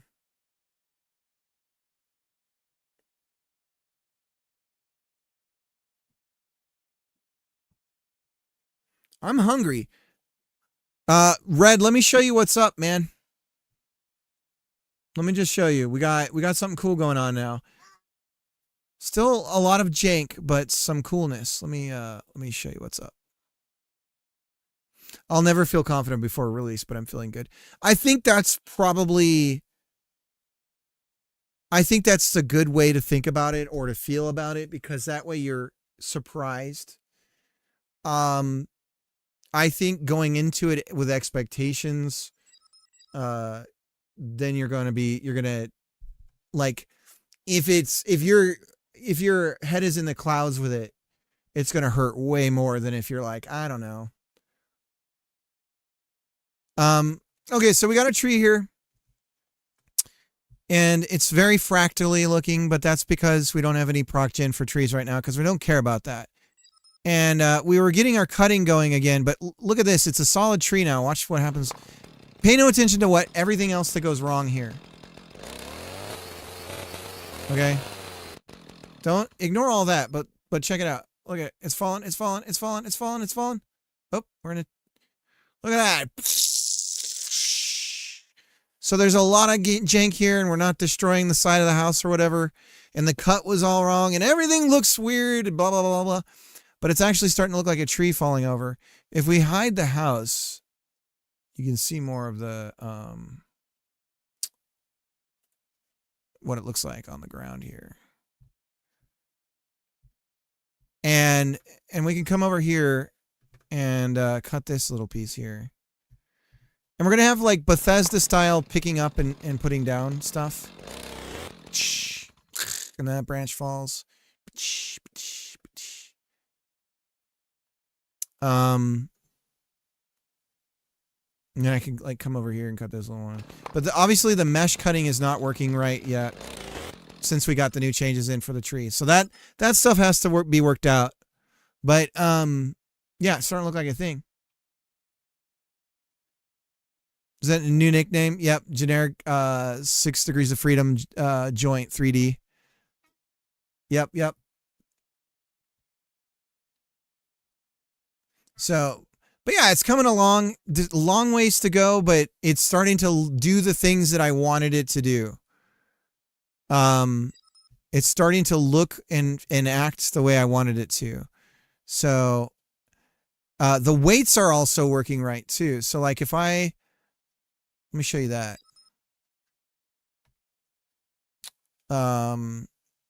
If we... One of the things I was doing was like messing around with cutting the sides here. And trying to make it like heavy to one side. We can't cut on when we climb, but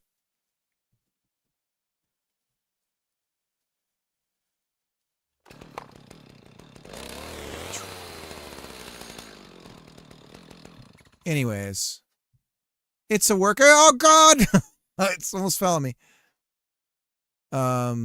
It's a work in progress, and it looks eldritch. We were saying this is very Lovecraftian looking here when it gets all wild and look at it go. Oh my God.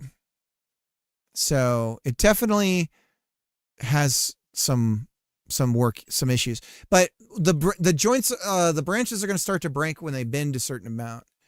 So once we have the breaking in, then a lot of this is going to start to look more correct. Could almost be a aren't those kind just mostly unrated?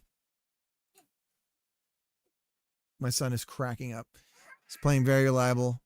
Well, Red, thank you and welcome in everybody. Thank you for coming in. Appreciate everybody hanging out. A lot of the energy can diffuse. Yeah. And then we just discovered that other value here, this ERP, which is, I don't know what it's abbreviation for, but it's a tolerance factor for how much the correction gets slowed down. So I'm not sure what that means, but I want to mess around with that number. But these three numbers here are for what is it? Damping, restitution, and softness. Excuse me.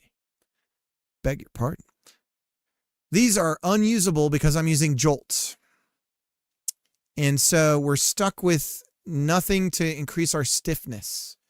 I'd love to increase the stiffness of it by decreasing the softness. But we can't make our wood stiffer because we're stuck with the default jolt values because whatever those hooks are, the Godot system can't touch them yet.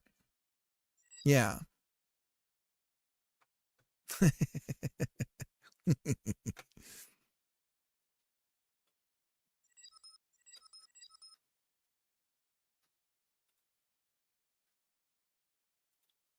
Yep. I am getting a bunch of hymns commercials. Occasionally I get them.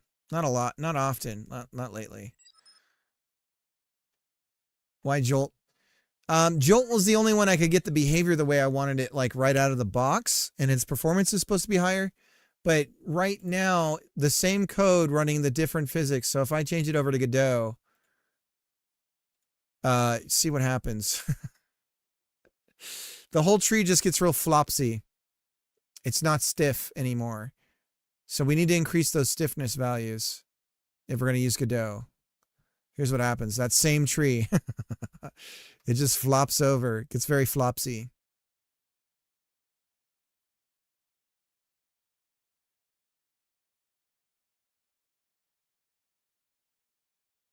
And the frame rates, it can't handle it. Our frame rates get real bad, really intermittent. And if the frame rates are this bad on this box,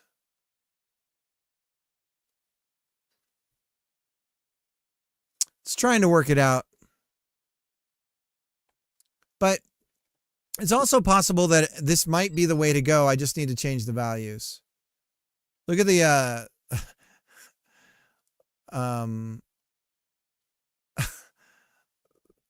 the cherry picker is going whoop whoop whoop whoop whoop whoop whoop whoop.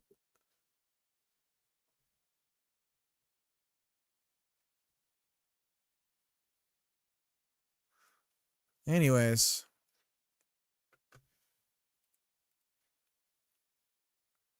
but I'd built this all around Jolt, thinking everything would be fine, and then we find out it's not. So we'll see. We're gonna keep moving. Everyone suggested the horror game when they see that. It is weirdly primal.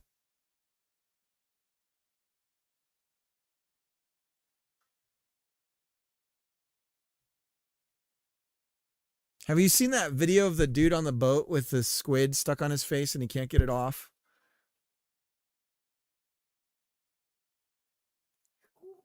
Terrifying. Of course, now it's like, is any of it real? You know?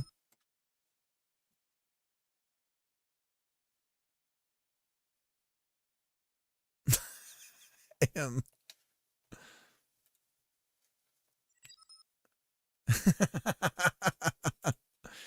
Guy on boat, squid.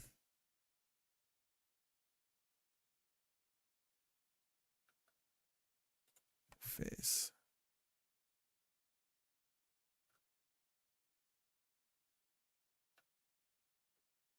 Or am I thinking of octopus?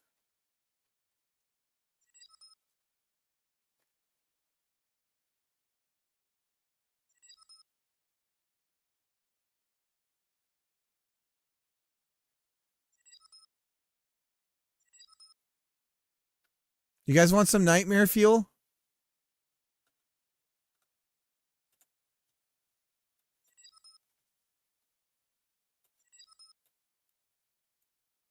Here's supposedly. Is this AI, do you think?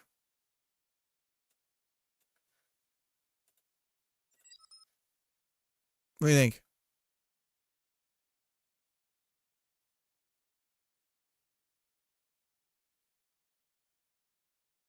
The sound's not going. Oh, there we go.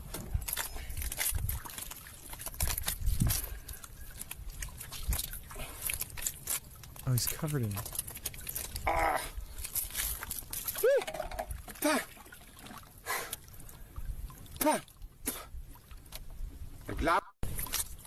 What do we think? AI? Seems like AI, right?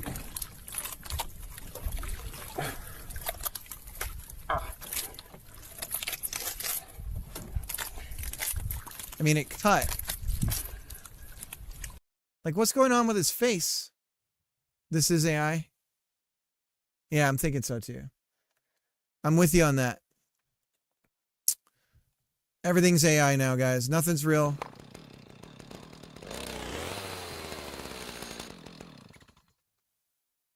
Except for this. This is real. I'm real, guys. Right?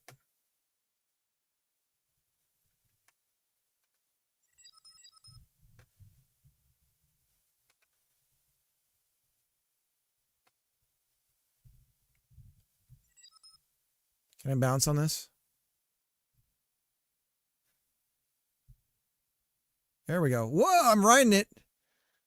Heck yeah. Oh.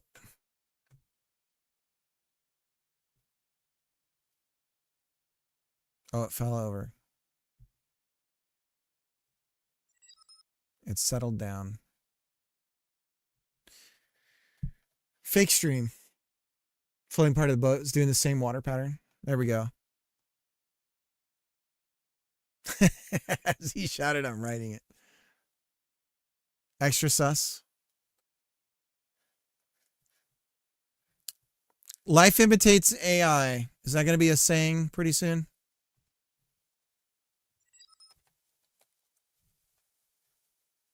So the area size, I'm not sure.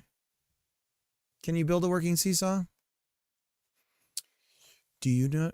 Yeah, I think I could. Wallaber could in like 5 seconds, right? Be like, okay, here's, there we go. Here's a working seesaw. Only Koreans are killed by live octopuses usually. A few die from eating it every year. I see.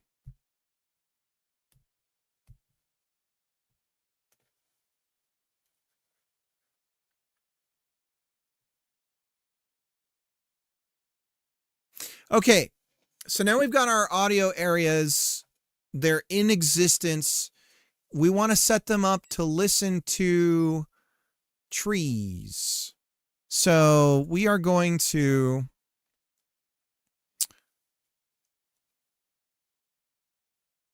mask with trees, monitor. So we're monitoring trees, and we are not monitorable. We are not a thing that exists to be monitored.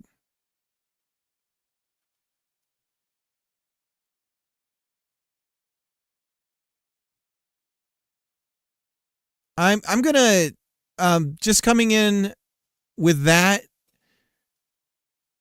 is kind of wild. So I'm gonna time out. If you want to ask about something else in a little bit, you could do that. But for now, just out of left field, that's a wild one.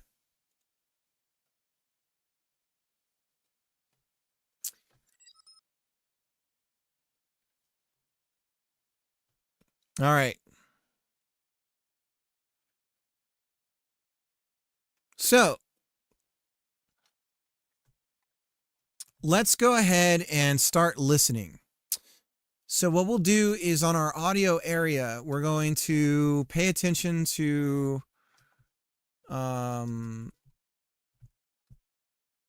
we somehow need to sort of like poll things. So we can get an array of what's in us and then sort of look at some values and determine some things.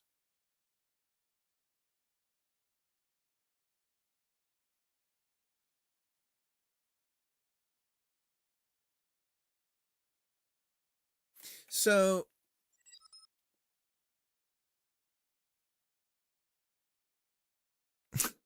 3 Hot Wheel cars.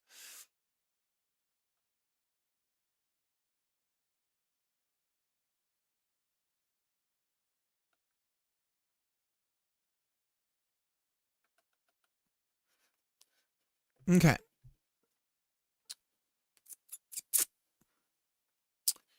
We also need sounds to play. And we have a bunch of sounds in Ultimate Wood HD Pro. Ultimate Wood, baby.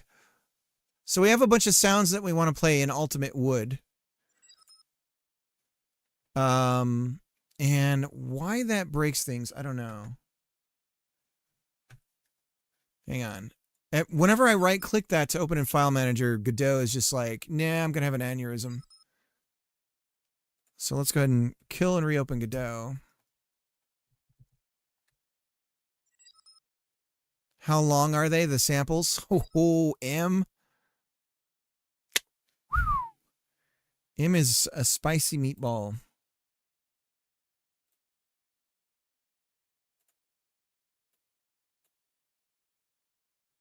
Can I move my ultimate wood onto my ultimate wood? So that I don't have two ultimate woods? There we go. Then we're going to delete this.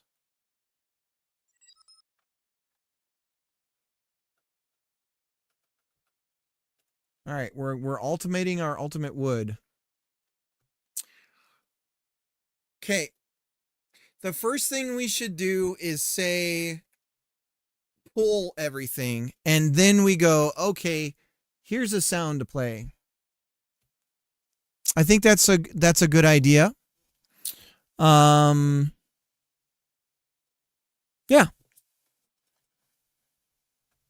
So I'm gonna go tickle. I'll be right back.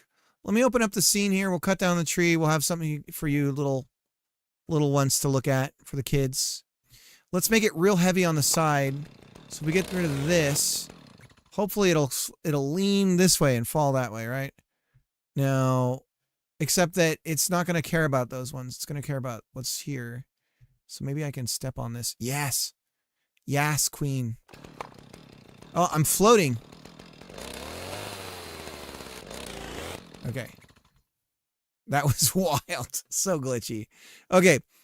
So hopefully now it falls that way. Oops.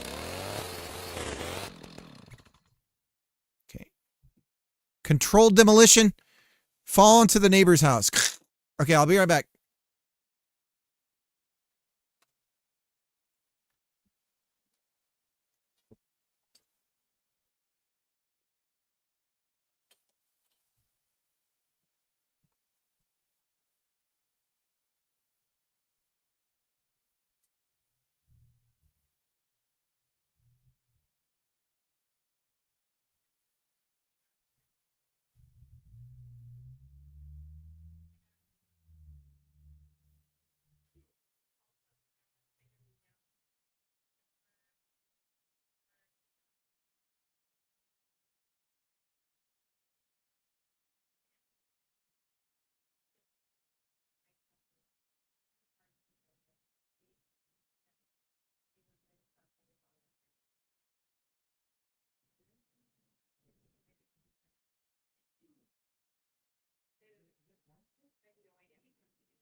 It's pretty cool on the tree thing.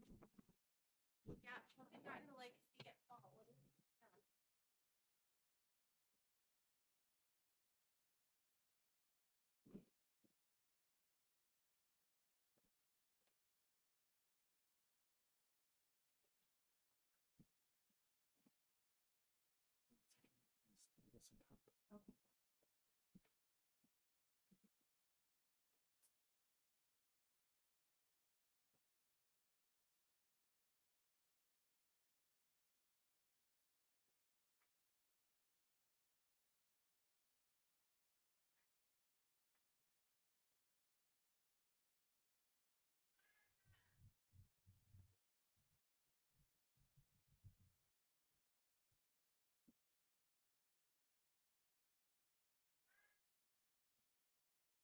Ryan, she's in the bathroom. She can't hear you.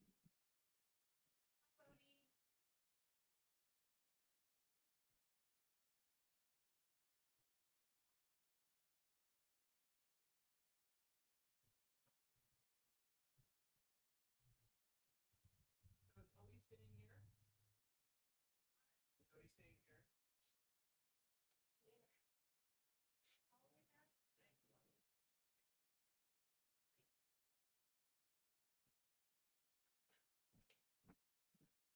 He did ask me to watch it. Okay, maybe we'll do that. He already did. I'll put it on in here. I mean, it's a kid's favorite movie. I mean, it's like almost universal.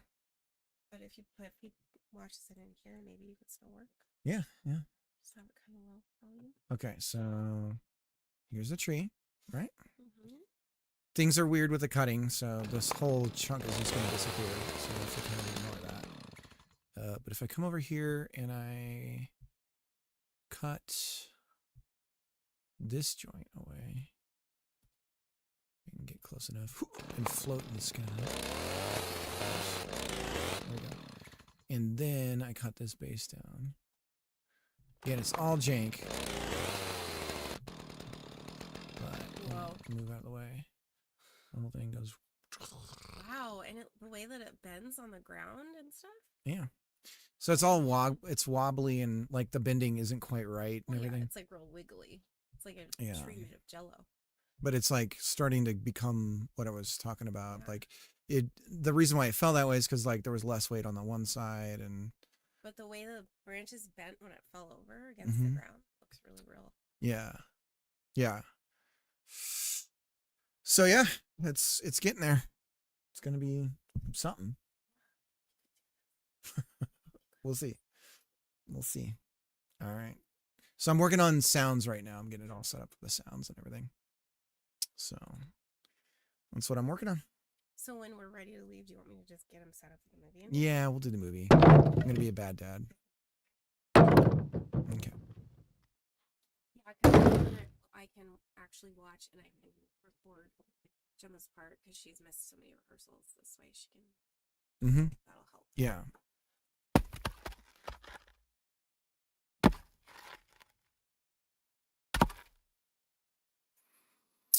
So what do we need? We need data about the size of the wood. If it's like hitting something, that kind of stuff, right?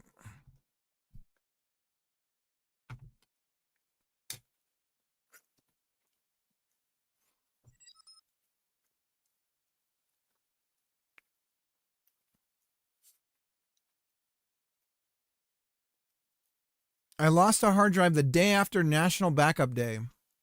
So I've been working full-time restoring that. Oh my gosh. What weird timing. I'm going to hide the camera so I can stuff my face. Bob, did you see the tree falling? The mesh cutting isn't back to, the irony is not lost. Not at all.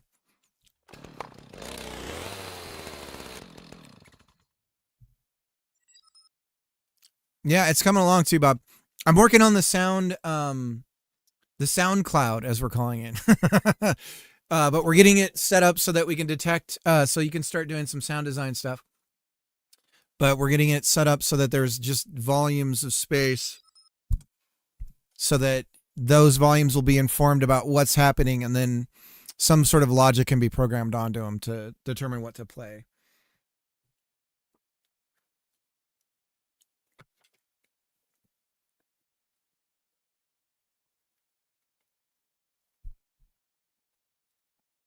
And once we have the tech working, then we can kind of adjust the size and scope of the volumes and then use audio player pools.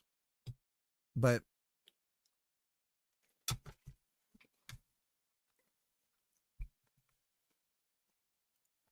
for now, there's 64 regions.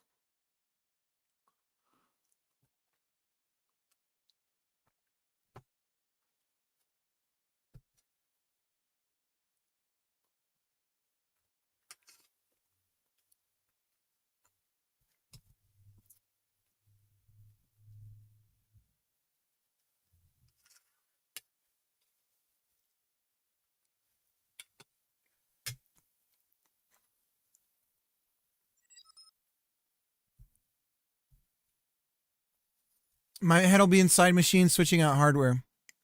Okay, cool. Sorry, sorry that happened. That's always a bummer.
Everything but one folder and 46 files. But it deleted my entire user profile. Damn.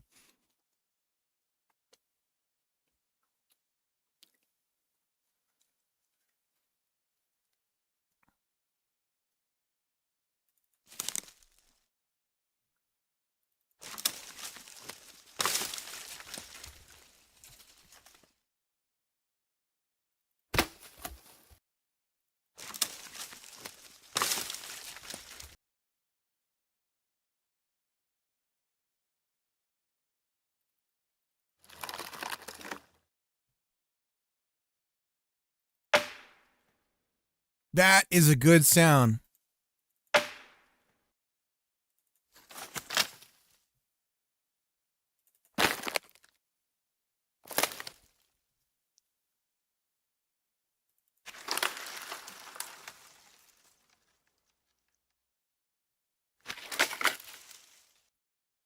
So, what do we get from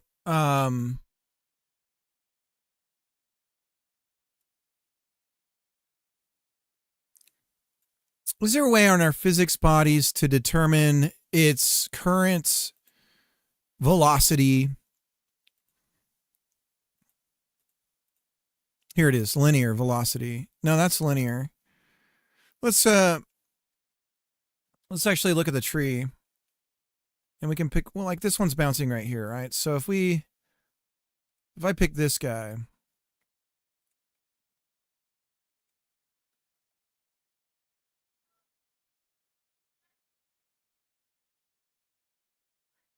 so there's some linear velocity and some angular velocity. My guess is that we can combine these into a singular number. That'll be helpful.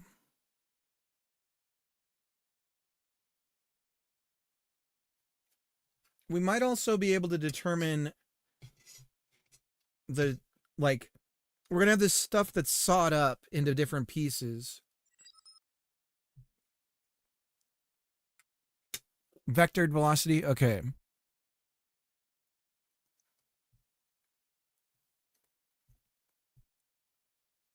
So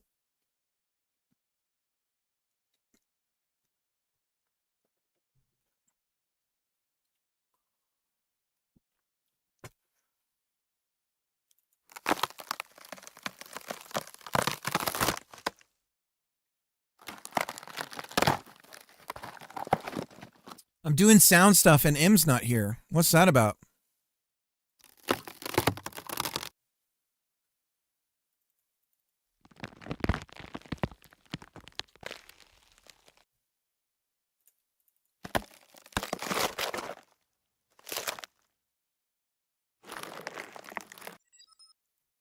She said that she wants me to learn Fmod.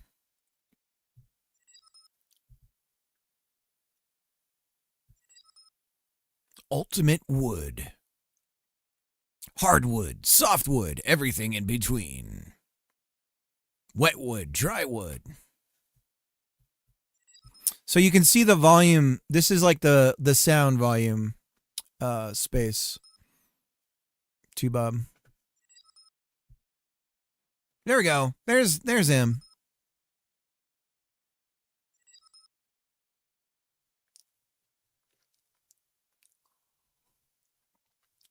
Ultimate wood.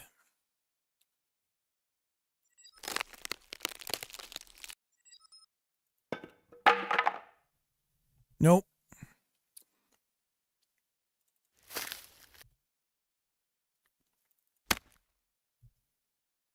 Oh no, I lost my wood.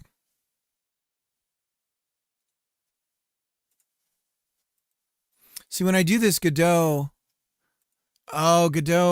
holds, it's like, oh, you got the file manager open, and then, no, it's fine now. Okay. Audio. Oops. I should put ultimate wood in audio. Ultimate wood. It kicks the llama's ass.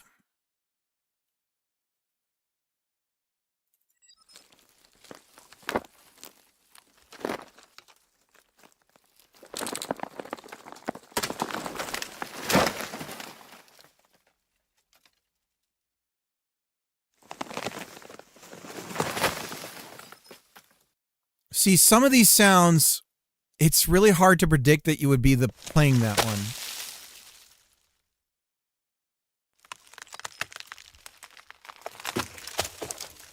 Like the wood, oh man, this is going to be tough.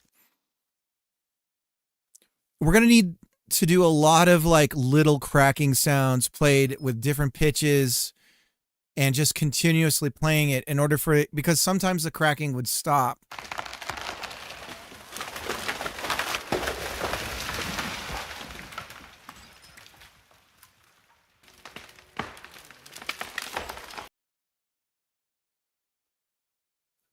And all the spatialization. Yeah.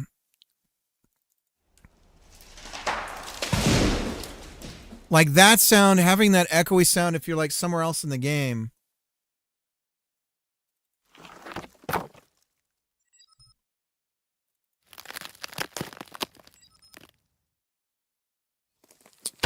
Yeah, that's what I mean. So if it wasn't reverbed and then we added the reverb because of where you were.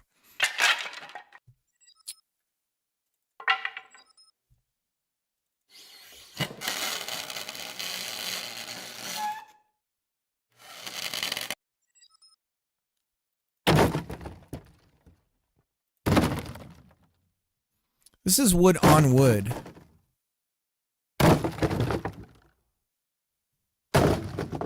It's just hitting. It's hitting stuff too. It's.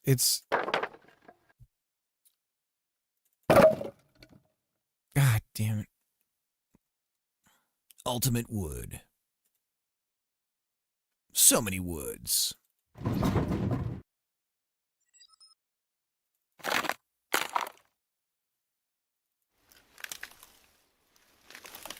These are good.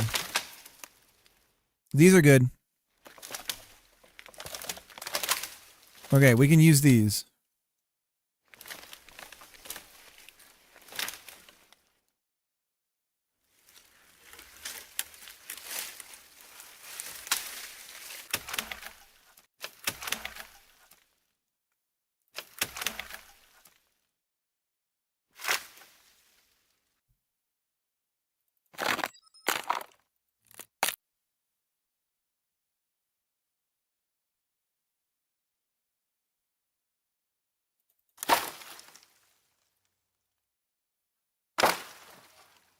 These are okay. These are actually good. So this again, determining a velocity.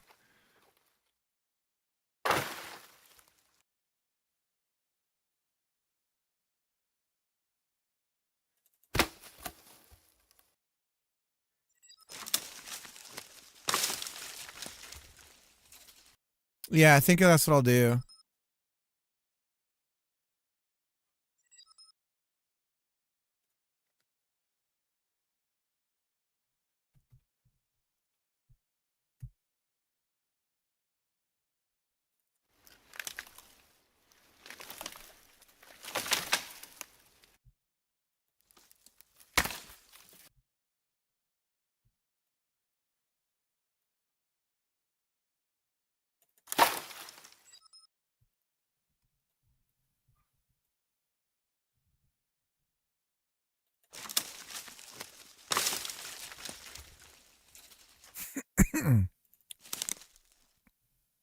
Ah!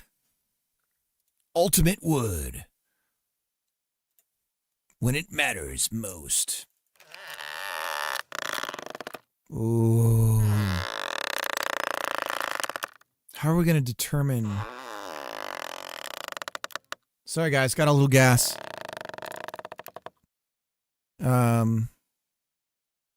Those are good.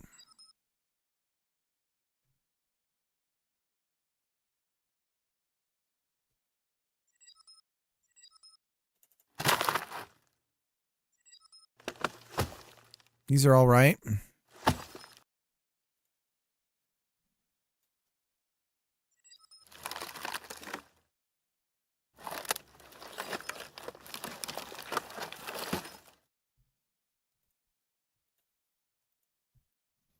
There's going to need to be a lot of weird naming of files and stuff.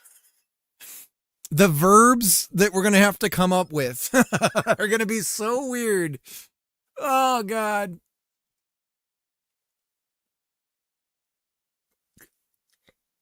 Mud. How's it going?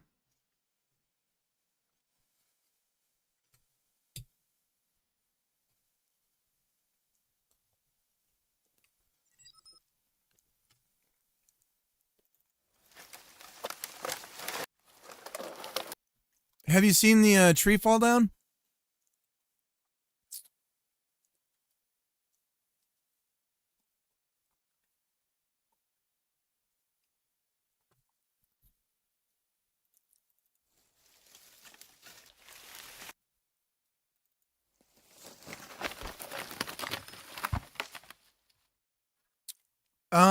It's kind of jank, but it's you'll get the idea.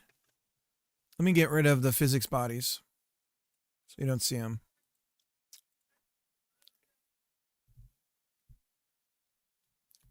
And cut this.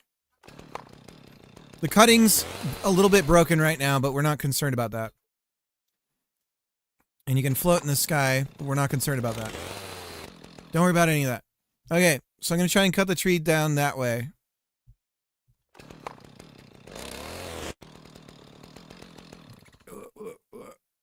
There it goes.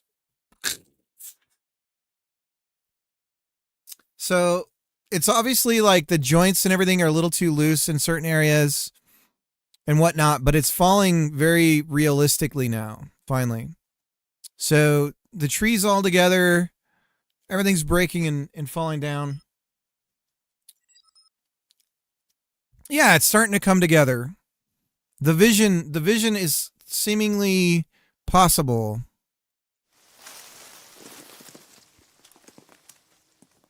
These are okay.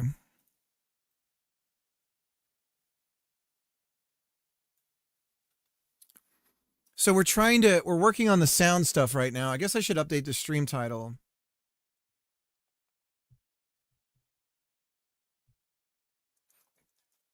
Playing with wood sounds. Parentheses, no, not that kind.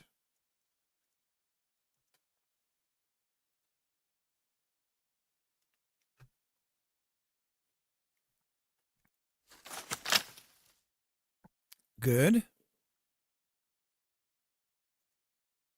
Really, what I should do is just throw away the ones I don't want to use.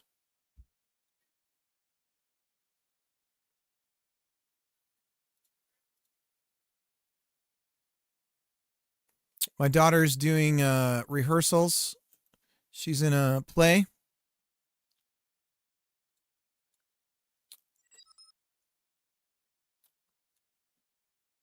So easy to create a new folder here.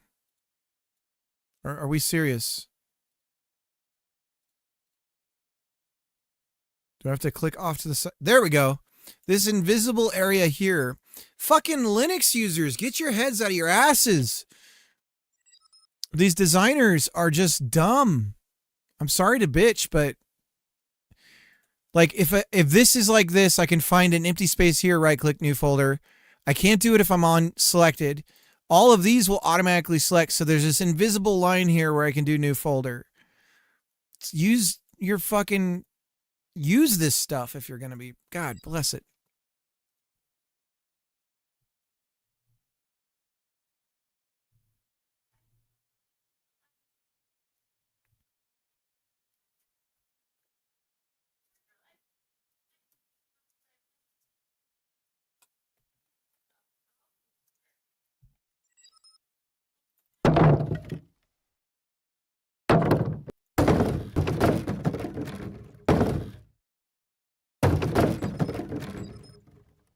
Now, actually,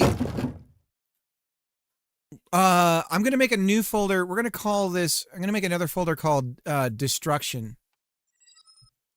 Because some of this will work good for when the houses are getting hit.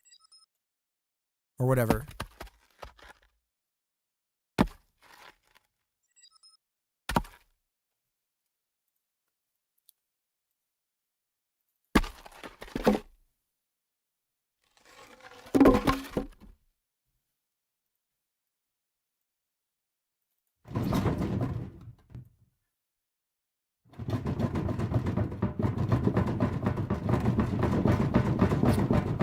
Reminds me of being the wife for some reason.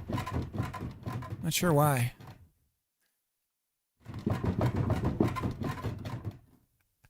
Huh. That's weird. I'm gonna say that's not usable though.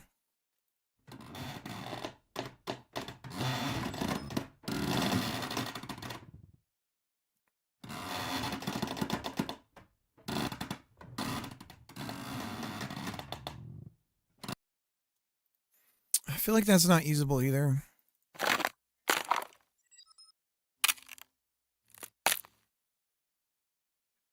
The rattling. Yeah. I was thinking the same thing. Something about the tension. I was thinking kind of the same thing. But we'll put it not usable for now.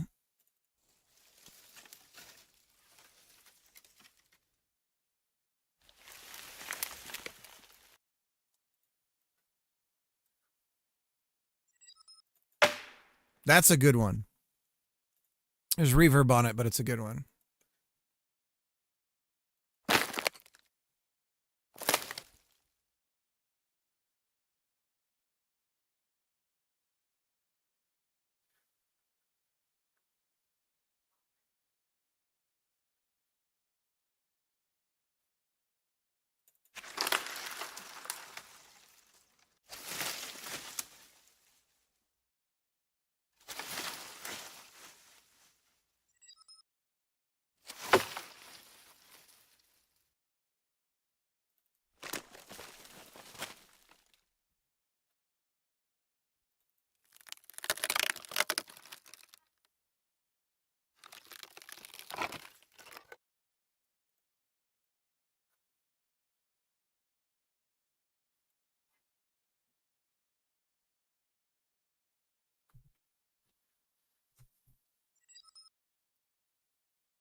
All right. Does anyone have any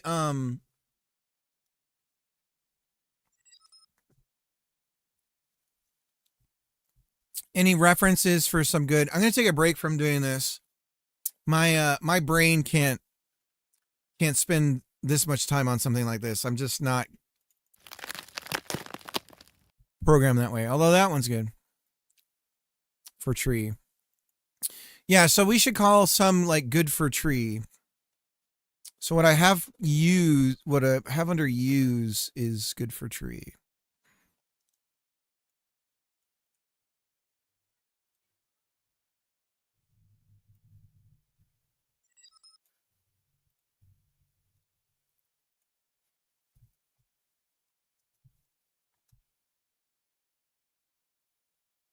I was trying to pick out bouncyless sound effects the other day. It drove me insane.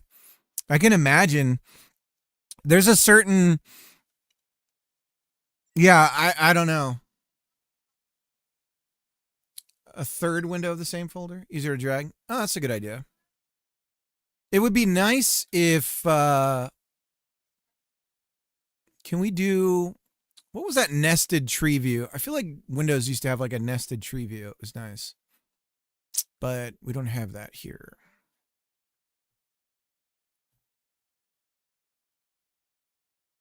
Oh, I have these good follow sounds I need to put on for us. Are these your drugs? Look, Dad, it's Where not did you get it? Dad, Answer me. Who taught you how to do this stuff? You, all right? I learned it by watching you. Parents who use drugs have children who use drugs. All right. I got to get that. The you. I learned it from watching you. I got to get that on the when somebody follows. You, all right? I learned it from watching you. Anyways.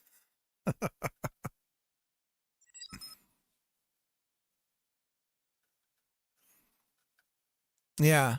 I can also just, let me see here. How do we, that's,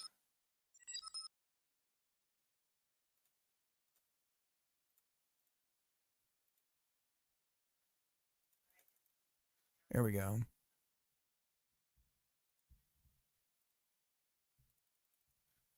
And then I think I can go, is it shift? There we go. There we go. This is good. Now when I scroll, I have it locked up on the top. I could probably do something like that. So I have a little more room on the Godot window. That looks all right.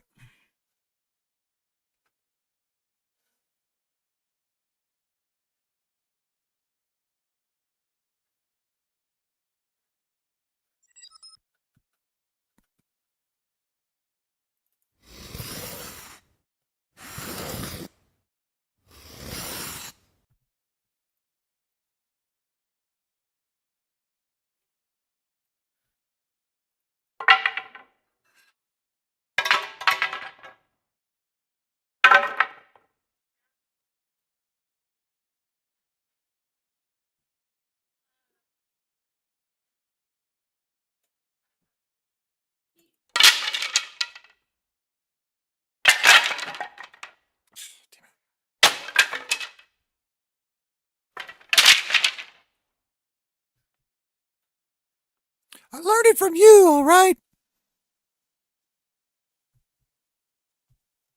Where'd you learn how to do this? There's a Kraft mac and cheese commercial that makes fun of the...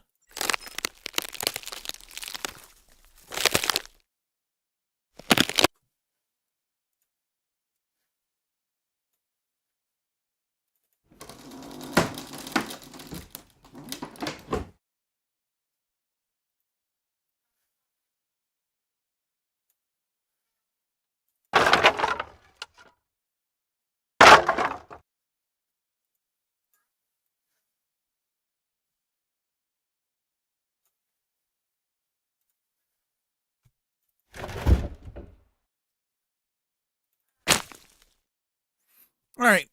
I think my brain is fried enough for this. Somehow I managed to keep going. Ooh. Ooh, some of these are solid. Yeah, these are good.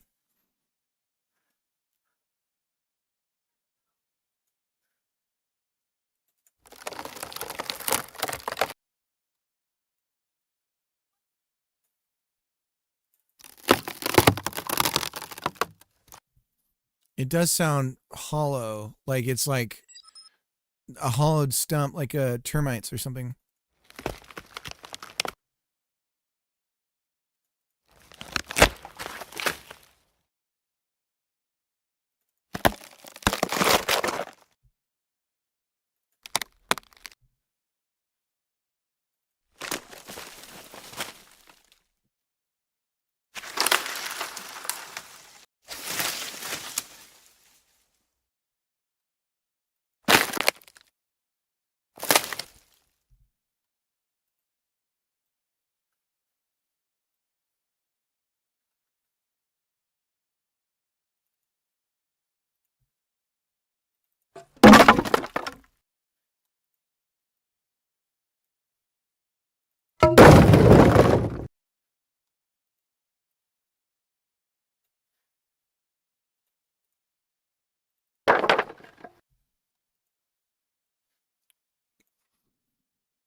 Any of these ones that say lumber.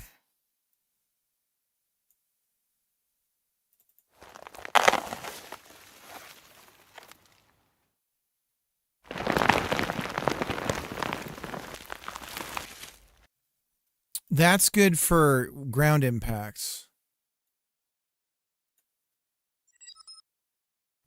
Ultimate wood.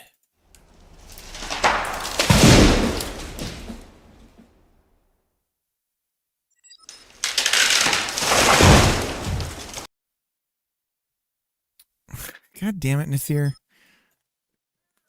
Actually try and get to know someone. What is your deal, man?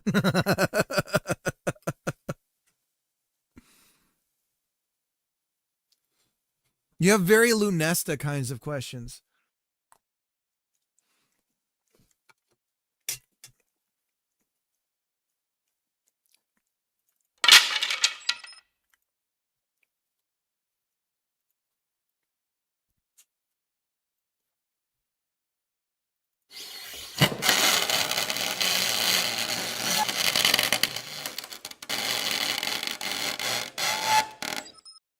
These are actually pretty good for squeaky wood, like in the wind.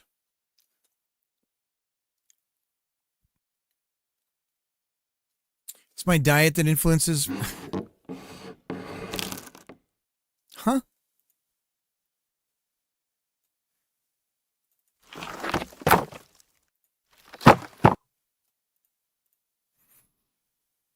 Tree bark.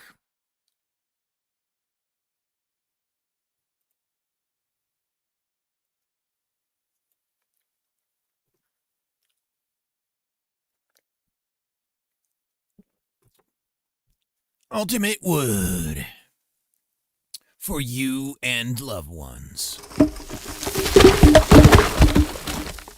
All the wood you could ever need.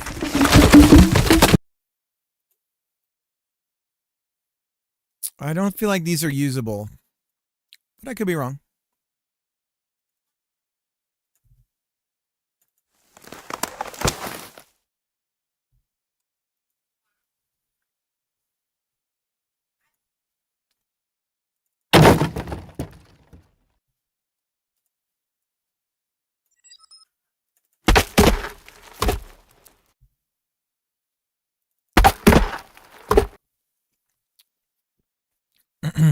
Ultimate wood. It kicks the llama's ass.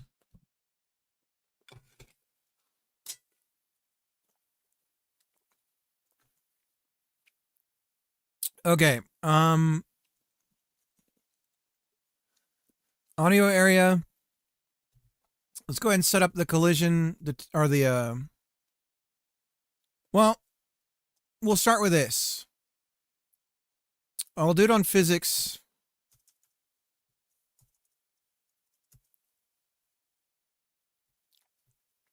Actually, we're in area.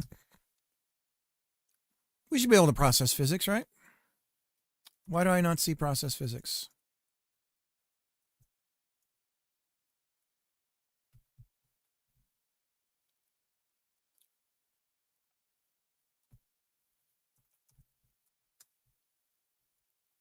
All right. And all we're going to do is ask for git. Nothing is working right now. Lovely. Let's go ahead and close and reopen because LSP is broken again.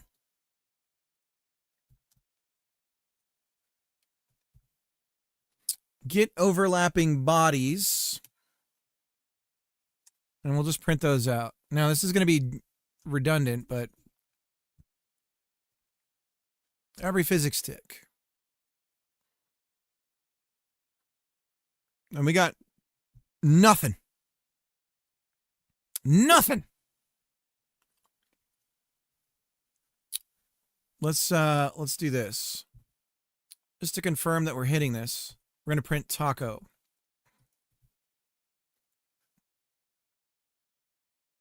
No taco firing. Area 3D.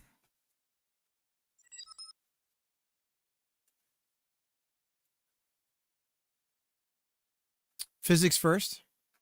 Is that your backseat?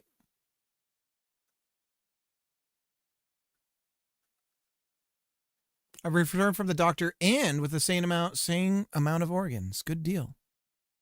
Area 3D. Collision object.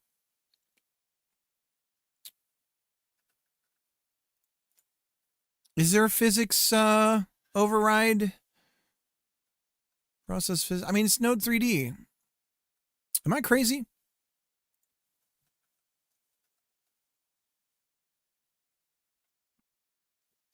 Physics process.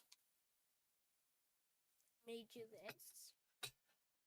Ooh, my daughter made me something because she loves me. And also, she's just a really cool kid. Oh my goodness. It's a deconstructed, what do you call it? S'more. All right, let me put the camera on. All right. Here's the deal. She made homemade graham crackers. Toasted, how did you toast the, The oven. she toasted, what's it called? Marshmallow. Marshmallow. And then there's little chocolatey, Chocolate. chips. That's the word. Okay. I'm officially an old man. It's just happened. It's just happened. I'm going to jam the chocolate chips into the marshmallow. Oh. And then put it over it like a... This is like a party favor thing. This is like something you'd have at a rich person's house. Very nice. Thank you, sweetie. I already know how good the graham cracker is. So yeah, she's just taken on baking. I think it's because I'm just such a boring person to hang out with that she's just like, I'm going to bake because like Papa's boring. There's nothing going on.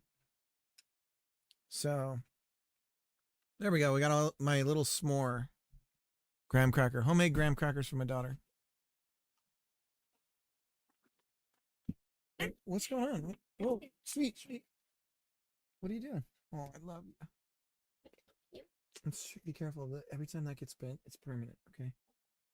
Yeah. Love you, sweetheart. Thank you for the hug.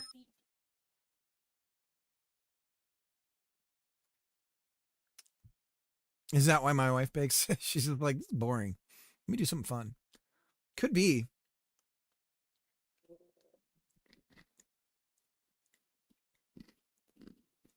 Mmm.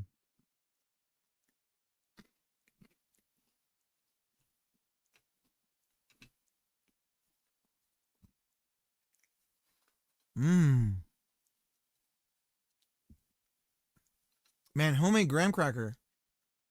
That's the tits. Yummy.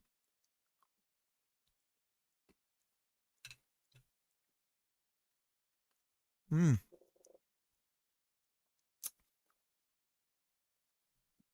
Why am I getting so many?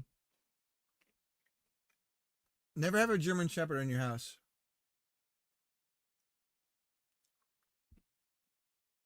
You just end up with dog hair everywhere. Oh.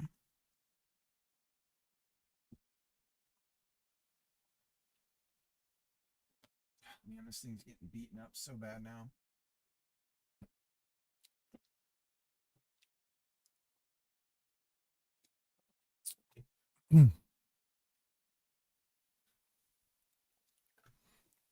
Okay, so get overlapping bodies. We want to print these out. Hopefully we see something. There we go. All right, so we have a bunch of overlapping bodies. Let's just do size. 64 quadrants.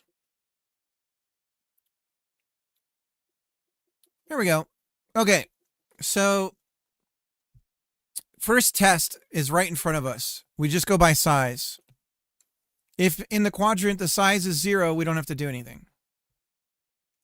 So if size equals 0,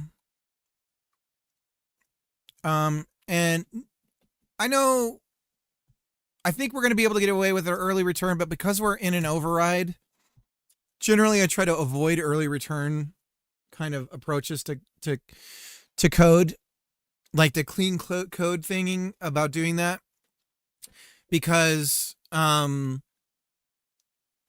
it just causes problems.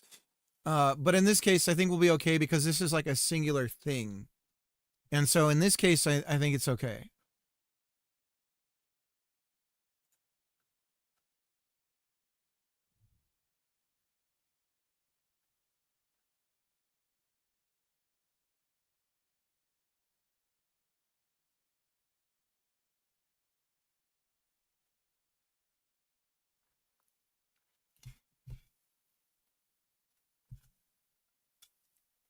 Let me finish up my lunch here. Well, thank you for giving me a hug, Jim.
Okay, so overlapping bodies, size 0, return. Now, if we print overlapping body size, we're just going to constantly get sets of numbers. So now we can process what only needs to be processed.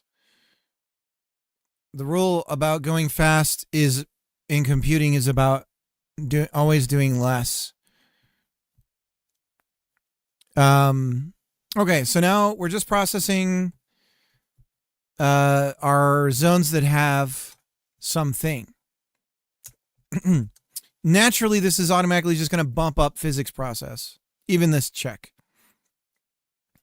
So again, this is why I think eventually we'll probably end up needing to be doing some sort of batching for this.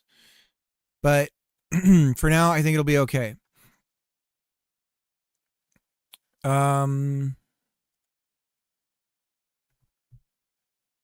Okay. In the meantime, we iterate through each of the bodies and we build some sort of profile. The meantime. It's so mean.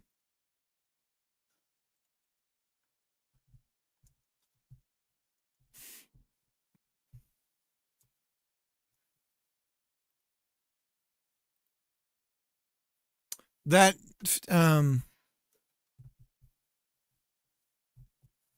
there's a quote from in Batman Returns that whenever I hear the word meantime, I think of Christopher Walken.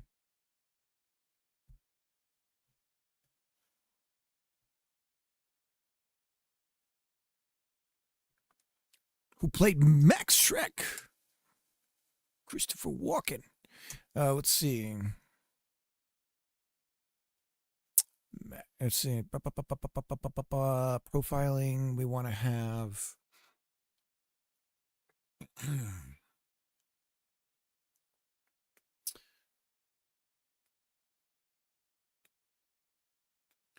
What can we get from colliding collisions?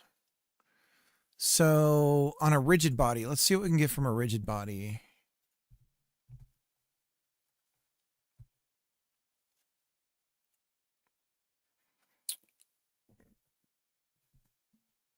Max contacts reported.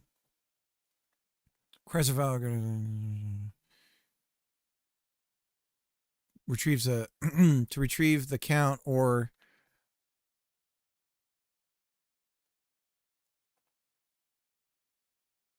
the maximum number of contacts that will be recorded. Requires a value greater than 0 and contact monitor to be set to true to register contacts. Use get contact count to retrieve the count. The number of contacts is different from the number of collisions. Collisions between parallel edges will result in 2 contacts. And a collision... Okay, so that's not...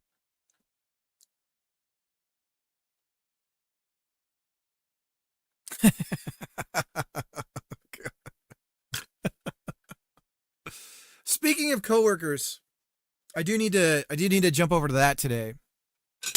No, Jesus.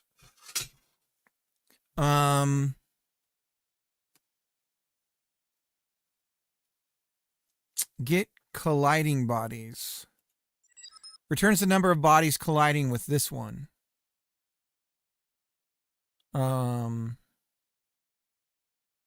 Requires the contact monitor to be set to true. And max contacts reported to be set high enough to detect all the collisions.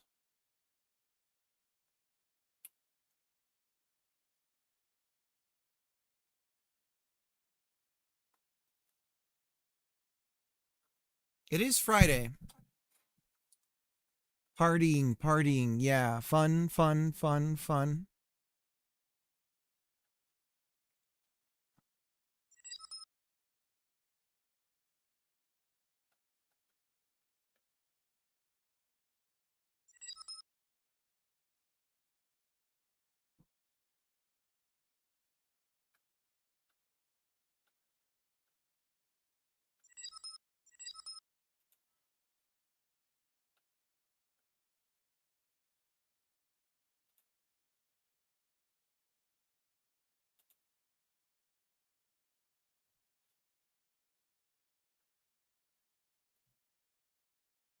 When are you going to share that project?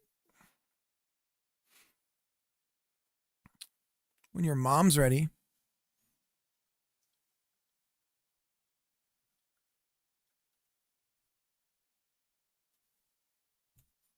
Physics body.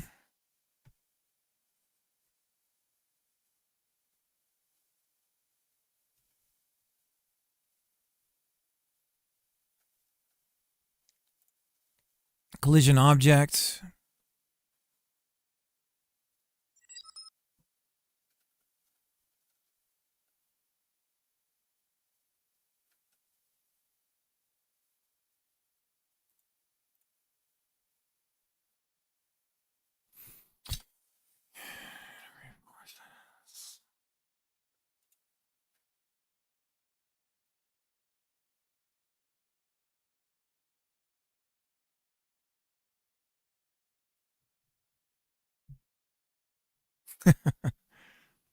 All right, then.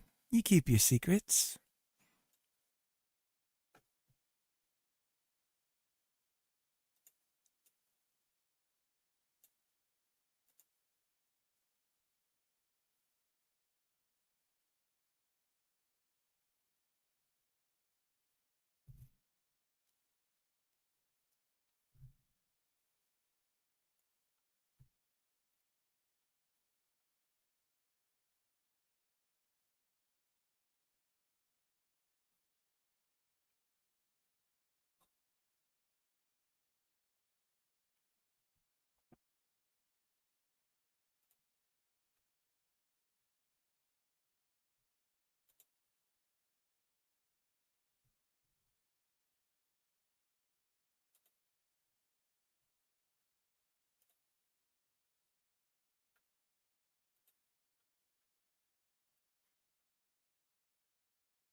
So I think if I take each of the axes absolute values, for linear velocity, I can detect when something is falling.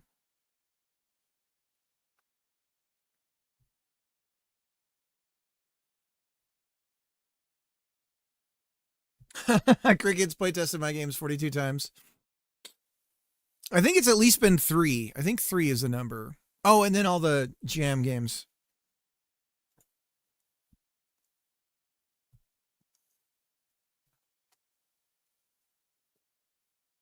Inertia. The body's moment of inertia. Like its mass, but for rotation, it determines how much torque it takes to rotate the body on each axis.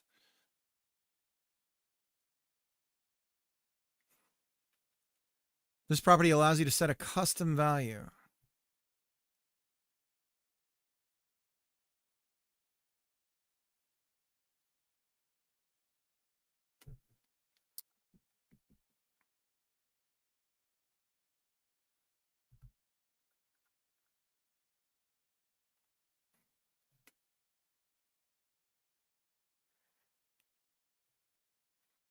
Velocity in radians per second.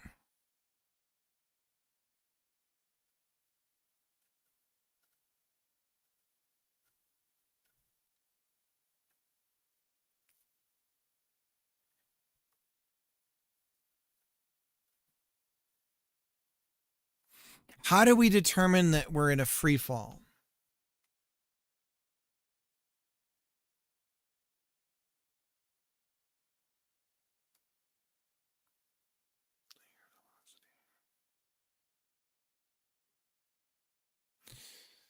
We can do collision detection.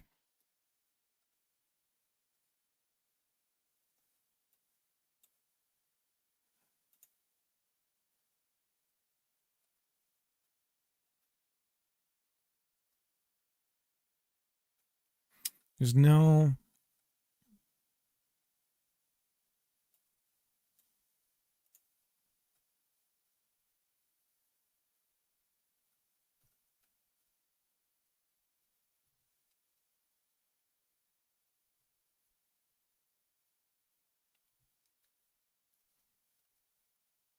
Mouse entered.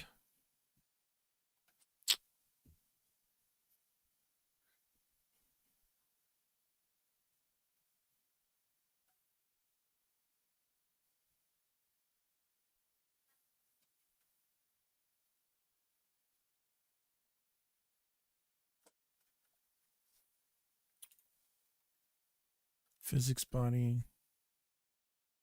Rigid body. Oh, we were too...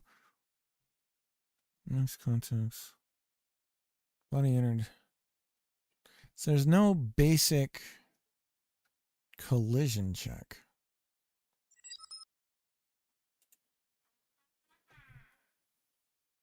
Requires contact monitor to be set to true. Contact monitor. Contact!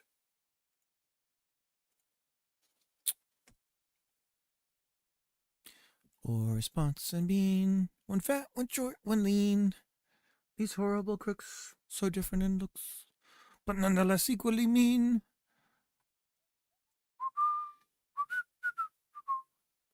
Contact!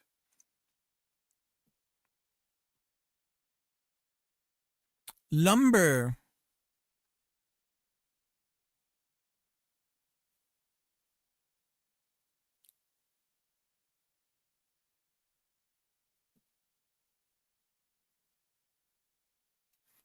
Contact monitor is off. Contact!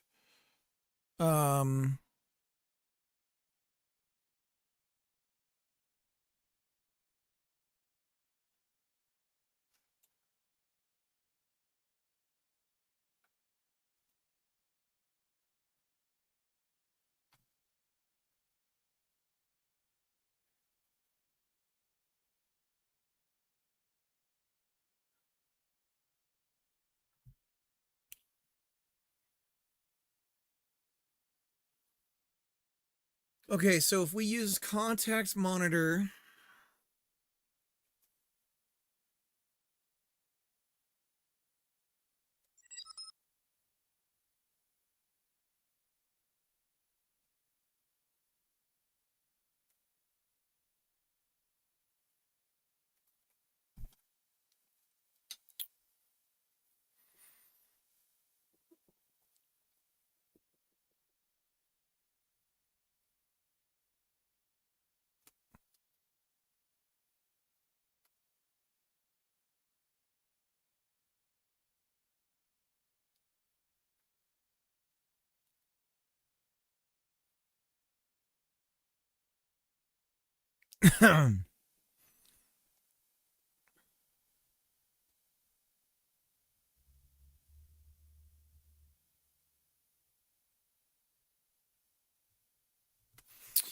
okay, let's set contact monitor on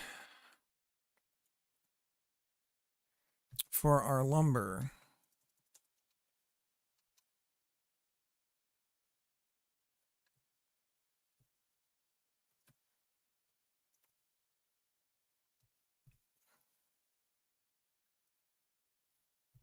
Max contacts reported. For now, we're just going to say 1.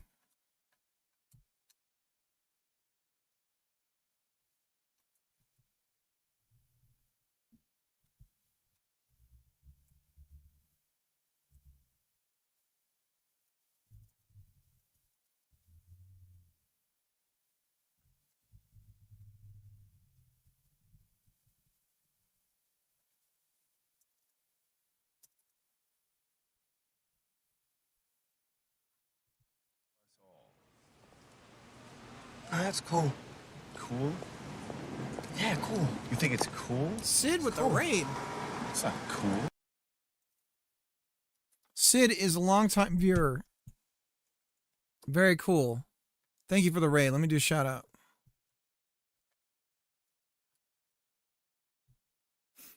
And I feel bad for not shouting out Sid. What's wrong with me?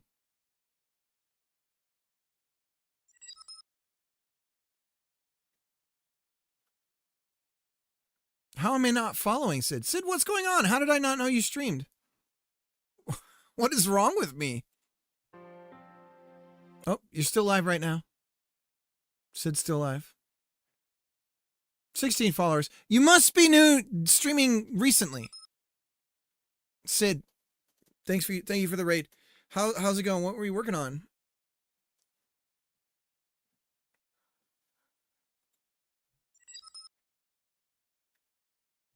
Let me show you what I'm working on here. We're in the middle of some weirdness. We're working on a game where we can cut a tree down. It sounds like nothing, but it's a work in progress, and it's not your traditional video game tree. We're trying to make it a realistic physics thing. I'm about to say that and then do some stuff, and it's going to be complete nonsense. This, the idea of the game is that you climb and scale trees. You're like an arborist, and you have to cut down trees and not damage surrounding property. So you got to use ropes and different systems of cutting trees down so that they fall a certain way and don't damage things, right? So depending on the scenario, you may have to scale the tree and cut down each branch individually because there's no drop zone. We have a cherry picker here you can control and go up and do cuts that way. The mesh cutting right now is a little bit jank, but it's working. I can show you that here. Okay. So pretend like I just cut that branch down and it broke the side of that house or did something to that house. Everything's a little broken right now, but here's something really cool that I can show you. If I fly and float in the middle of the air and cut that branch down, I'm going to try and make the tree fall this way into this general area.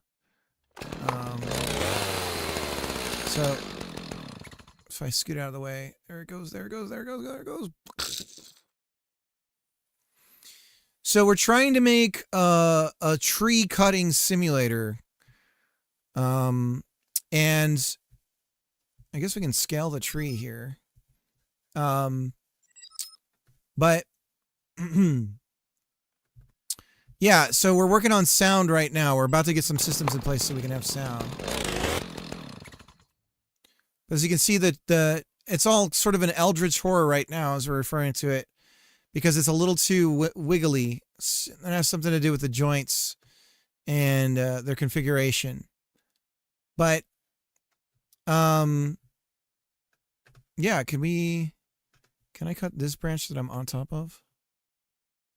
Like if I cut this. Anyway, so imagine that you'll actually be cutting through the branch and that this looks more like a tree than it does right now. But it's coming together. You actually did it. I've been lurking with you playing with wood. I know, Sid. It's finally coming together. Finally coming together.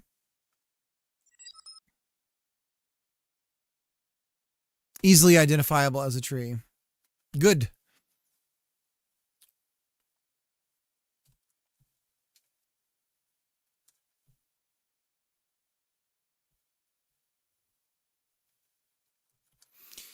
So for each overlapping body, if body is lumber, we don't probably need to do this test. So we're not. And then we're going to ask get contact count.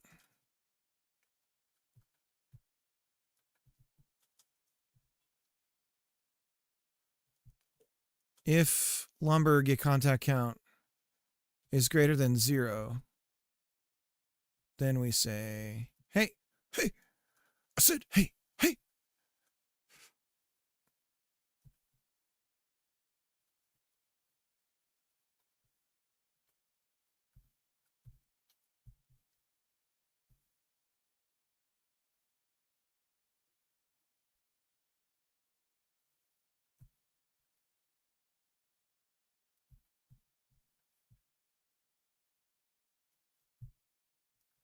Can I do that?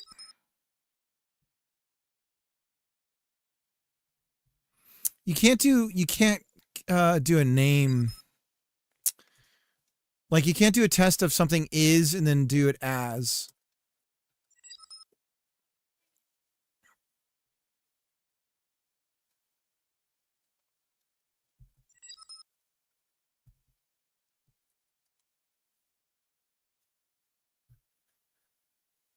It does, and I'm glad you didn't rage quit that one day your code got messed up somehow. Yeah. No, we're making it. We're getting through it. It's finally happening, though, Sid.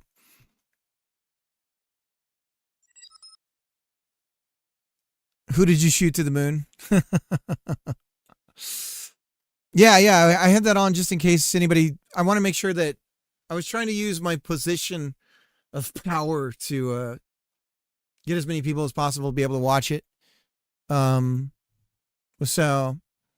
I threw it up on the stream. I did stop the stream this time. Good. All right, so here are the wood stuff here. Lots of contacts. Contact. So what does that mean? Let's get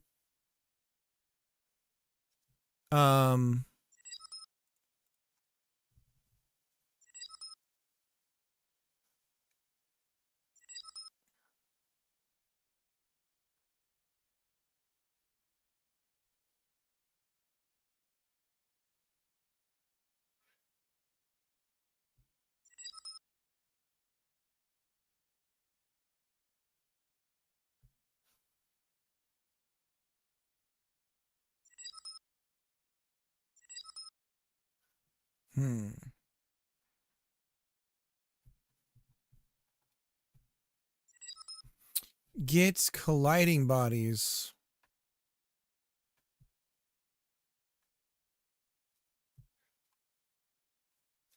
And this should be an array.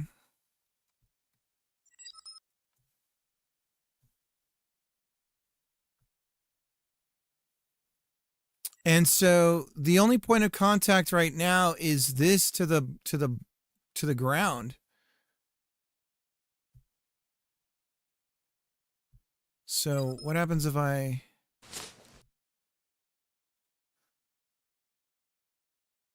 And that's because it's actually underground right now.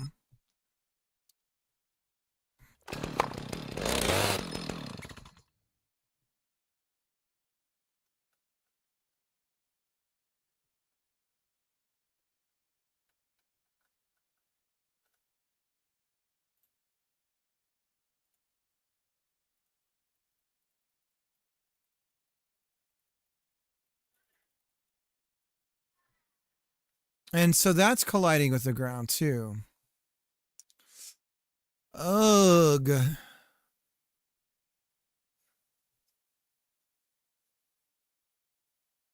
I hate to raid and run, but the dog really needs a walk. Yeah, Sid, thank you so much. Thank you for always hanging out. I always appreciate it. When you come back, tell me about what you were doing, though.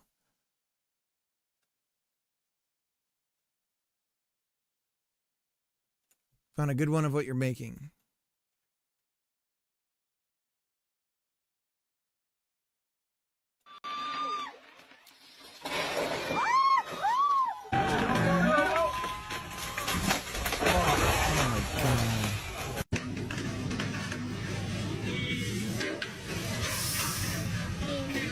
Oh my god.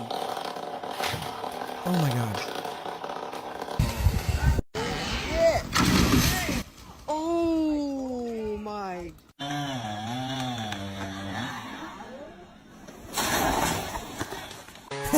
That was a dead tree.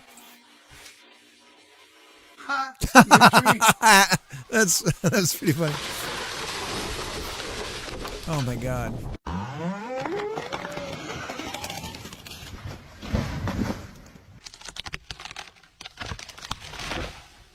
If we can have cuts like that.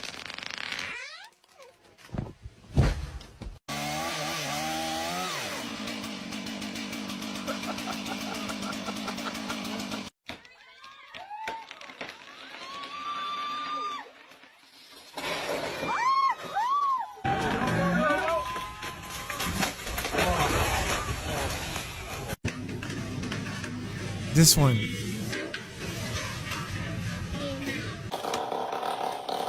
Oh my god. The first two are questionable. I can't tell if it's AI or not.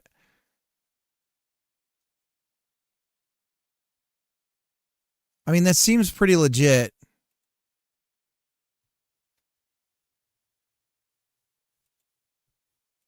God. There goes a home.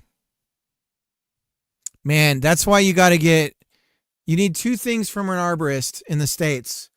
They have to be insured, and there's two numbers that you need from them, and you need to look them up and make sure they're real. Because if you get some guy who's uninsured, you're just fucked.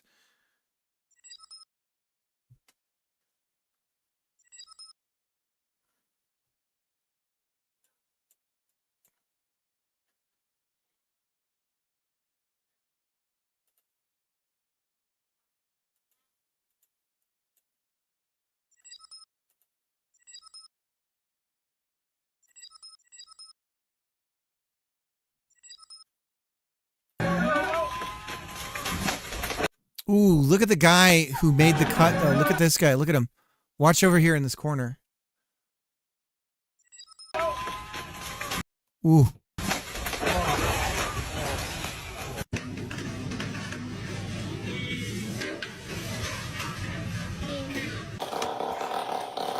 This is dangerous work.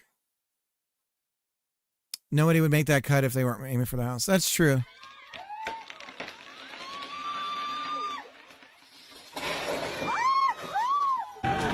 Why, though? I guess my question is why? Yeah, the dude that fell out of the basket. We're 100% going to have stuff like that happen in the game.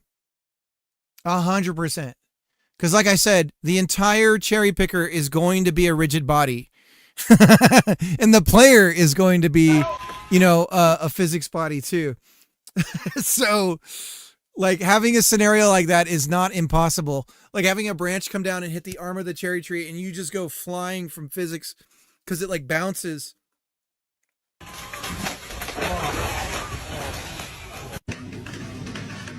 Look at it hit its head. Conk, and then his entire body takes the force of that branch, and that's what pulls the arm down. Oh my God. That guy's going to have, if he didn't already, he's going to have back and neck problems for the rest of his life. And then this, oh God. God, you hope that harness is on brave damage. Unlucky car.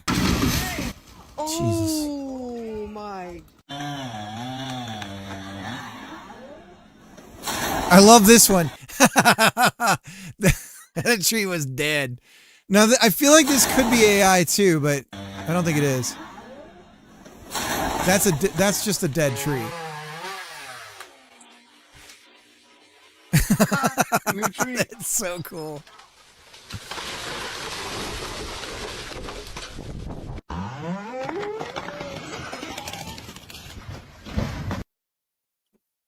I got my theory exam date for the big vehicle exam in 27 days. Soon I'll be able to drive massive cherry pickers. Oh, that's awesome. Hey, buddy. How you doing? What you doing? You think Mama's going to be upset that you're in here? And that you're getting in my lap? You think not? What is my dinner?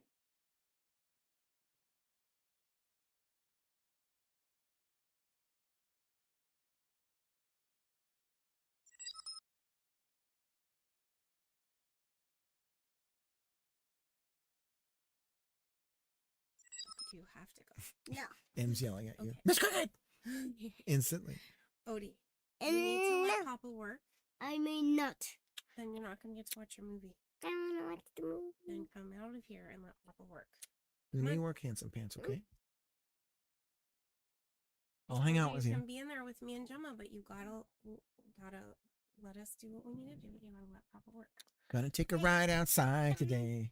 Gonna see what we can find today. Say hi to everybody. Everyone's saying hi, Mama. All right. She says hi, bye.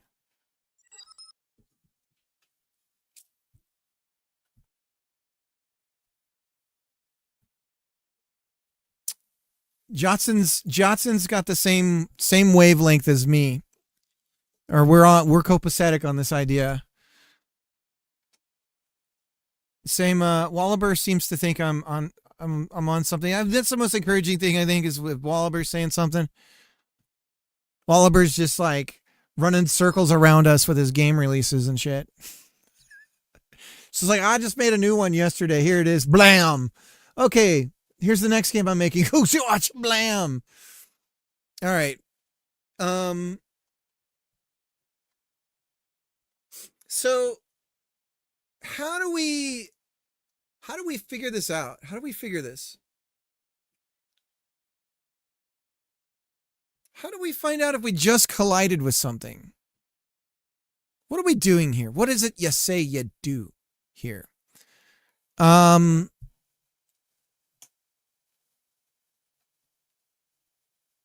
Contact count. Contact! All right, here's an idea. Here's an idea. Contact count. Let's do a total contact count. Now, the colliding bodies contact count.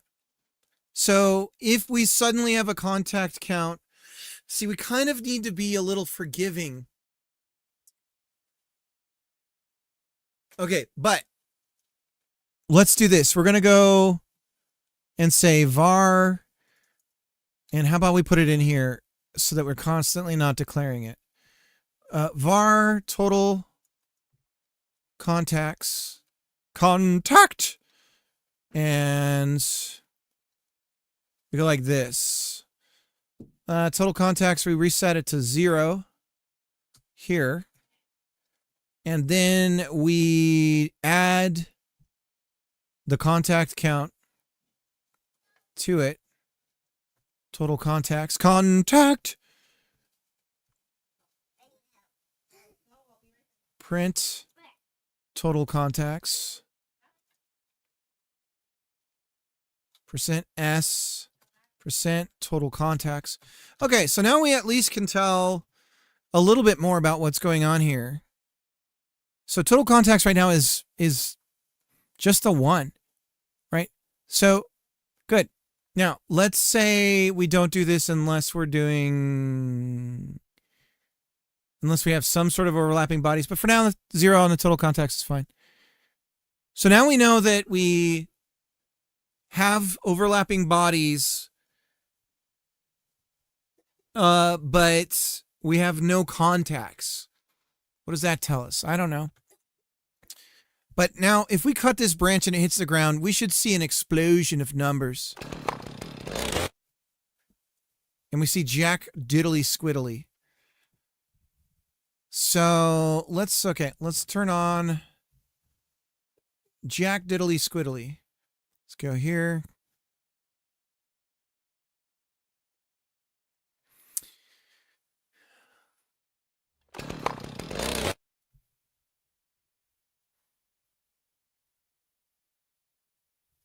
How about we print the body name for the thing? So we're going to say contacts body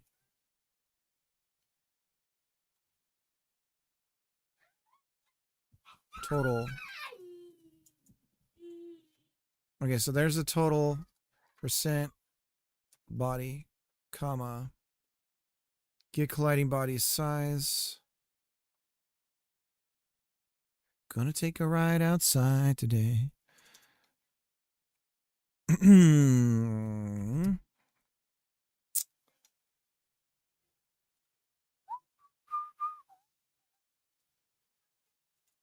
see what we can find today. Contacts 1.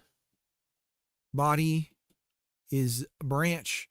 So this one thing, and you see these dots here. Those are the contacts. Contact! Okay. So if we cut this. Okay, now we get a bunch of different contacts. Okay. So I think we may need to do a data structure. If we can turn this idea of these many different rigid bodies into a whole, I think that's an important step for the sound stuff. Because if we could do that, then it might help us reduce the need for this idea of these areas. And the entire piece of lumber itself then becomes a data point for sound. And thus, it's a much more logical way of doing it. But this is working.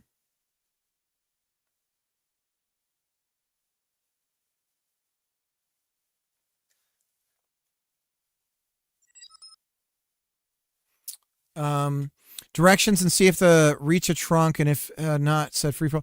Well, that's sort of everything's lumber. So what I could do is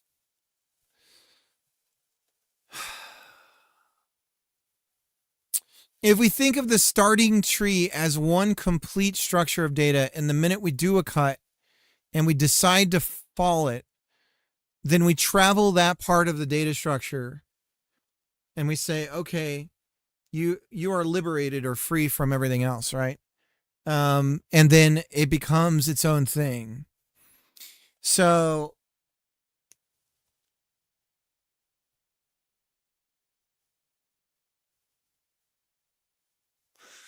and then we know a lot more. Because then we can do the testing that but here's the other thing, it gets weird. So the way that it would change is none of this work that I'm doing here is going to be wasted. The reason I say that is this core logic that I'm going to be doing in physics process can be easily moved over to the concept of a complete branch. And that branch has these physics bodies, and we're just relaying what all those physics bodies are doing, right? And so we cannot this is why everything is so weird with this game development idea. And this is weird because in Godot, you have the scene tree and you have child and parents, you have inheritance, right? It's object oriented is built into the scene structure stuff in Godot, right? So the problem is that at the same time, Godot's physics processing, for me to get what I'm doing to even happen, requires a disassociation of parent and child concepts entirely, which is why I had to set up the tree editor and a bunch of other shit to get to even where we are right now. And so what I have to do is abstract it back into an object as a data structure. And then I can manipulate the information in that object and go, okay, what's going on with everything inside the object, and look at it that way, right? So that's why I'm not too concerned that this is wasted time. I don't think it will be. Where it ends up is probably going to change. I think it makes the most sense to be on this thing so that we can travel. It can have an audio player that goes to where the center point of it is, roughly, or whatever, right? So, or where the most activity of the thing is happening at. So I think that's solid, but this is still like, it's all this weird abstraction stuff that we're having to do. Cause now conceptually it's like I've known, cause I've done this, right? You want to just play sounds like, oh, just play whenever the wood hits the ground, just play a sound. And it's like, okay. And you do that. And then it's just like, right? It's like a woodpecker because like it's constantly like touching surfaces and stuff or whatever. Right now this is settled, so it's not going to be doing that. But like right there, see all those reds? Oh, well, let's just play a sound on, right? Oh, just limit the number. And then now if you limit the number, you're playing the wrong sound that you should be playing, because visually, like all of this stuff is happening in the player's mind's eye and the brain. Like it should be making more of a certain kind of sound than what you decided to play, because you only have a small pool of sounds to play from. And so it's like this weird problem space. But anyways, right here, we're inside of one of the volumes. I gotta say, ooh,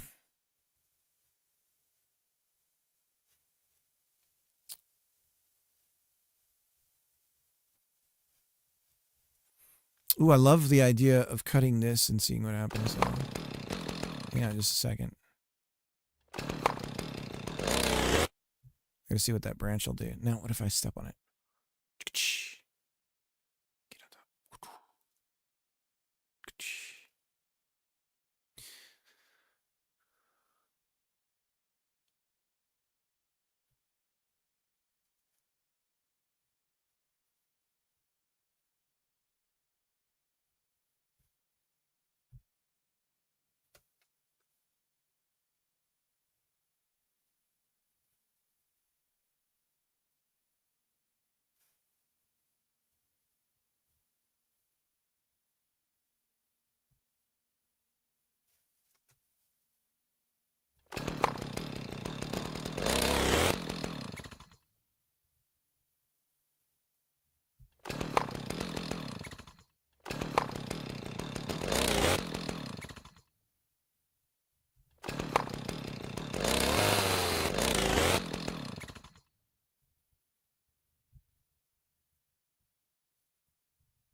There we go.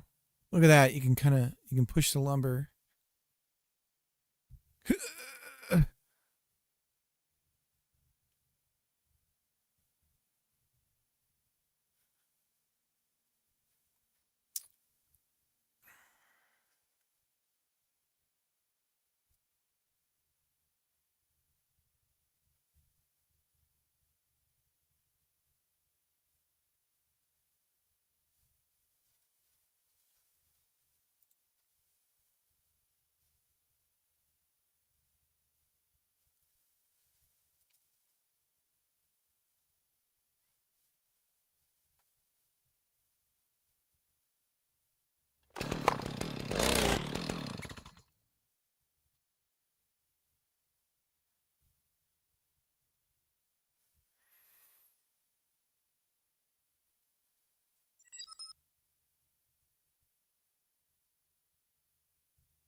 That's a good point, Im. I think maybe that's a way to think about it.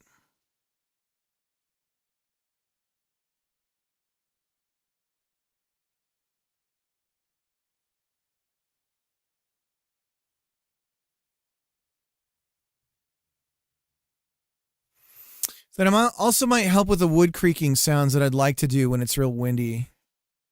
Because I want that like, but trees, only certain trees really make like a creaking sound. I think that's more of a, I honestly think that's like a movie thing. I don't know if that's real life fully. I don't know. Old ones.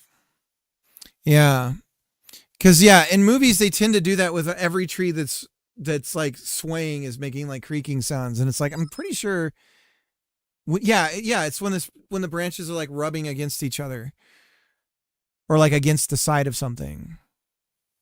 I mean, we certainly could do that. Like we would be able to detect a contact and then.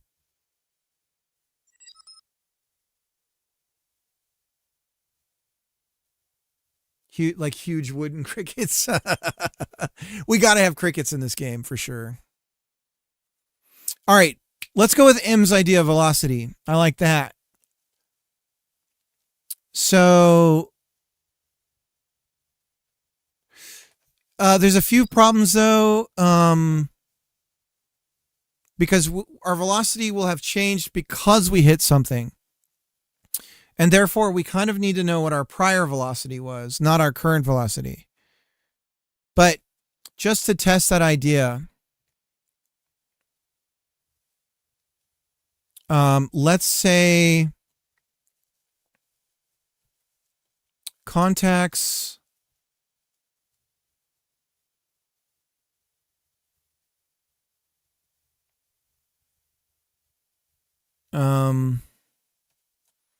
We'll say V for velocity and body, angular velocity, body. It's almost like we need an average velocity over the last couple of frames. So maybe we have a padding of like the last 3 frames we average the velocity, and then we refer to that value and go, God damn it, Greg. And then we go, okay, average velocity is this.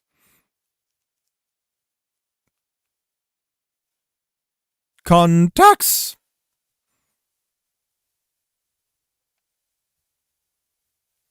AV.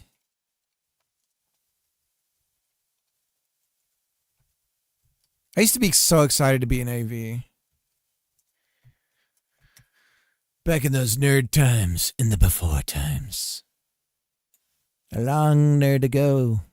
I haven't heard that nerd in a long time. A long time.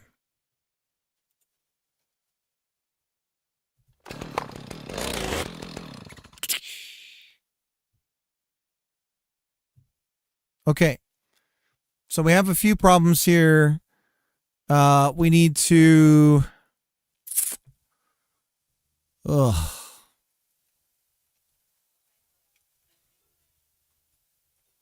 Also, it's very likely we're going to have to override the physics stuff ourselves and get the data there. If I ABS, can I ABS? It lets you do a variant. Can we ask for straight up ABS from, okay, that's the way to do it. So angular velocity ABS. Is there a function in a vector to add all 3 parameters together? Is there something like that, guys?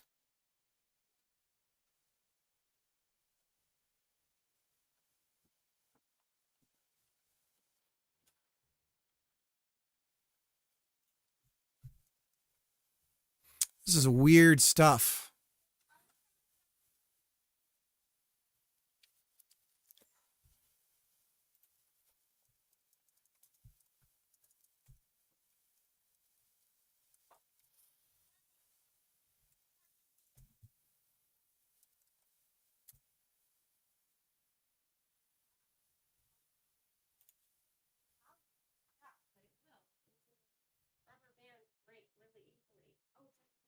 Is the dot product, if we get a dot product from 1, then, so if we do vector dot, okay, so if we go angular velocity dot vector 3 1 dot ABS, that should be it. And we're hitting the C code, the C++ code way faster this way than before. So performance-wise, again, we do need to be concerned about this with this particular game, especially because everything we're doing is like it's going to add up. I know I'm going to hit a breaking point soon, and it'll be like, oh. Non-existent function ABS on base float. Okay, well, let's at least see.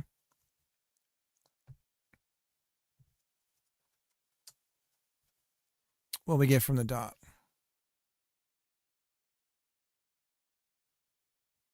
Okay, so we're getting something, and it's a single number. This is good. Now we gotta want to do absolute. ABS dot first.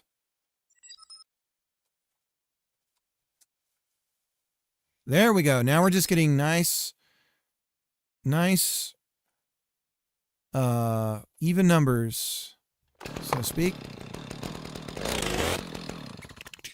Ooh, different numbers. Yes, these are larger numbers. M, it's gonna work, M.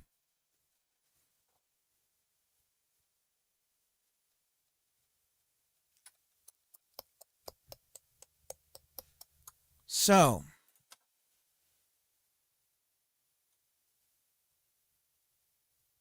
yeah, two things. So I'm doing ABS and then the dot product that gets us to a singular number, singular sensation. Walliver, did you see the tree fall? Did you see it? How you doing? Let me show you. It's jank. The mesh cutting stuff isn't working right now, but let me show you the tree falling. Let me get rid of the physics stuff. And we might have to use Godot physics, and we might have to get away from jolts. Do you typically use jolts in Godot, or are you using Godot stuff? So cut that branch down. Pay attention to none of the jank. Ignore all the jank. Get away from jolts. I'll explain in a second. You'll actually see why here visually, unless maybe you can help me. Help me, Obi Wallaber Kenobi. I'm sorry. I'm trying to do something weird here where I can cut that. There we go. There we go. I'm floating in the sky. Oops. Ignore the jank. Ignore the jank. Okay. All right. Now we're going to cut the tree down. So then I'm going to cut here.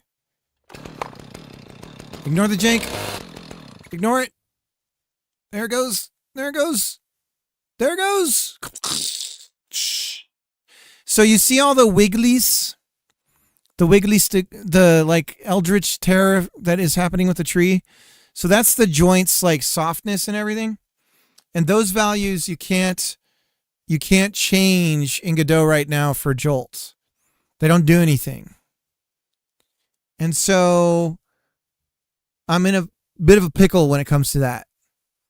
Jotson had suggested possibly adjusting the amounts of angle, like clamp to angle stuff. But the values in particular, I can show you the values in particular, I cannot adjust. They will not be affected by, they don't talk to the Jolt engine, which is, I think it's wild to me that Godot switched over to Jolt being the default, given that this is like, there's a bunch of parameters that Jolt just ignores. But on a 6 degree of freedom joint, Jolt does not use softness, restitution, or damping. And so these three values are just ignored. There's no information here yelling at you that it's not being used, except for a little bit of a runtime warning. So, but I think that these are what I would want to be changing to stop getting the like tentacle behavior. So, but I'm moving forward on everything. We're moving forward, but I think that's a problem. The other thing, if you haven't seen it, Wally, is Mr. Burr.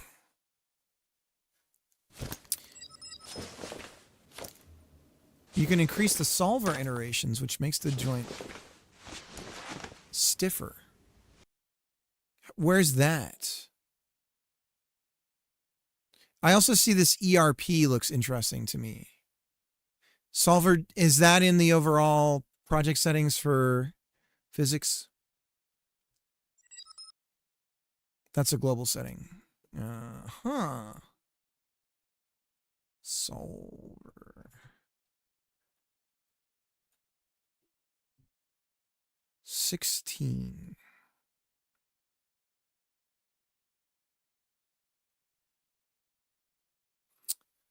Okay. I'll double that here in a second. Ooh, I don't have any wind going on right now, so this is kind of pointless. But basically, if you're up on the tree, now when you climb the tree, you got to do all this weird stuff for what I'm doing, Wallaber.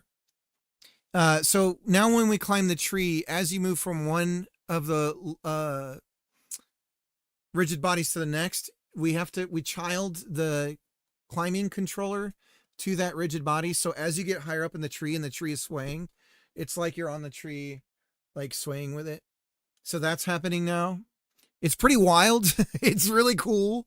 And I'm excited to, a lot of the cutting stuff is kind of janky right now, but I'm excited to be on a tree and cut a branch and then have the whole thing kind of sway and all that stuff and seeing it happen. And then you can have some sort of maximum or a limit of like, if you're swaying too much, maybe you fall off the tree or something. The more that I'm doing this, the more I'm leaning towards cartoon stuff, because it's starting to, like, I can't do like violent stuff, right? People, like, trees can land on top of you and kill you. So my mind is leaning towards cartoony, Looney Tunes logic, maybe. You can, but you choose not to. Yeah, well, I feel like going more in that direction gets more, I lived in a really strict house when I was a kid. And so my parents were like, or it wasn't really my mom so much as my dad. And by that, it was 100% my dad, actually. It was 100% my dad. I mean, my but because they were split. So, but in the strict world, it's funny because it didn't matter if my mom was strict or not. We didn't have any money when I was with her. So it didn't matter. There was no money to be had. So there was no reason to be strict or not strict. The strictness came from just not having. But yeah, I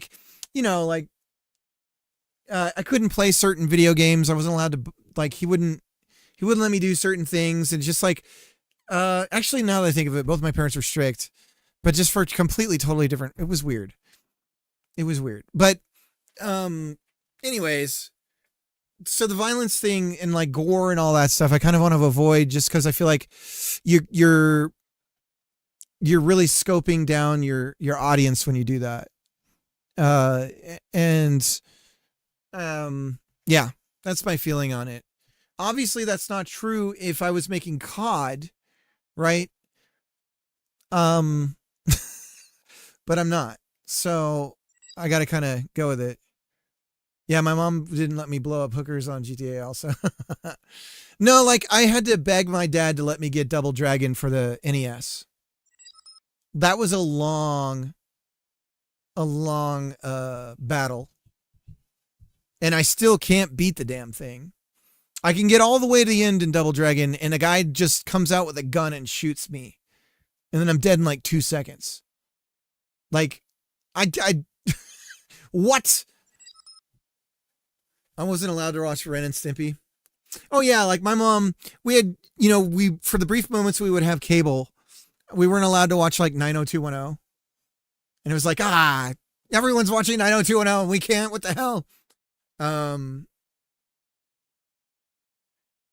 Yeah, no, that was the same. My mom was the same way. Television programming was a thing too, for sure.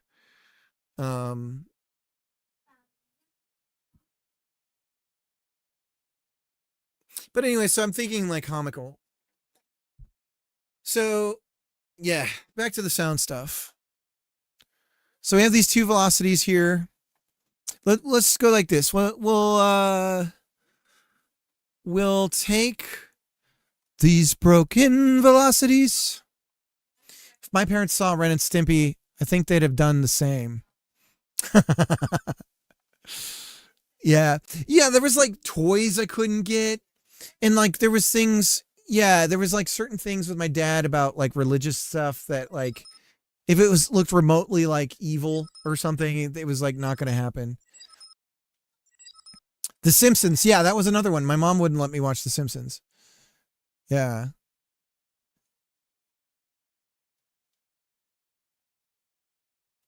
My brother did parasending into factories to borrow fashion goods. My other brother was a one-man crime wave.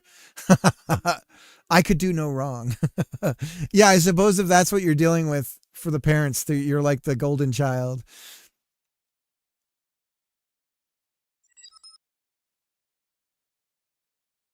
My parents always dodged the itchy and scratchy part. Itchy and Scratchy was wild because it was like way more violent than Looney Tunes. Man, do you guys remember, and this is like only if you're a certain age, but do you remember the VHS fast forward panic that your parents would do?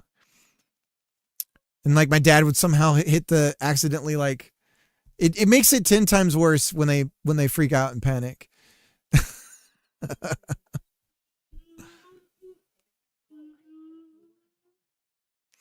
My wife talks about, that's what we do with our kids. We do that with our kids. I was watching this this Japanese movie that I thought would be decent for my kids called The Taste of Tea. And it was fine for a while. And it's really funny.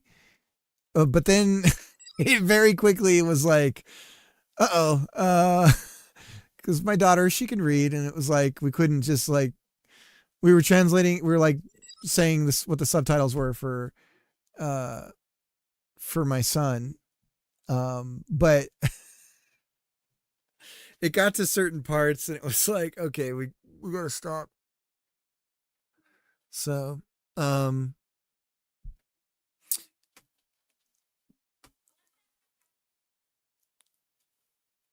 but it was it was these teenage boys and they were talking about girls, and the conversation was getting a little too vulgar, and then it kept getting worse. But it's a good movie.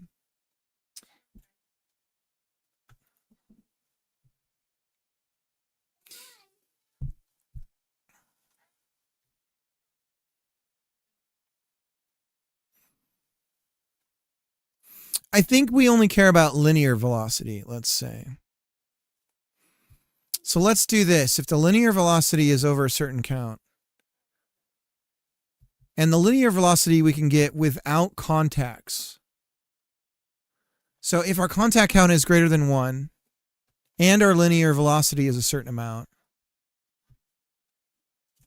let's say it's greater than 0.1, then we're going to print out, we've got a contact, we have total contacts. Hey, Orion, could you, buddy? Hey, buddy, I just need to focus for a little bit longer and then we're going to hang out, okay?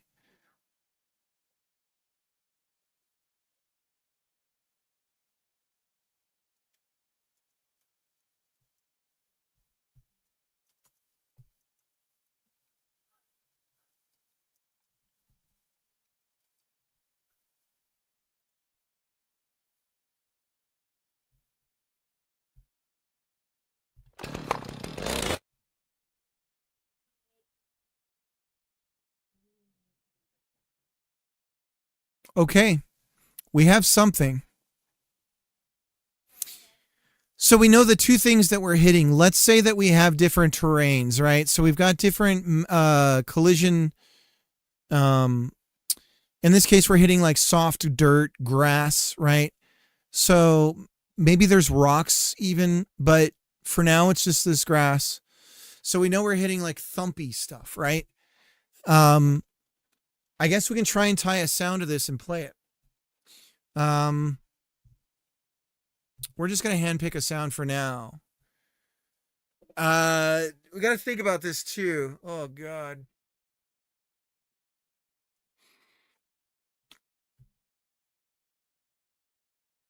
Okay, let's open up our ultimate wood. Ultimate wood. Good for tree. Here we go.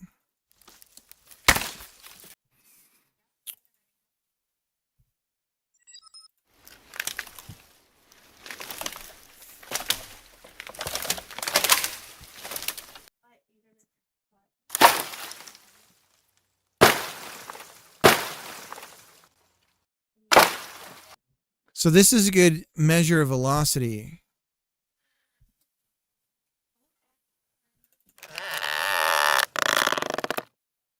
Oh, excuse me, that was a wet one.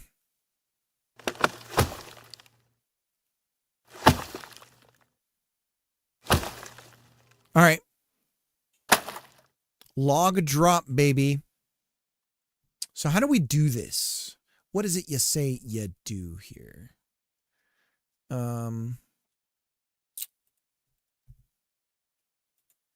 Godot.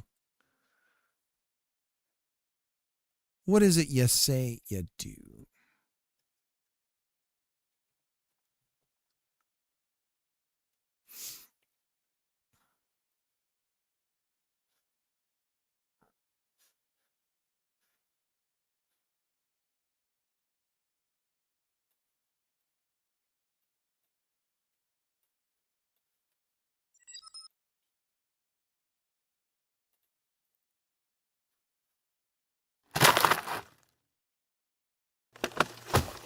I told you I'm a people person. I'm good with people, damn it.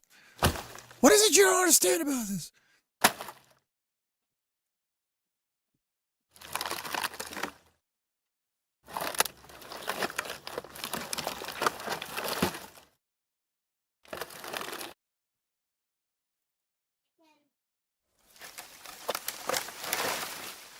So you physically take the papers and deliver it to the engineers?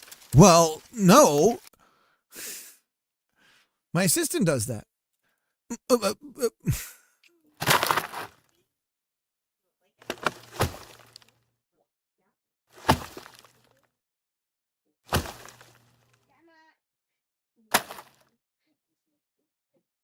Can I cut when I'm climbing a tree in the game yet? I forget if I got that set up.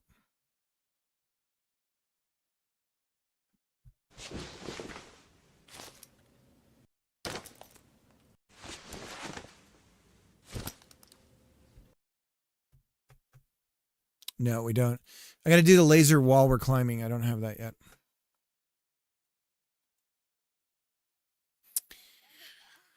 Oh yeah, I was trying to do.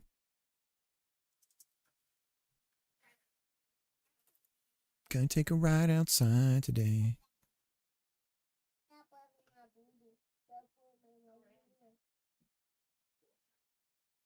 So we have a playlist. So if it's just a playlist,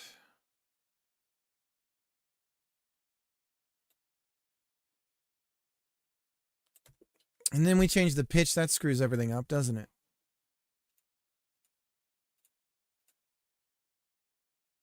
The pitch is on the player. The book is on the table.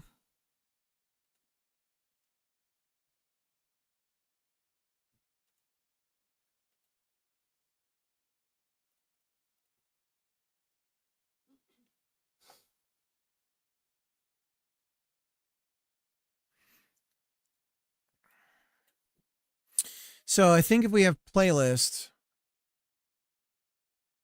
is really a musical thing.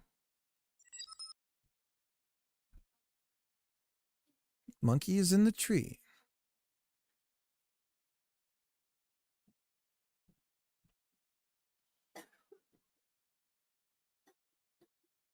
Audio stream randomizer.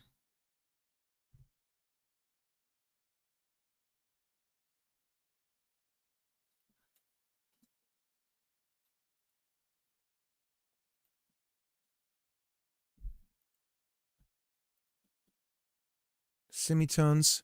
It's a semitone kind of life. I want something else to get me through this.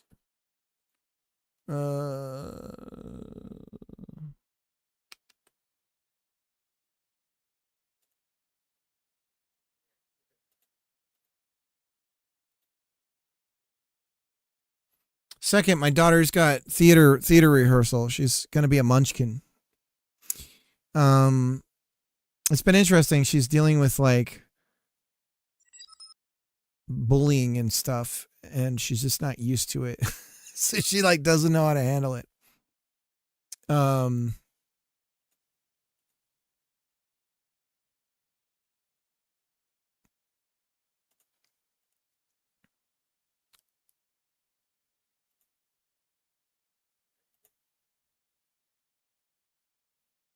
Semitones. Just ignore them ideally. Quick load. What were we saying we wanted to do? I've already forgotten.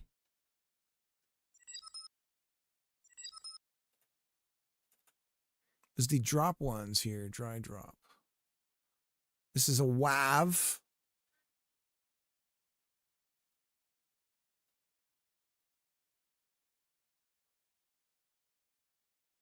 Couldn't you slice where the stuff was going to play from?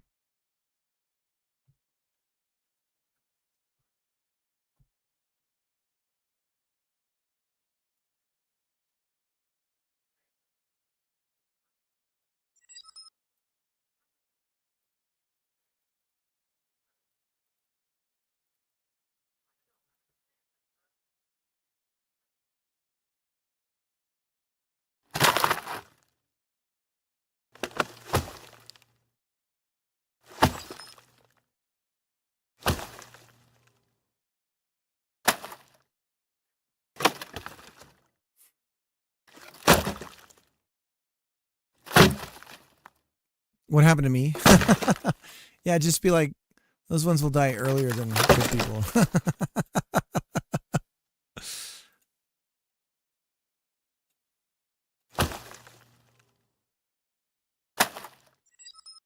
There's no way to slice this, huh? I could have sworn there was a way to say where the play head was and ended.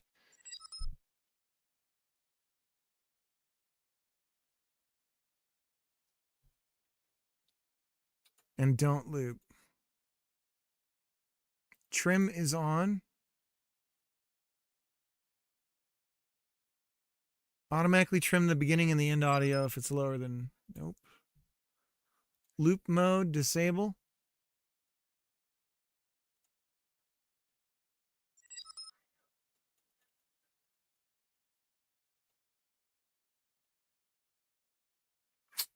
Won't let me touch those. I'm guessing it's an audio format thing. What about with OGG? OGG Verbis. OGG Verbis. We got loop offset, but it won't let me touch it.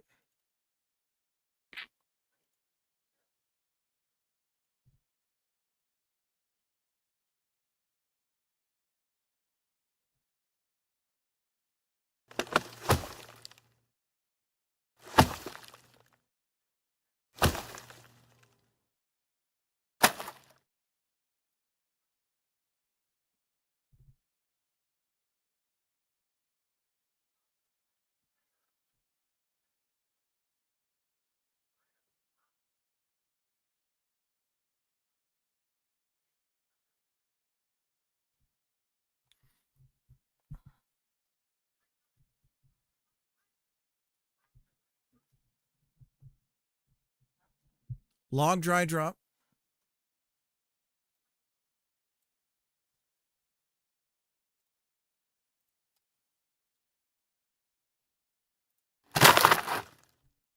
Ultimate wood.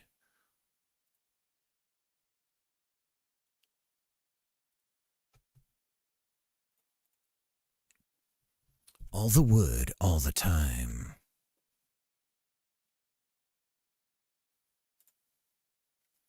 All wood. Hot wood action.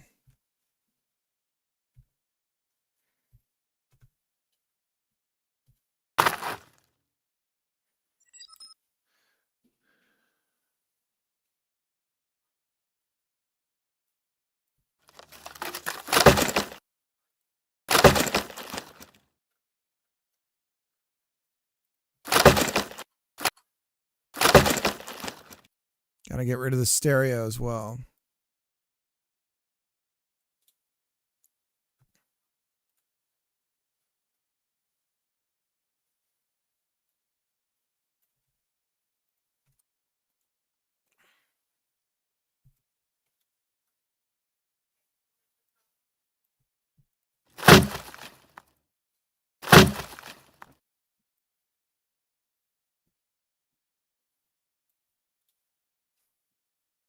Control I.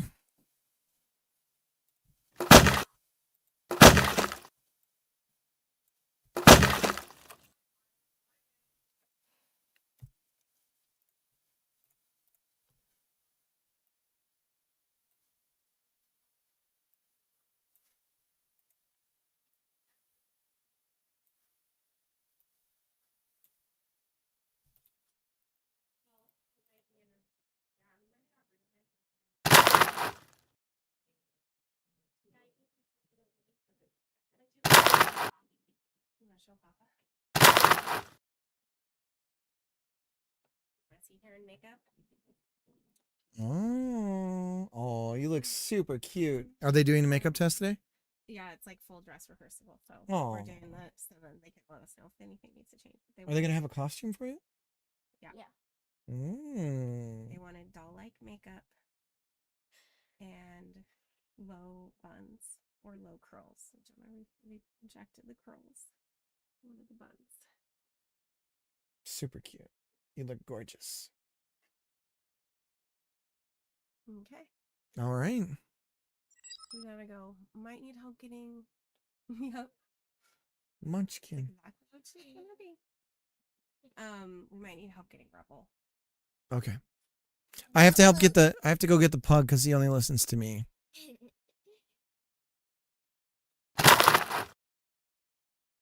Control I. All right. Oh, I think you need. Wait, do you need type? I think it might.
All right. Be right back, guys. I got to go get the pug.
Sorry, guys. My son's having a hard time with my wife and daughter going, and so we're trying to get it squared away. I might have to end the stream. We'll see.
Pressing.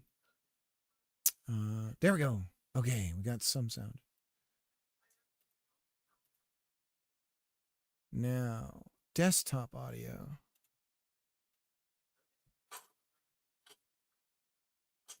Desktop audio. Why did that break?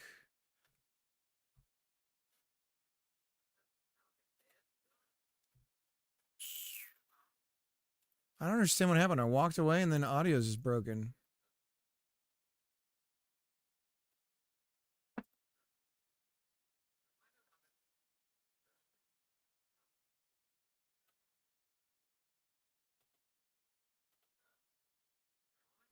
Can't stand it. I know you planned it.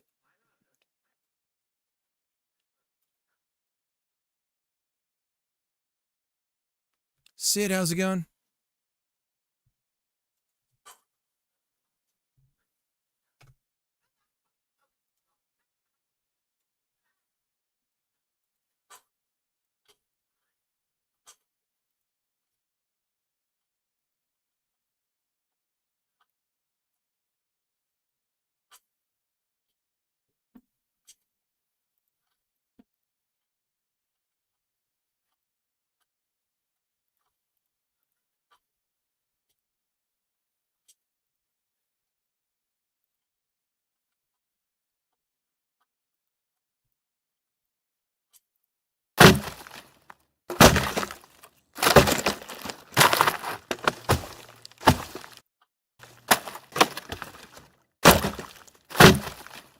Alright, I gotta work it again.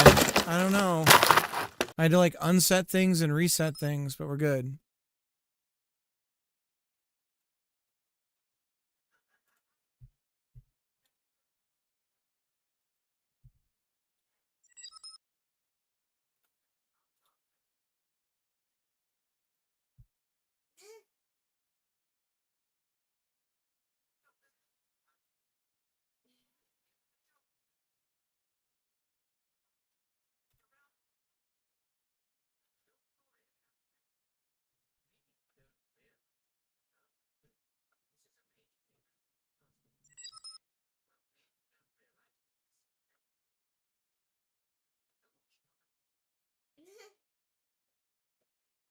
Big day for Otis.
This is just the worst. Oh no, not that. What I'm doing right now. That is the worst, yeah.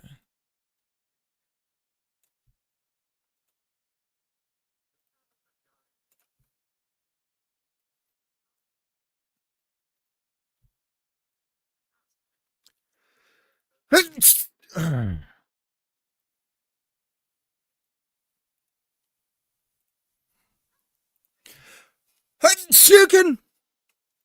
Okay.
track name, file name.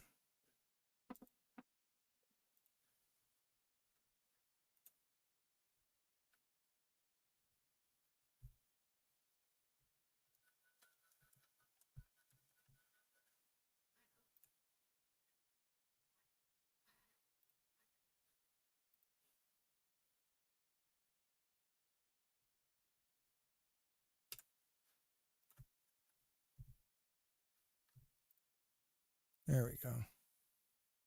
Okay.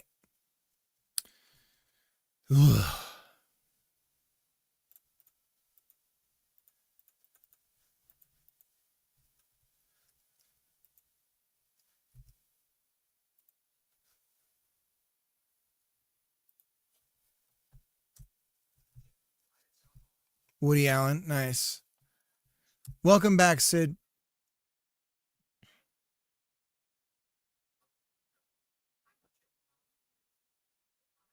Name again, Woody Allen. Woody Allen. Very timely reference.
I think Greg's idea is pretty solid.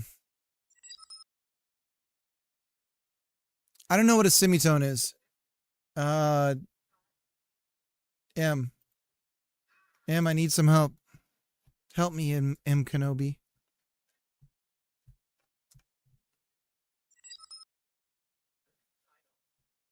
Shout out to M Audio.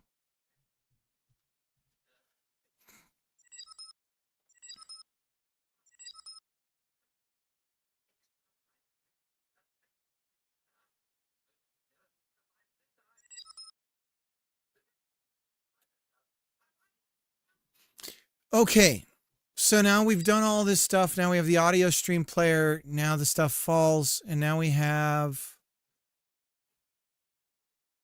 the audio stream player 3D is here. So we could theoretically just play a random sound. Let's give it.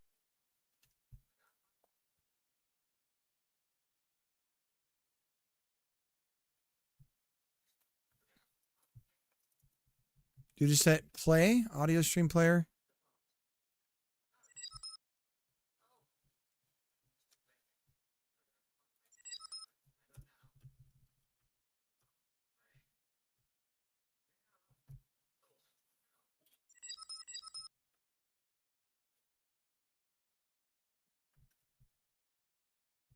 All right, let's cut a branch down, see what happens.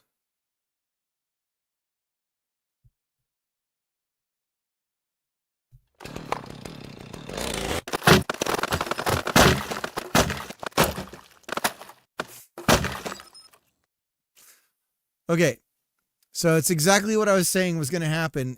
But now we can control it. So we can add a bunch of stuff. We can add some timeouts for how often it happens.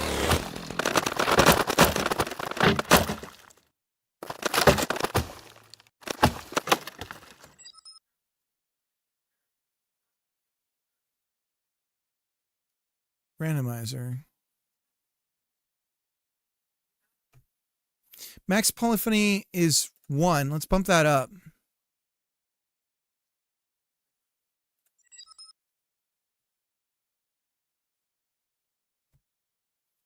It seems like it's acting like a cue.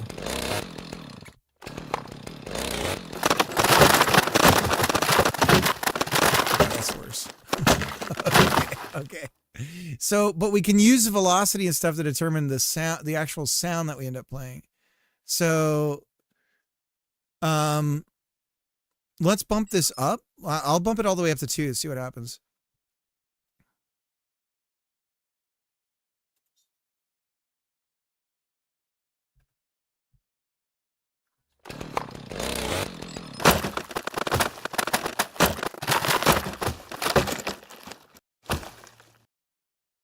Wild. Okay, let's go with 3. It feels like it's queuing it up. Maybe I'm crazy, but are you guys feeling that? I'm going to bump this way high. I feel like it's hitting a cue.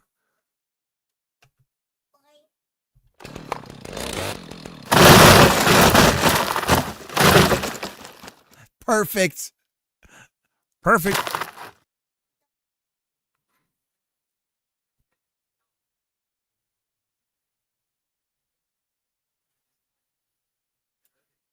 All right, let's add a bus.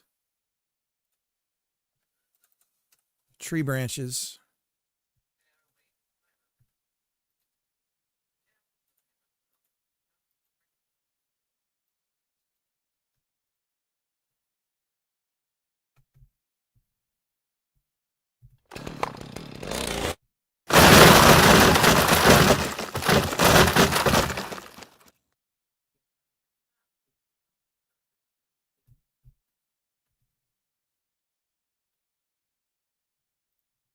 Two. Okay, so we go 2. So we get to semitones. Avoid repeats.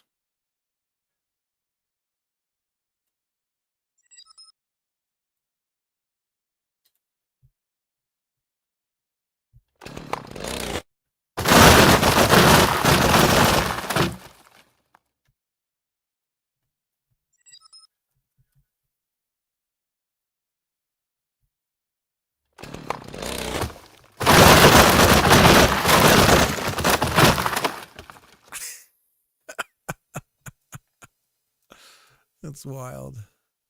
Oh, look at that. I'm bumping it. Look at that.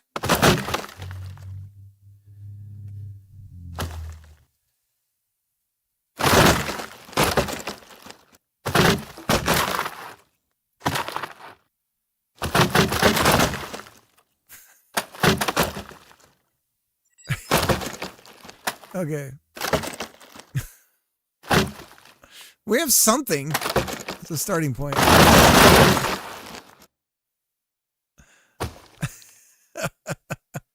What was that?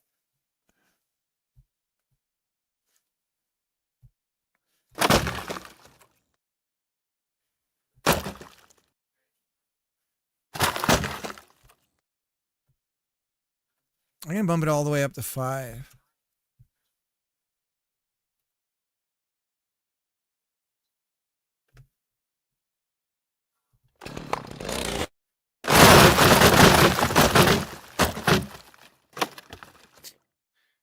Okay. If I get rid of max polyphony, well, how does it change? So it just cues them up. Or maybe not. That didn't sound too bad.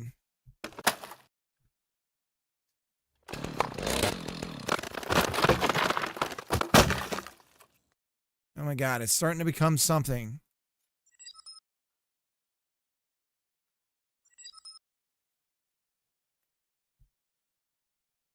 Yeah. Yeah, it's hard. This is Sid. This is why we need the concept of like a branch as a thing.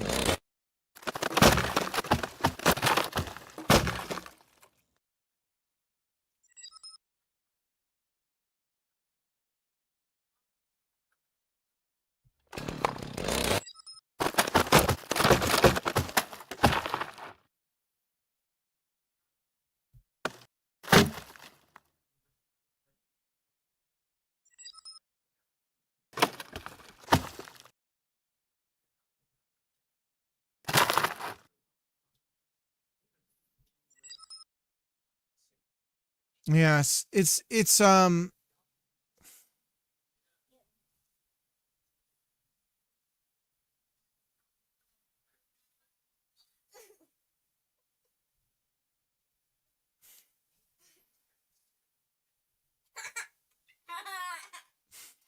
Is that funny?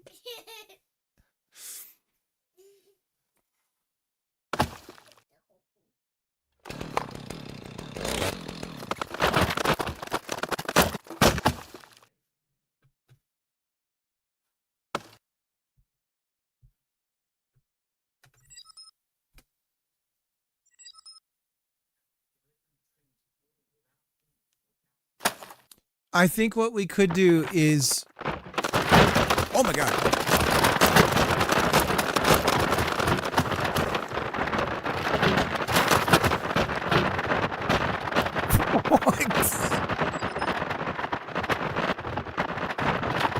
What's happening?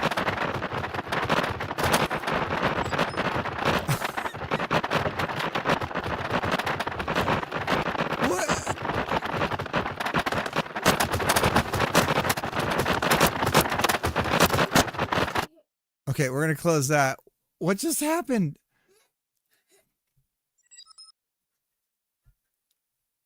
Let's try cutting a whole tree down. First, I'll do this.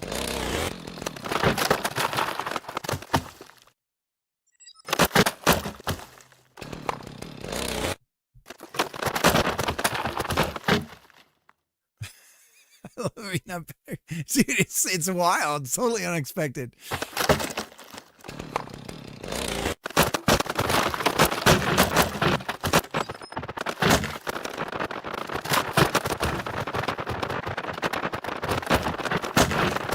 So it definitely affects performance.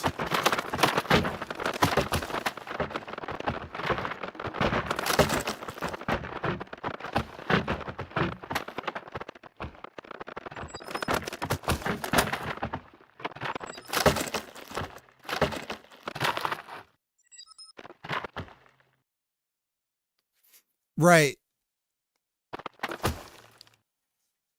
That's what I was talking about with what was going to happen. So I can't just play a sound for everything all the time because we end up with like a bunch of sounds constantly playing.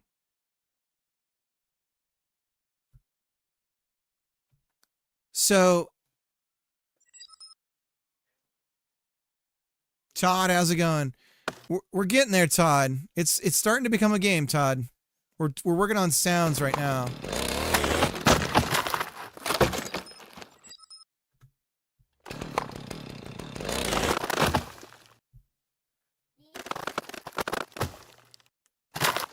You could keep track of how many sounds are playing, yeah.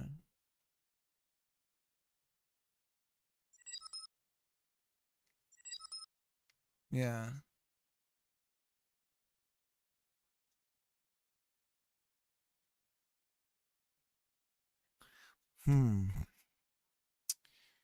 So 64 possible locations to play sounds times the polyphony. It's hard to tell if it's queuing up every single play sound. So what we could do is just listen. If the audio player is playing, then we don't play. Right? But then we end up with just one sound.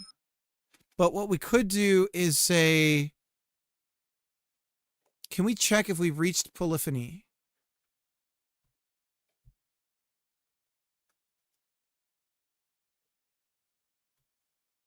Let me move this out of the way. Sounds and wobbles. Yeah, Todd, check out the tree coming down. Let me cut it down again.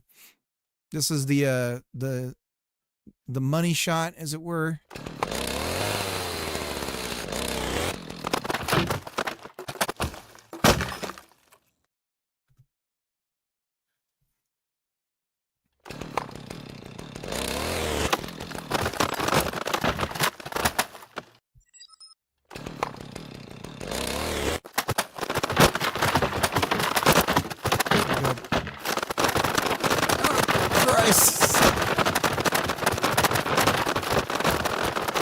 Okay, let's get the sound thing figured out. That was so funny. The first time you did it, Finished when the audio stops playing.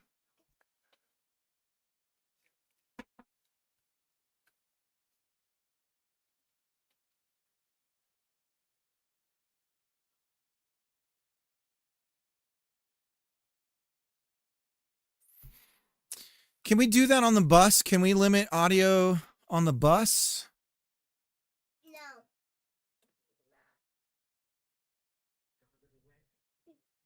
No.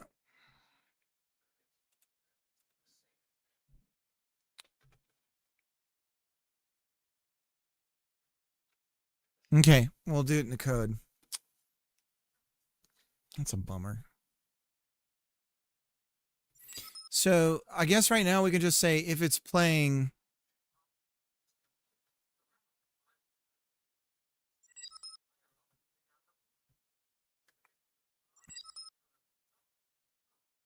The problem though is if it has multiple polyphonies, if we do a test for playing, that doesn't tell us if, because you could play multiple things at once.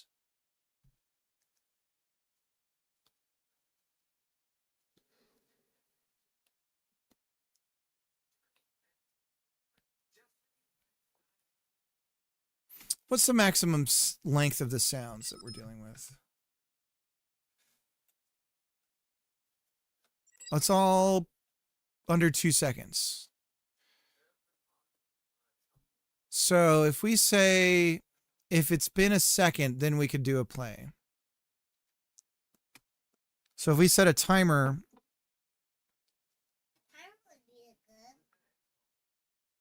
Or we say half a second. Let's do that. And if we use velocity to adjust the volume of the contact.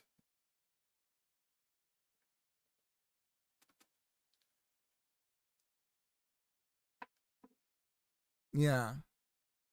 Fmod.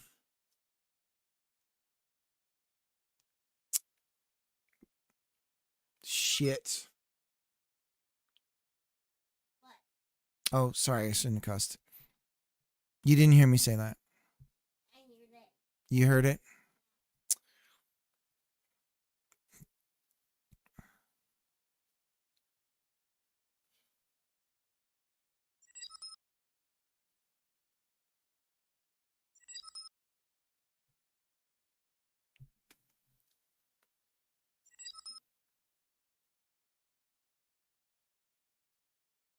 Is okay? Is Odie okay? And volume.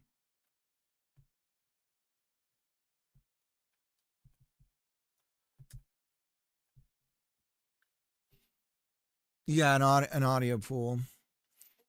So I need like a virtual pool and then the local queue.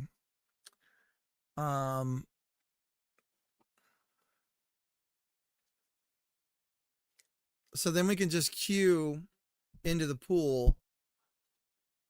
And then the pool we have a queuing system and then it decides what to do. Right. Yeah, if we give them detailed descriptive element of it, it's this volume, you know, it's in this position or whatever. And then the ingress goes, oh, okay. I'll decide what to do based on what I know is already playing. Then we have a handler. Okay. So we'll do is in the core game stuff or in main. Do I have a main on this? I always have a main.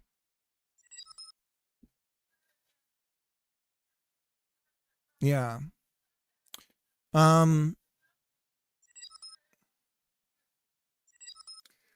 Custom meta. Yeah, exactly. That's exactly what I'm thinking. We just have some enumerators to describe the data of the sound. Oh, he just loves you so much, Miss Cricket. Mama's here. She says she loves you.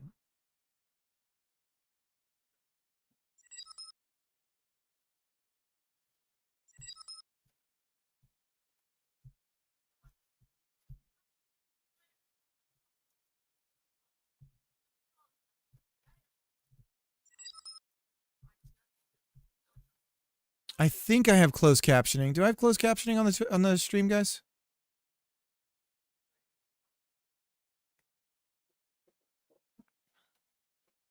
Yeah.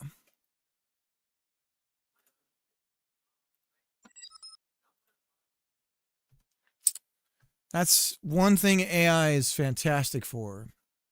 That doesn't make people hallucinate and rely on addictive tendencies and impulses of human beings in order to sell the service. It was tripping its butt off earlier when you left. I don't know how to do that. Oh, on mobile.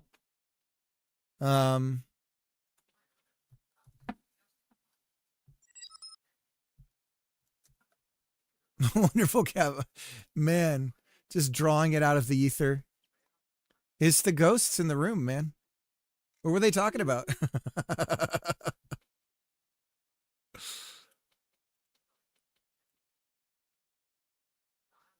That reminds me of another clip from Make Some Noise, another dropout thing.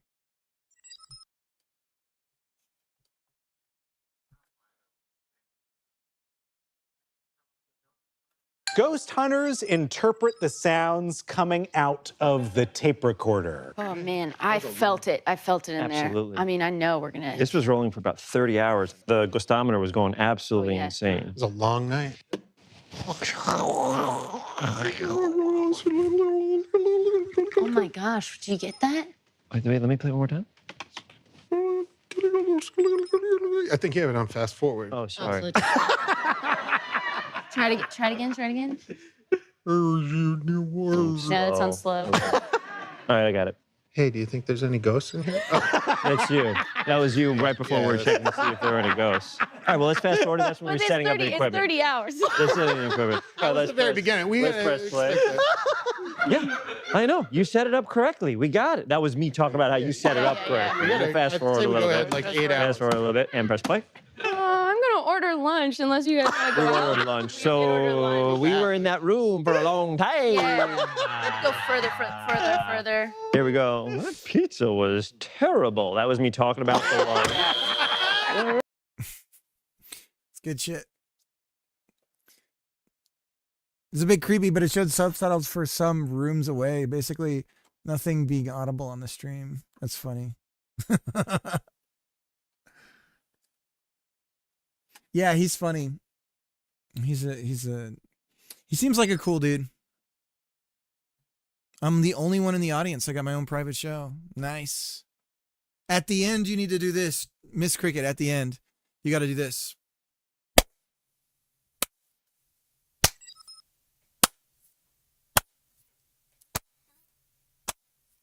Like that. That's a reference. You got to look stern and angry. And just clap.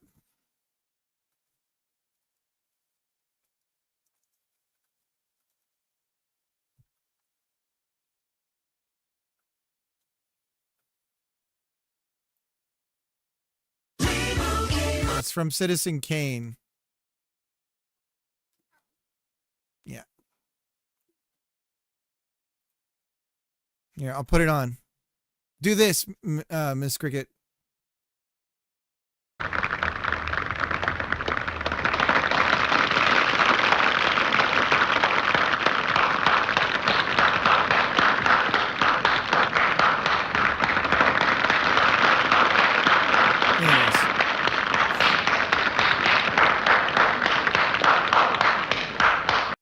I was at the play we went and saw with the family. Every clap I did was the palm clap.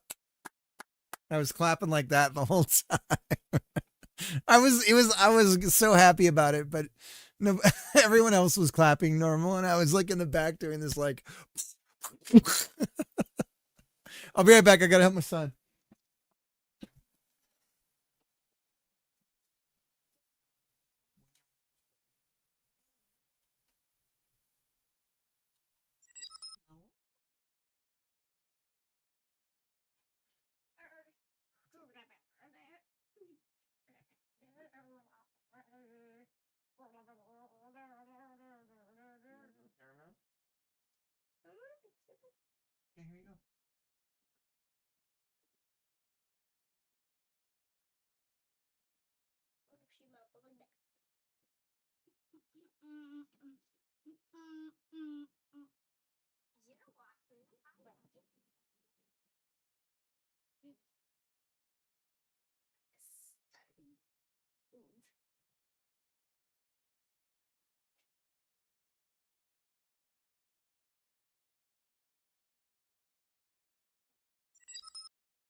Okay, here you go. Okay.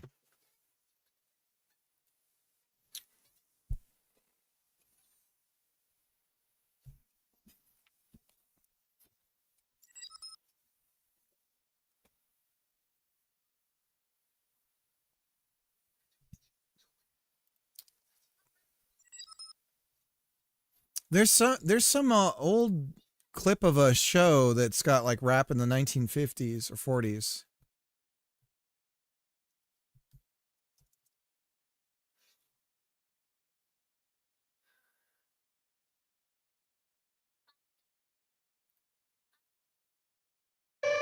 I'm coming for you.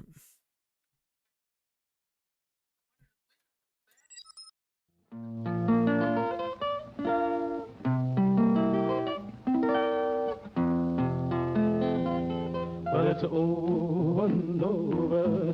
Oh, oh no, oh no, I'm gonna ride on the women's side, but it's over and over. Oh, oh no. This is God. Brother Noah, my God's talking. This is rapping. The billy 3 cubits long. I want you to billy big and strong. I want it 50 high, No. 50 wide, so it This is will nonsense. stand the wind and tide is over and over. Oh. This is gospel.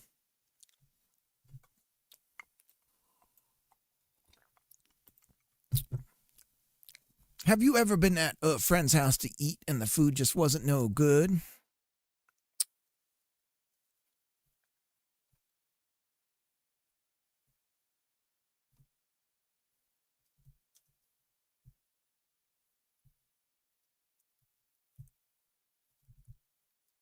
Do you want to watch something from NHK, Odie? What do you want to watch?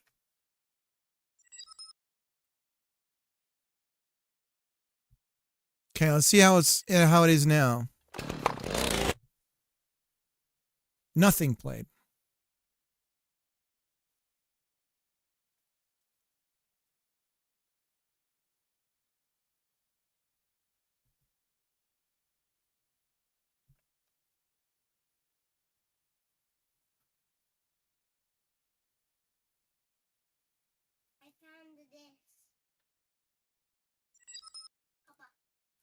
And not playing.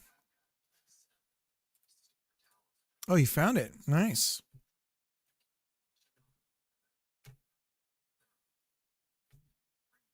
You'll be a bust. You'll be a bust. You'll be a bust.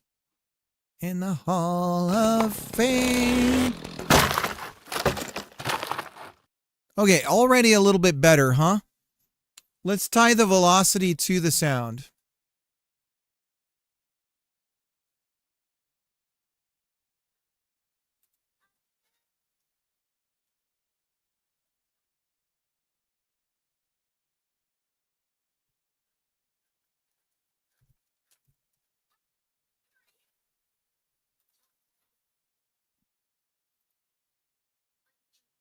Is it already over? Is what already over? The movie?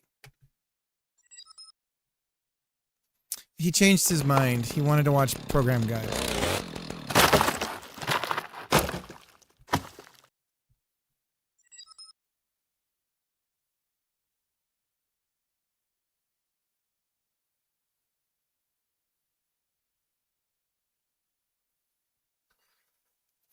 All right, let's just set the volume to audio stream to match the velocity, or our dot product.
Is vector length not a thing?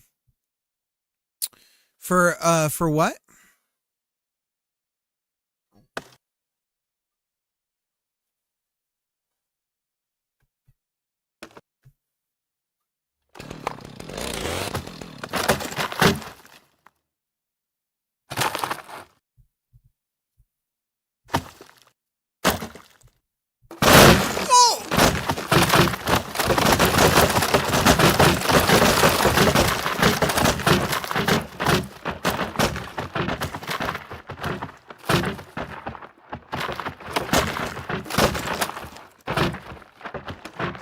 Why is the sun? What is going on? The game speed. Look at the sun. What is happening? Why is the game speed going so fast? What? Why is the sun moving? I don't understand.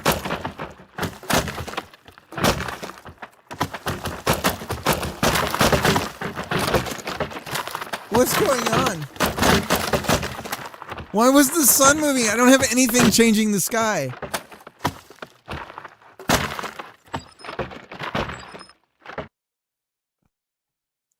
It's cursed. Why was the sun moving? Okay, what's the thing in the engine for the game speed?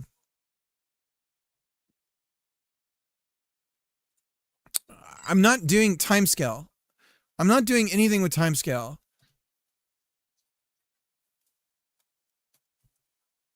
Yeah, there's nothing in my code with timescale. What is going on? Why was the sun going around? It just became a horror game. For sure it did. What? I gotta set a marker for that.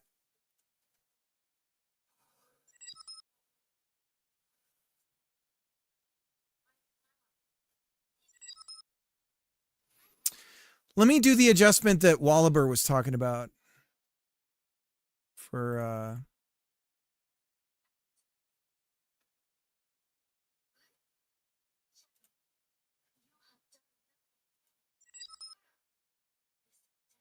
solver iterations, we'll double it.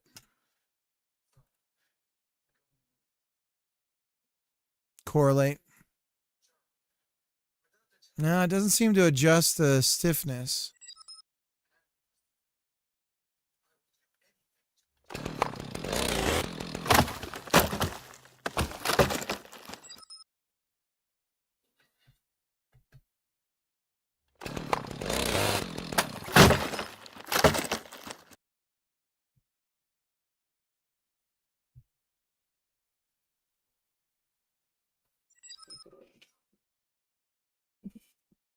Okay, hang on a second. What?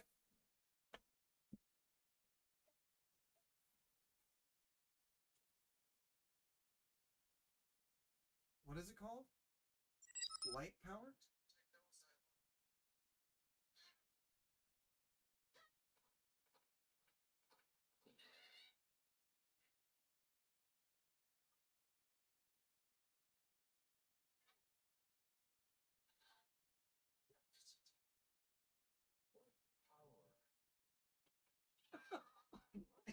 What?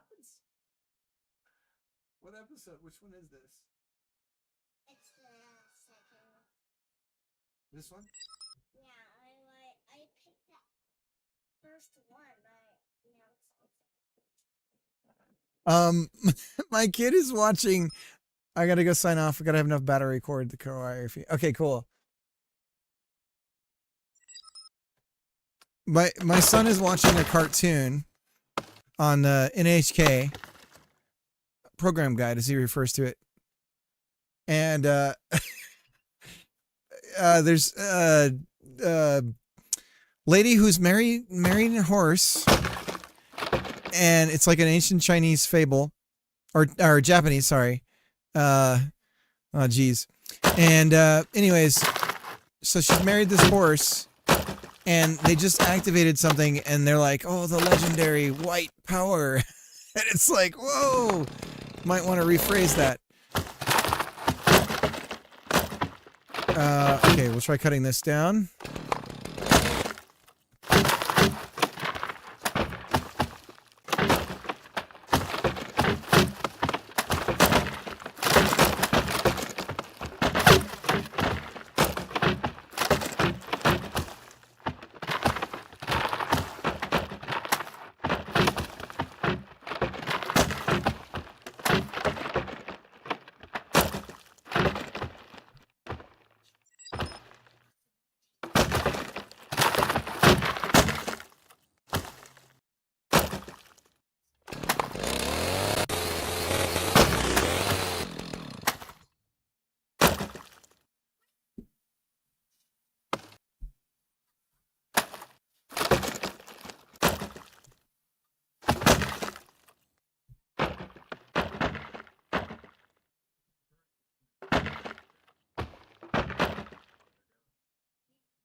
You know, the next thing I want to do now that I'm like able to do some of this stuff, I kind of want to do the wood chipping now. I want to be able to pick stuff up and chip it.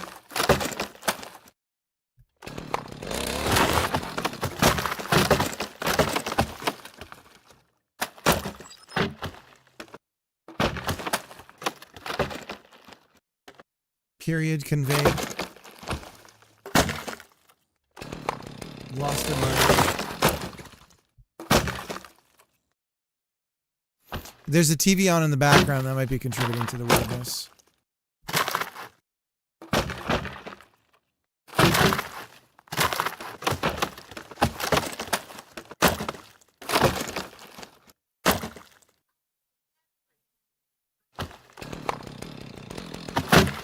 So I think we need an amplifier or the opposite of an amplifier for the branches falling. What I'm going to do for now is double the dot product value for the sound.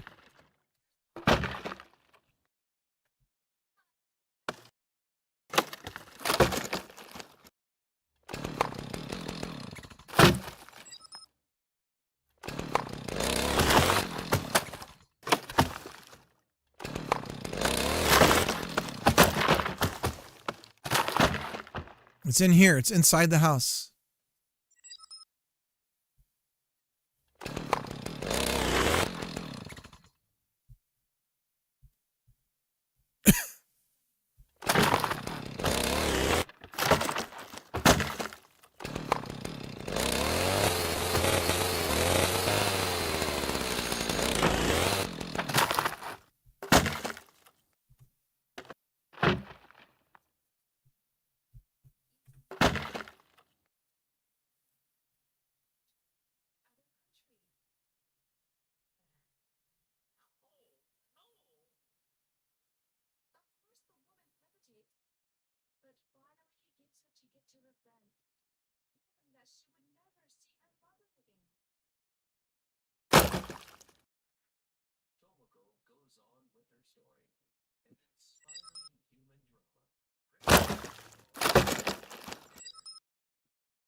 I mean, it's starting to, this is weird, but it's so funny.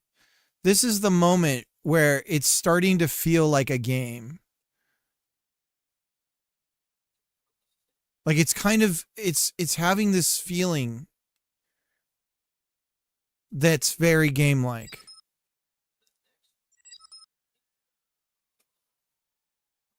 So we're getting there. Everything's wrong from a designer perspective. If I was like, you know, if this was work handed into me, I would be there'd be a ton of things I'd say that I don't like. But like, as far as what can be from this, we're at a point where we're very much in a game thing now, where it's starting to really come together.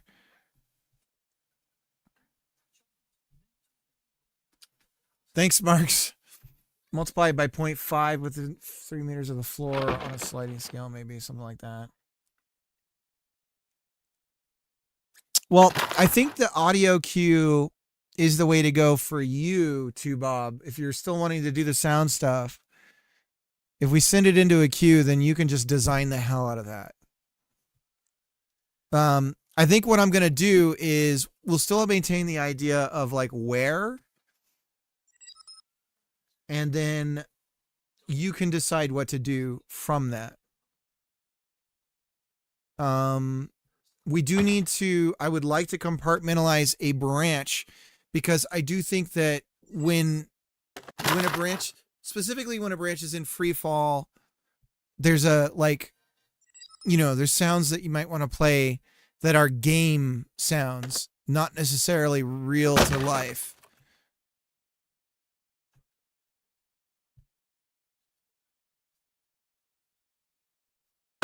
Concept of groups. Yeah, exactly. But I mean, it's holding together. The code is, everything's holding together.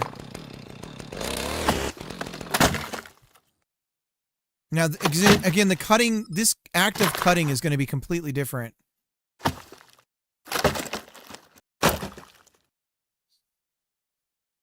Stacking the wood up. Yeah, exactly. So I think the idea of, and this is another reason why we need branches. We need branches because I need to calculate the weight of an entire whole piece of something and determine whether or not the player can even lift that, right? If it's too heavy, then you could maybe have it where you could pool it, but the idea of calculating how heavy something is so you can determine whether or not the player can even pick it up, right? And if it's too heavy to pick up, then you're going to need to use some piece of equipment or something like that. I suppose if I use physics to determine that, that's one way to do it. So what I could do is have some sort of armature thing that we're not necessarily showing, but we're using that to try and grab and pull. And it would literally just use the physics, like the strength of the thing. If there is a way, a concept of strength or force to pull something, and if the force that's trying to pull it isn't enough, then it won't move. And so that's a way of sort of doing strength. Over here, you can see a bunch of stuff getting spawned because of how we were doing the mesh cutting. It's all broken right now. And so we end up with these big old logs of nothingness over here. Wet wood is so heavy. Oh yeah, 100%. Yeah. Yeah, and I do have the calculations based off of actual wet cedar wood. So the volume calculations and everything should be fairly accurate of how heavy that wood would be.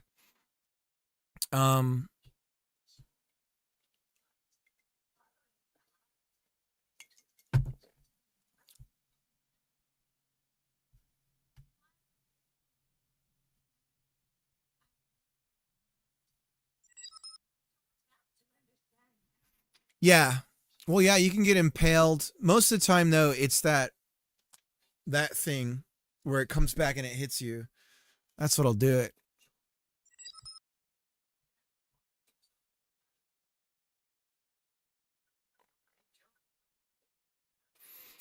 The calculation thing that Wallaber suggested seems to be working. We have stable. Look at the top. This top is stable now. It wasn't before. So out of curiosity, I'm going to mess with the wind. And we'll mess with increasing the wind force and see what how the tree responds to it. So now we have wind.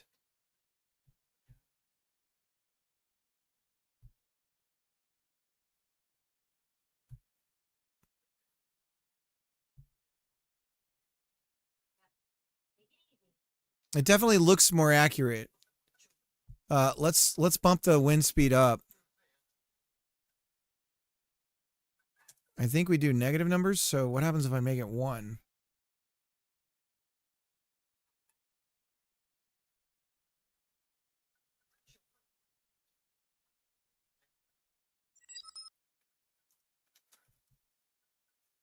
There we go. There's 2.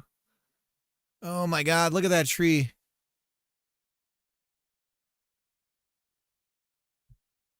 Wow. Okay. So Wahlberg's 100% right.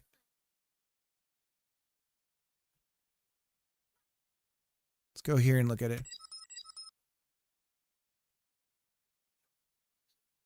Holy that's real. That's true to life.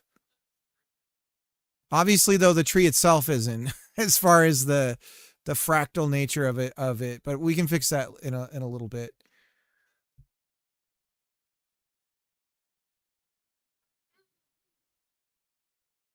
It's only now starting to do that weird little jiggly thing.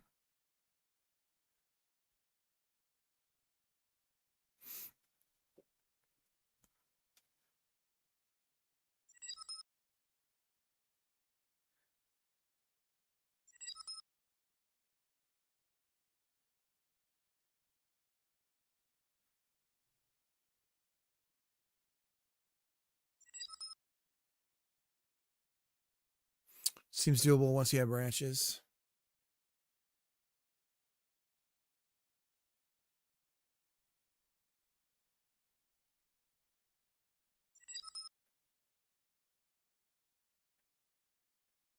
Jitter their spawns. Okay.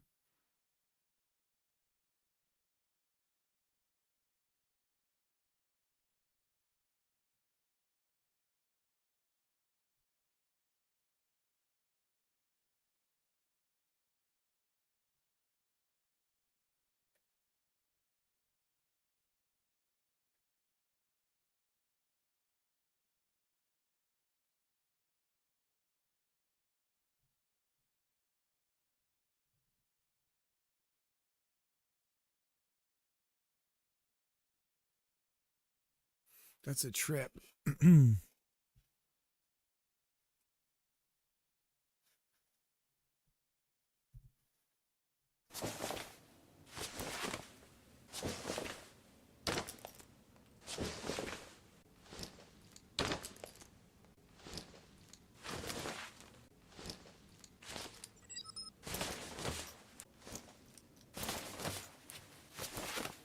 Yeah, I have a local NAS that backs up to a private cloud.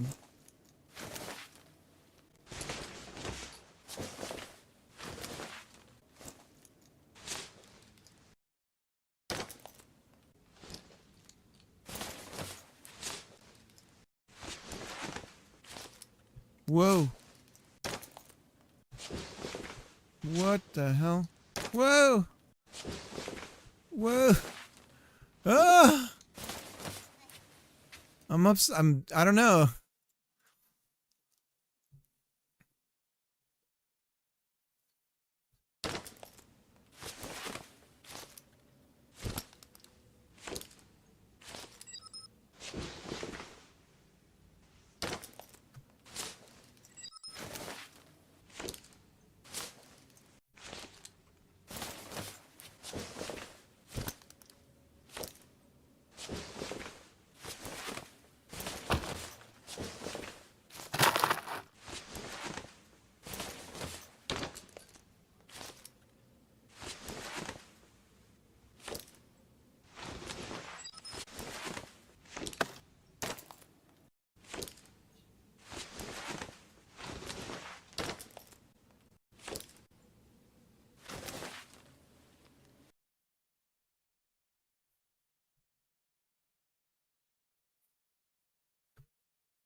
So yeah, the way we reparent and everything, we kind of slowly get offsets. That's a bug.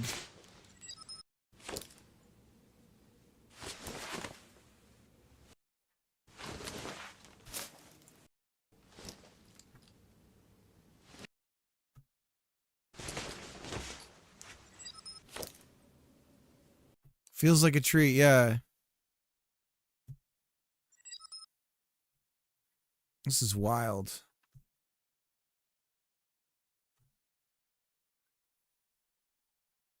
All right, I need to be able to cut while I'm climbing, that's for sure. I can't do that right now.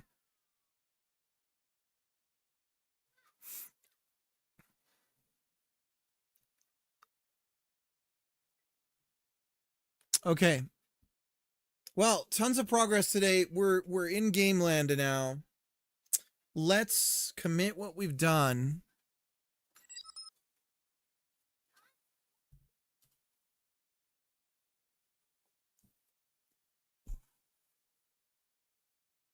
Yeah, for sure. I feel it.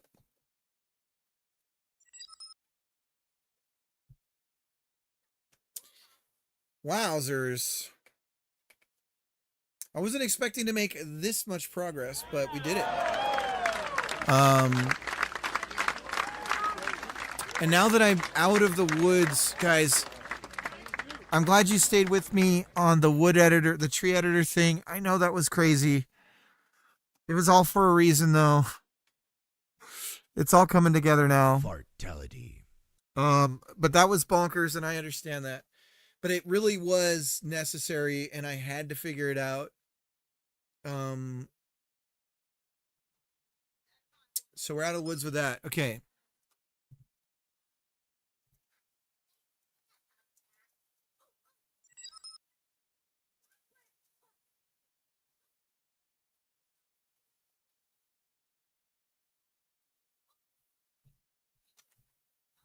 I'm going to go back to the 0.5 for the win. It made great content. Just staring at the same thing every day for 2 months. You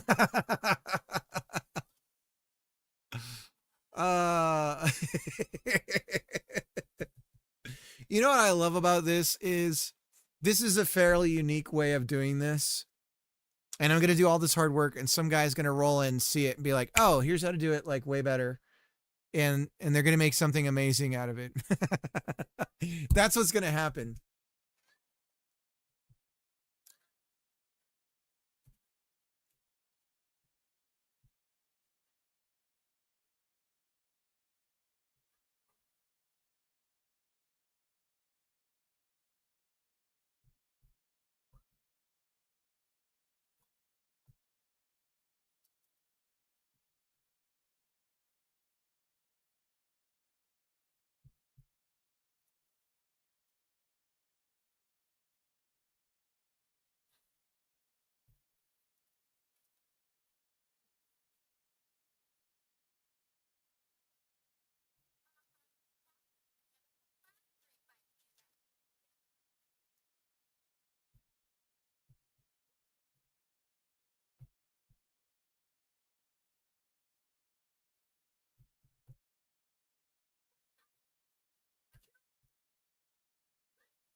So getting controllers back to cutting meshes.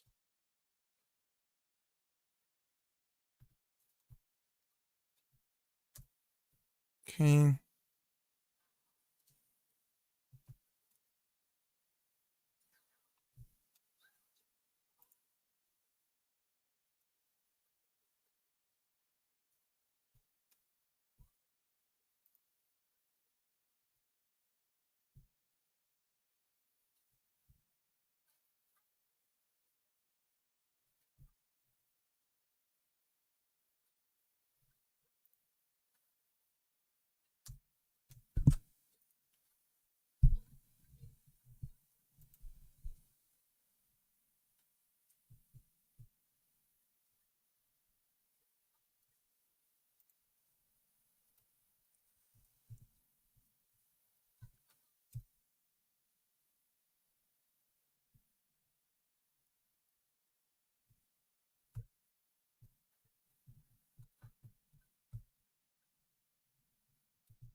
All right.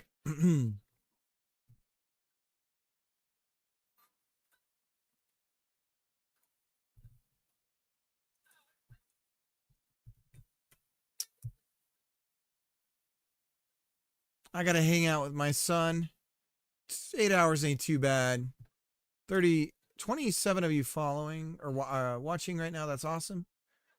Nice to have that audience hanging out. Pretty wild.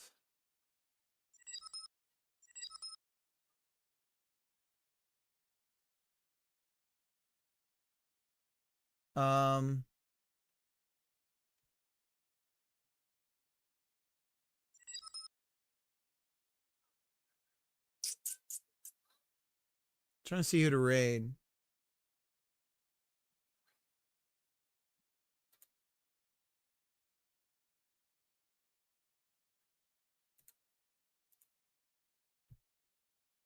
I kind of want to raid Arcus.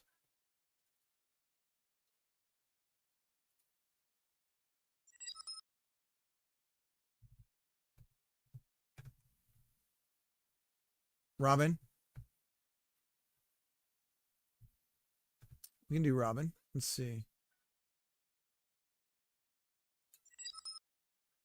Finding Fern 2.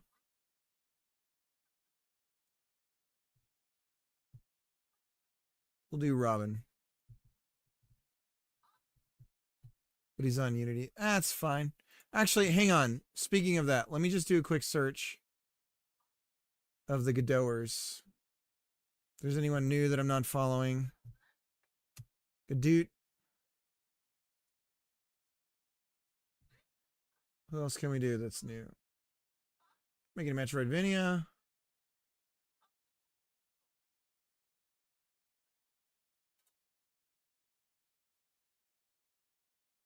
Scale amount.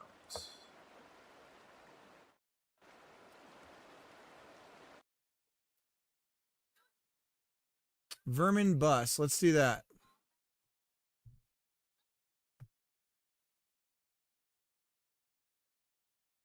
Verminubis. Verminubis. Verminubis.